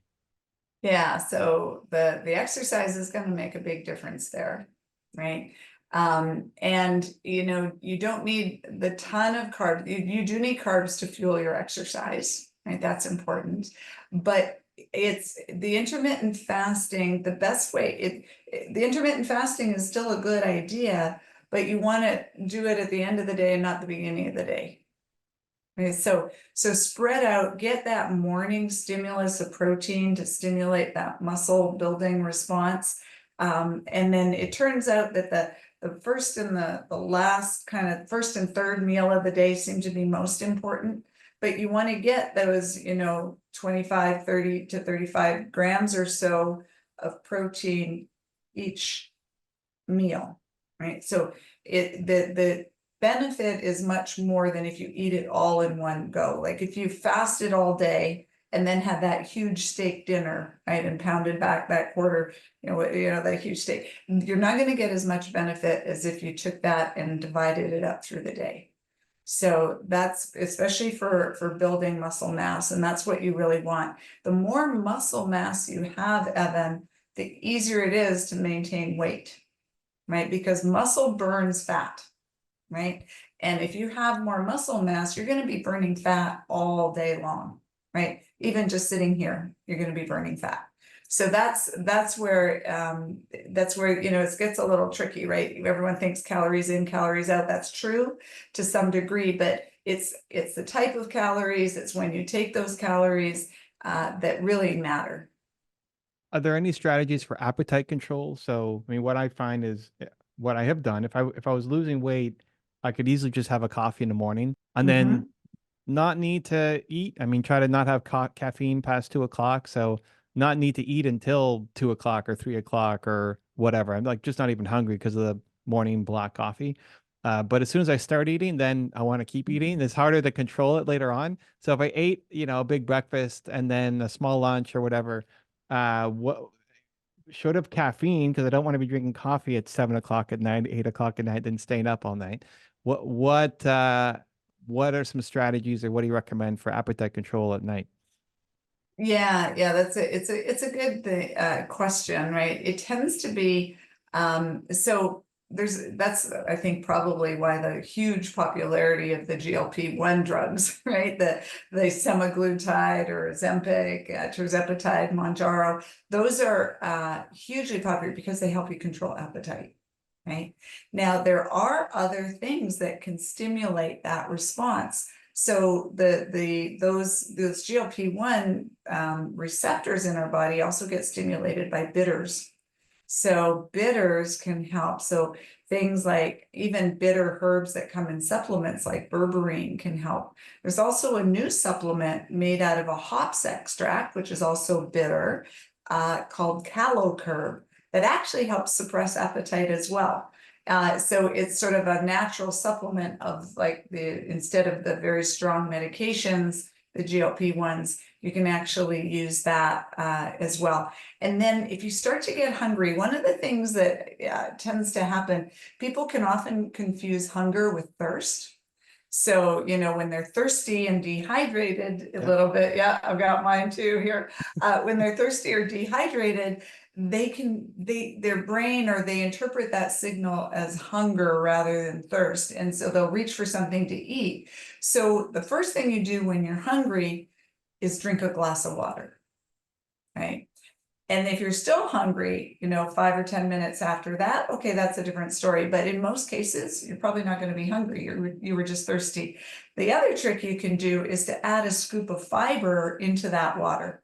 So, you can just get powdered fiber, add that to the water, drink that. That's going to fill you up really nicely. You're going to get the benefits of the fiber and the water, and you're not going to want to eat a lot as well. So there's lots of easy things you can do to prevent those cravings at night. Got it. Okay. I've tried sea salt. So I'll almost always have some Himalayan sea salt with me here at my desk too. And that seems to help as well. Yeah, okay, that's part of the cool. dehydration thing, right? Because your body needs those salts and electrolytes. Yeah. I have electrolytes, salts, Himalayan salt in here, and branched chain amino acids in my water right now. Cool. All right. Yeah. Okay, I have some work to do. Lots of fun stuff to do. Okay, so let's go back here. Let's go to the sleep. I know we did a lot of talking about sleep last time as well. So just again, remember, sleep is when your brain cleans itself out. So you have to get that sleep. It's really, really critical for maintaining a healthy brain. That's when you're going to repair all your, the damage you've done from the weight training and all of working out you're going to be doing. That's when, you're going to get all of those benefits. So really important to sleep. Use all of the tricks and tools, keep your bedroom cool, there's some great mattress covers that will lower the temperature, like the Sleep 8. So you can get your core body temperature down. That helps induce a really solid sleep. You use those blue light blocking glasses, get the sunlight in the morning. If you're doing a lot of, time travel or time zone shifting, which could time travel. Time travel would be awesome. I know, I was waiting. One day. What has Peter invented now that we need to go and do? It's coming, just wait. Yes, exactly. The time travel is just staying healthy as you get older. We're traveling healthy through time, at least for now. And so you can use melatonin to help kind of reset that circadian clock. Okay. Now, just to go in there and talk a little bit more about the optimize your gut health, we often, all of those diet things we talked about are going to really help that. But we talk a lot about when you fix a leaky gut, when you really want to optimize gut health, that's what we call, we can do that with a 5R program. Now, 5R program is, you can see it there, remove, replace, repair, reinoculate, relax. And so what that is remove anything that's causing a problem. Now, if you do a stool test, we'll be able to see a lot of this and know exactly what you might need. But again, remove any foods. You can also do a food sensitivity test. Remove any foods that are causing problems, like gluten, the dairy. And then with the stool test, you might see if there's any organisms in your gut that shouldn't be there, right? So you might want to go in there and remove those. Sometimes takes medication. Sometimes you can do that with supplements and herbal supplements. You want to replace. Now, sometimes people don't have enough digestive enzymes. It's a very, very common problem. In order to digest your food, digestion starts in your brain as you start thinking about it, right? Just thinking about food, you'll start salivating and your saliva starts breaking down food. And then as you swallow and it gets into your stomach, you need stomach acid. Now, I don't know how many of your listeners are on these acid suppressing medications. That is so common. There's some like things like Nexium. They're some of the best-selling drugs out there. We know there's a lot of people on them, and those are drugs for heartburn. Now, that is now going to stop you from making any stomach acid. So you're not going to be digesting your food very well. That first breakdown isn't going to happen. And then as the food gets dumped into the upper part of the intestine, that's when your pancreas shoots all these digestive enzymes into the intestine to help the process of breaking down the food again. The signal for the pancreas to do that is that low stomach acid. So it's a low pH entering the upper part of the intestine. So if you don't have stomach acid, the acid isn't breaking down and you're not going to get all of those pancreatic enzymes. And so not only are people on these proton pump inhibitors or medications, this is a huge problem, but as we get older, we make less stomach acid. When we're under stress, we make less stomach acid. And one of the misconceptions is that when we get heartburn, people think, oh, it's too much stomach acid because I'm getting all this acid coming up and getting heartburn. It's actually often too little stomach acid. So as we swallow food, you have the stomach here and, the food goes down your esophagus. There's a little valve on the bottom of the esophagus and top of the stomach called the lower esophageal sphincter. It opens up, food goes in, and then it's supposed to close and prevent the food from going back up into the esophagus or that swallowing tube. The stimulus for that little valve to close is stomach acid. So you need the splashing up of stomach acid to hit it for it to close. If you don't have enough stomach acid, that little valve's not going to close. And so sometimes preventing us from making stomach acid is more of a problem than a help. Can relieve symptoms for a while, those drugs, but they're not going to really help you maximize your gut function. So that's the digestive enzymes. Repairing, fixing that lining of the gut. There's nutrients like butyrate or glutamine. That's going to really help. Fiber is going to feed the bacteria that make butyrate. That's what feeds the lining of the gut. And then you can take probiotics. You can get that in fermented food. And the relaxed part is that parasympathetic again. So, if anyone wants specific suggestions of supplements, there's so many. I don't know, there's different ones in Canada versus the States versus, they really look for the ingredients, supplements that have these ingredients in them.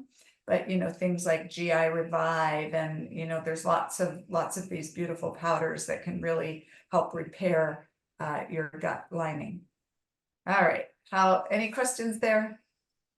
Well, we didn't talk about testosterone replacement. That's at the end there. So that's down here. Yeah. Okay. The rest is looking good. Yeah. So now let's talk about some supplements and medications. Now, the supplements, remember you had a number of supplement sort of nutrient deficiencies. It's really common for people to have nutrient deficiencies. I test a lot of people, lots of different nutrients. It's rare to find people who don't have some form of nutrient deficiency. So again, the nutrient density of our food has tend to go down as the quality of our soils are, not as good. There's a lot of reasons why people aren't digesting, absorbing, or, all of those things, but it is common. So again, don't feel bad if you have nutrient deficiencies. But the important thing is to test for it and know what you have, because it might be different for someone else. So, these are the things, omega-3 fatty acids, right, are really important. Yours were low. They're a component of your cell membranes. They're anti-inflammatory. It's really important for that thyroid gland to control the inflammation. And omega fatty acids, the omega-3 fatty acids specifically, are really important for your brain health. So you really want to make sure you get enough of those. That's fish oil, right? So fish oil, there's lots of really good, you want to get good quality brands, often the brands that practitioners will sell or that are available on the practitioner stores or websites, those are usually the better quality brands. There's Nordic Naturals is a nice one that's readily available that you can get for fish oils. And again, because you don't want the fish oil that's gone rancid, you don't want the stuff that's full of toxins. So really look for supplements that come from a lab that does GMP, good manufacturing processes, that tells you the quality control, that keeps track of lots. You can go on Amazon and you get a lot of cheap supplements, and often you get what you pay for. So you definitely want to really get good quality. I think a multivitamin would be really good for you, just a basic multivitamin support. Just give you all the basics, right? For you specifically, remember that you have the low B12, the low folic acid. You need a really good B complex. Now, because B12 is often very poorly absorbed, you need a little factor in your GI tract called intrinsic factor that has to bind to B12 in order to be absorbed.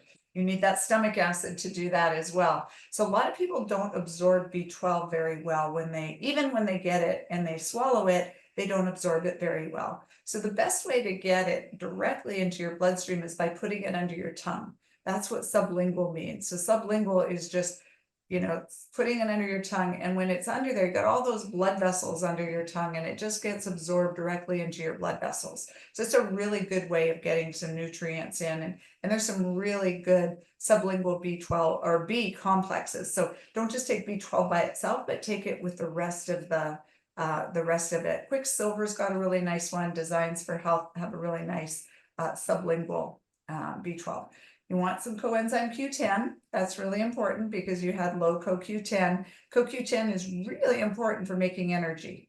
Okay, so your mitochondria use CoQ10. So that's going to be important for your brain health, for your heart health, for overall energy mitochondria, for your muscles, just staying alive, essentially. If you didn't have mitochondria, we would not live. So you need that that's really important. The other thing that I think might benefit you is adding some creatine. I think creatine is really that source of energy for our muscles. And people who work out a lot need a lot of creatine. We make creatine, but taking extra is a really good way to fuel your muscles. Acetyl L-carnitine is another wonderful nutrient for brain energy support. Carnitine is going to help get the fatty acids across the cell membrane, the mitochondrial membrane. So remember that mitochondria burn fat, and especially in your brain, the mitochondria will love to burn fat. So you need the carnitine in order to get the fatty acids into the mitochondria in the first place. It's kind of like, think of it like opening the fuel tank, right? You got to open the fuel tank in order to get the fuel in. Carnitine helps you do that. The acetylcarnitine is that form of carnitine that helps get it into the brain. So that's another one. N-acetylcysteine, that is one of the major precursors for glutathione. Now, glutathione is your garbage truck of the body, essentially. It's your master detoxifier. It's your master, antioxidant. And so basically, glutathione drives around, and all of the other antioxidants like vitamin C and vitamin E, they throw their free radicals into glutathione. Glutathione also grabs a lot of the different toxins and helps our body get rid of them. So we need glutathione.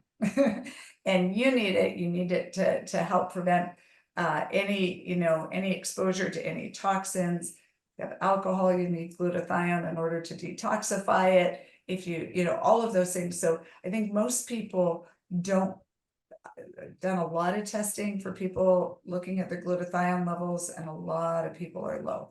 And N-acetylcysteine, or NAC, that's the precursor for glutathione.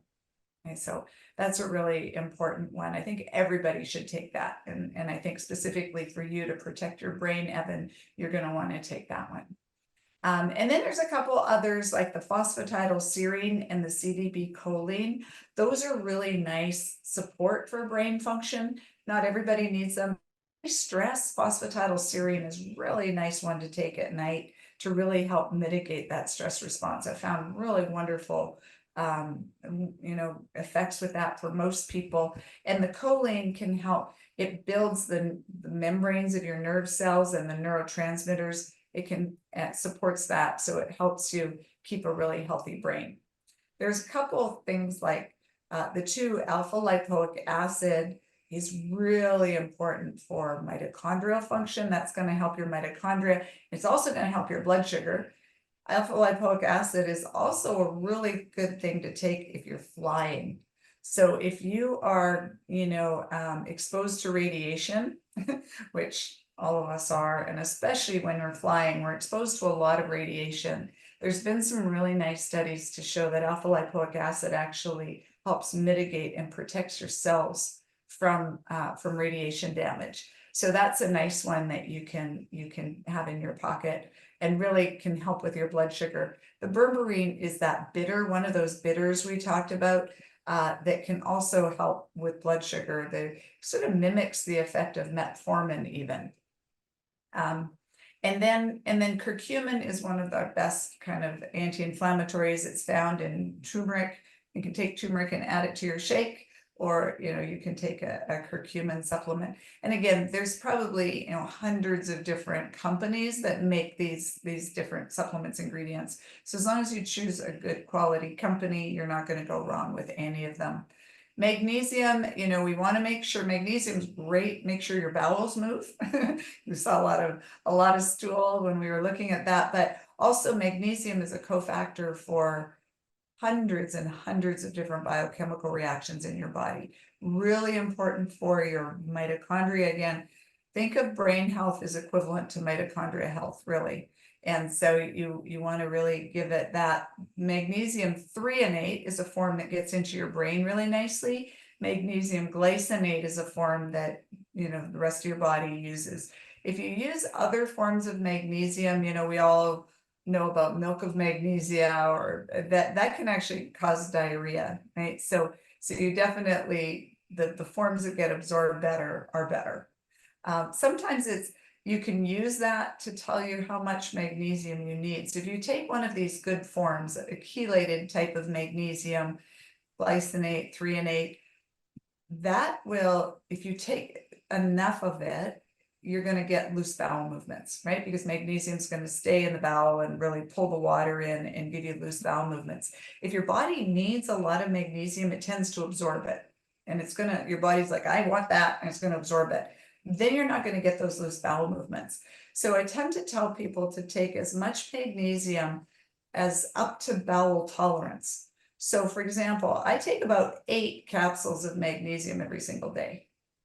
And I don't have any issue with too loose bowel movements, because my body seems to need it. Remember that magnesium is used up when we're under stress. So if you're under stress, you're going to just be chomping through your magnesium. Magnesium is a cofactor for telomerase. It helps us extend our telomeres. So most people are magnesium deficient. let's say 85+% don't get enough magnesium. You know, it's found in green leafy vegetables, it's found in other things, but we tend to, because we live very stressful lifestyles, we tend to need a lot more. Magnesium in the form of glycinate specifically, if you take it at night, can also help you sleep. So, so that's it. The glycinate can be very, very calming and help, like it's actually acts as a neurotransmitter on your, you know, it helps stimulate some of the GABA receptors. So that can really help. That's great. Yeah. That's a lot. Well, a couple of things. So one, I mean, on the magnesium side, I was working with, I guess, holistic practitioner, and that was one of the things he put me on was magnesium. And it started off as one pill in the morning, one at night. I think it's a tri-blend that I'm still on. Yeah. I forget what the three Yeah. are. And he said basically take as many until you start getting diarrhea to see what your tolerance is. And I was up to 3 in the morning and 3 at night. And he's like, oh, okay, stop at 6. I still wasn't getting diarrhea, but you're having 8. So I take 8. Just keep adding more until I get Just keep loose adding stool. more. Exactly. That means your body needs it. I Yeah. mean, it looks like a lot. When I see this list, I think of like my grandparents who are on all these pills every day, and it feels like that's a old person problem. But I mean, is this just a new reality of health? Yes, I think it is, right? I think that it's hard to eat a diet that's going to give us as much as we need, the nutrients that we need. So, you know, there's two things. We're not getting as much nutrients in our diet as we did in the past for lots of reasons, like soil conditions, all of that.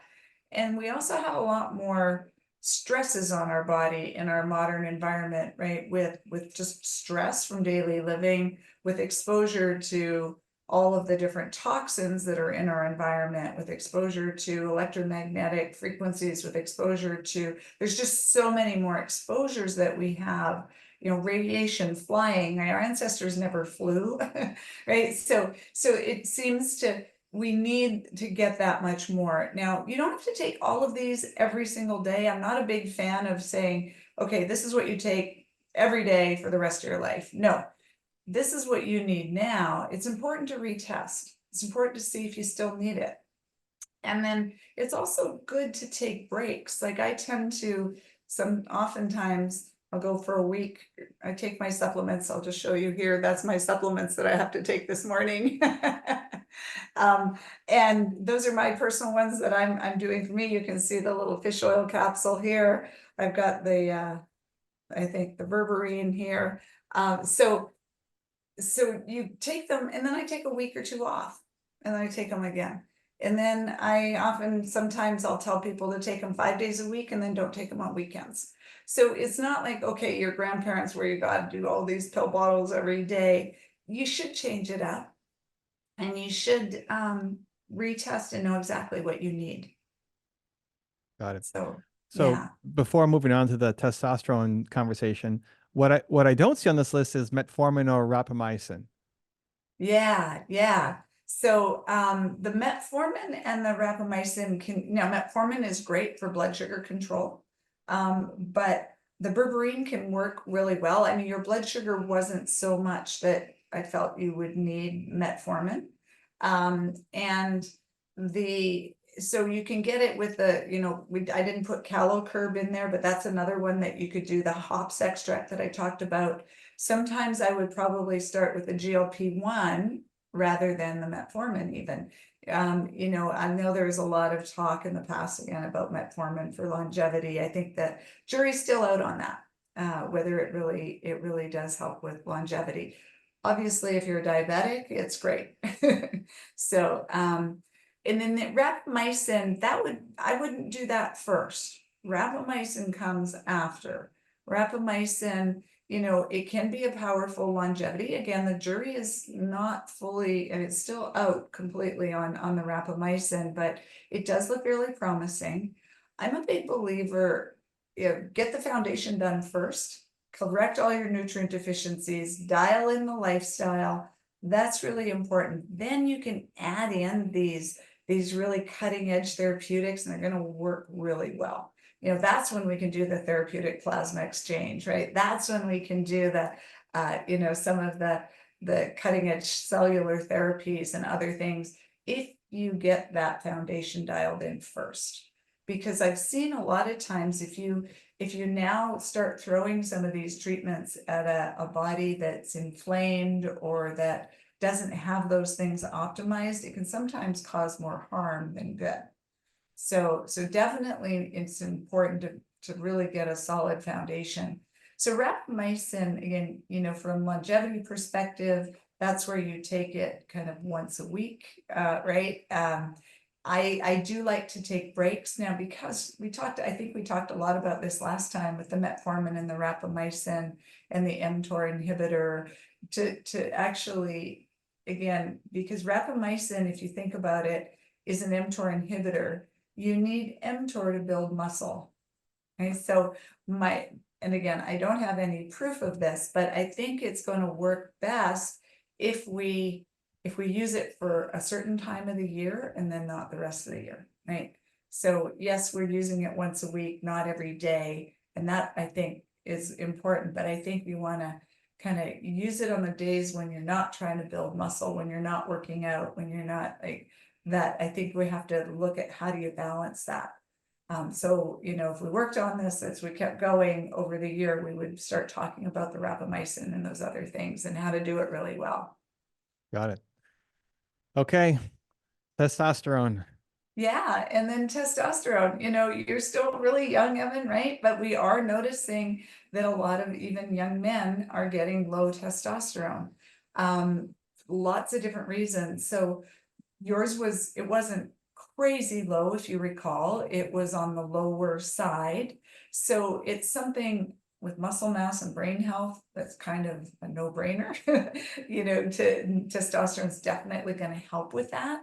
I would recommend starting all these other things that we just talked about, you know, dialing in all the lifestyle things, getting the supplements going, and then doing another test of the testosterone to see, because sometimes you need things like zinc in order to make testosterone, right? So sometimes correcting some of those nutrient deficiencies are going to allow you to make enough testosterone on your own.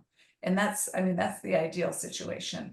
If it still remains low, so, you know, get those things dialed in, test it again, and then we can, you know, talk about testosterone replacement. It can be really, really powerful. You want to, you know, get men up to, again, there's no magic number that you want to get men to. It's really how you feel, right? So the decision to do testosterone replacement is really a combination of your, you know, what your levels are, and then also, you know, all the feeling, right? If you've got low muscle mass, yep, low bone density, yep, those are things that testosterone can absolutely help with. So you've got a lot of reasons that you may benefit from testosterone. And so I think it's something that, you know, is really high on the list to consider. And I would look at doing that in the next, you know, the next round, retest it. Thing that people often forget about hormones is that hormones actually bind to receptors. So there's a testosterone receptor. And in women, there's estrogen receptors, you know, progesterone receptors. It's not going to, you can have really, really high hormones, but if you don't have good levels of receptors on your cells, it's not going to work either.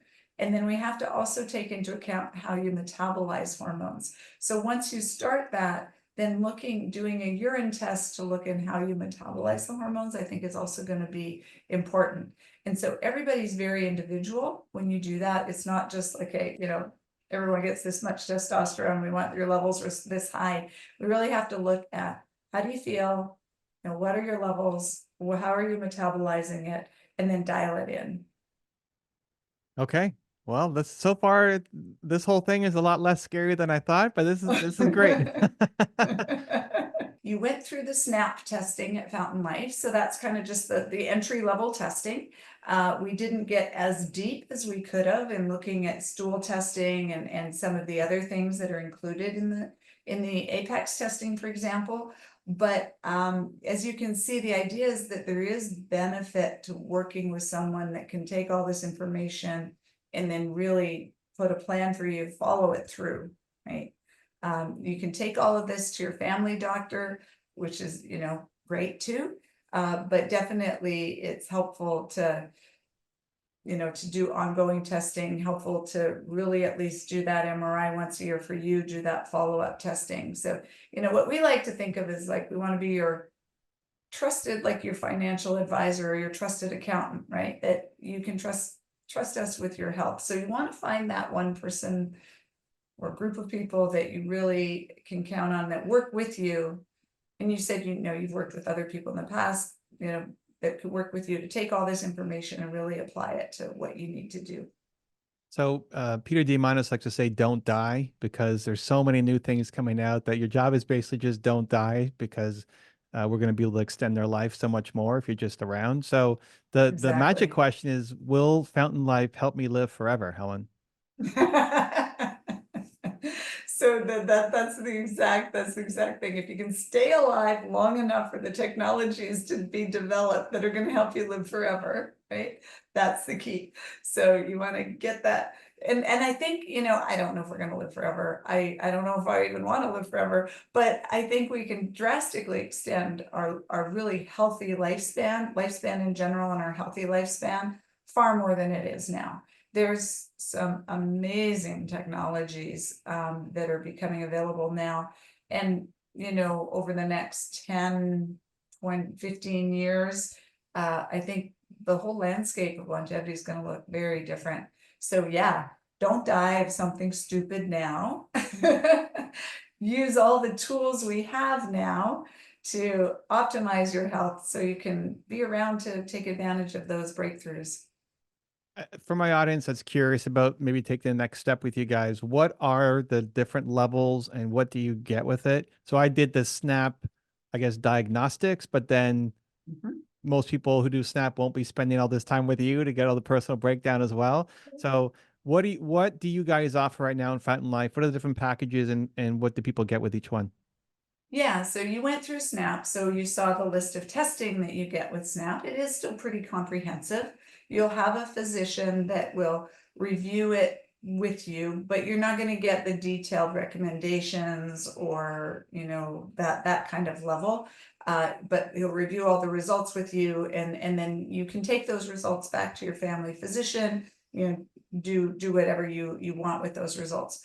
The next level, which is really the level we really encourage most people to get to, because it's where we can really give you that ongoing interpretation, the ongoing recommendations, the ongoing care. So that's the apex level of membership. You will get more testing in there, the stool testing, more nutrient testing. There's a number of additional tests that are in there. But the really important thing of that Apex membership is you're going to get a team to look after you over the course of the year. That's where, we want to be that trusted, just like your financial advisor. We want to be your trusted health partner to actually look after you through your life, right? We can monitor, do the appropriate testing every year that you might need, or through the year. You'll get a longevity physician, you'll get a nurse, a health coach to help you make those changes, get the motivation, all of those things, a nutritionist to really help you dial in some of the dietary recommendations, and of course, a care coordinator to kind of coordinate everything for you. So that's the team that you'll be working with Apex membership, and you get that ongoing care through the year. We can add in, you also have access at that point to all of the therapeutics that are now becoming available. So some of the therapeutics we talked about a little bit was the therapeutic plasma exchange, right? Where we can clean out basically an oil change for your body. That's been really proven. There's some great evidence in the longevity space that TPE can be very, very helpful for Alzheimer's, reversing mild cognitive impairment, and also a whole bunch of other factors that are associated with aging and longevity to help reverse the aging factors, like increased walking speed, it increases grip strength. There's been some amazing things. We're now, we have a blood cell biobanking program that's up and running now, where we can just draw your peripheral blood, we can store it, isolate the cells. We're working with our partner, Dr. Hariri at Cellularity on that one. We can isolate your stem cells and your NK cells and store them. And we're working on setting up a study now so you can get your NK cells back. So NK cells are your natural killer cells. Those are the cells that fight senescent cells, those zombie cells, right? Those are the cells that fight viruses and cancer. So we can, in the study, we'll be, growing up your own natural killer cells and then giving them back to you. So that's another, so that we're constantly implementing more testing that, cutting edge testing like that p-tau that I mentioned. We have working with a company that does a senescent cell test. So you have access to all of those therapeutics and additional kind of that cutting edge testing. So that's really the Apex membership.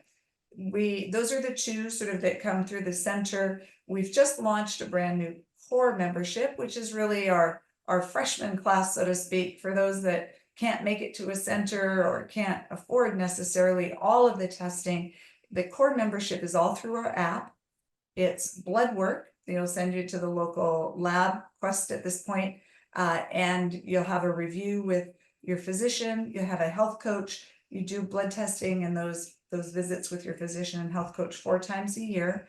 And then that opens up access to our centers where you can get more a la carte testing. Maybe you just want the MRI, or maybe you just want or your doctor feels that you would really benefit from a CCTA, then you can get that through the core program. So those are our levels of program.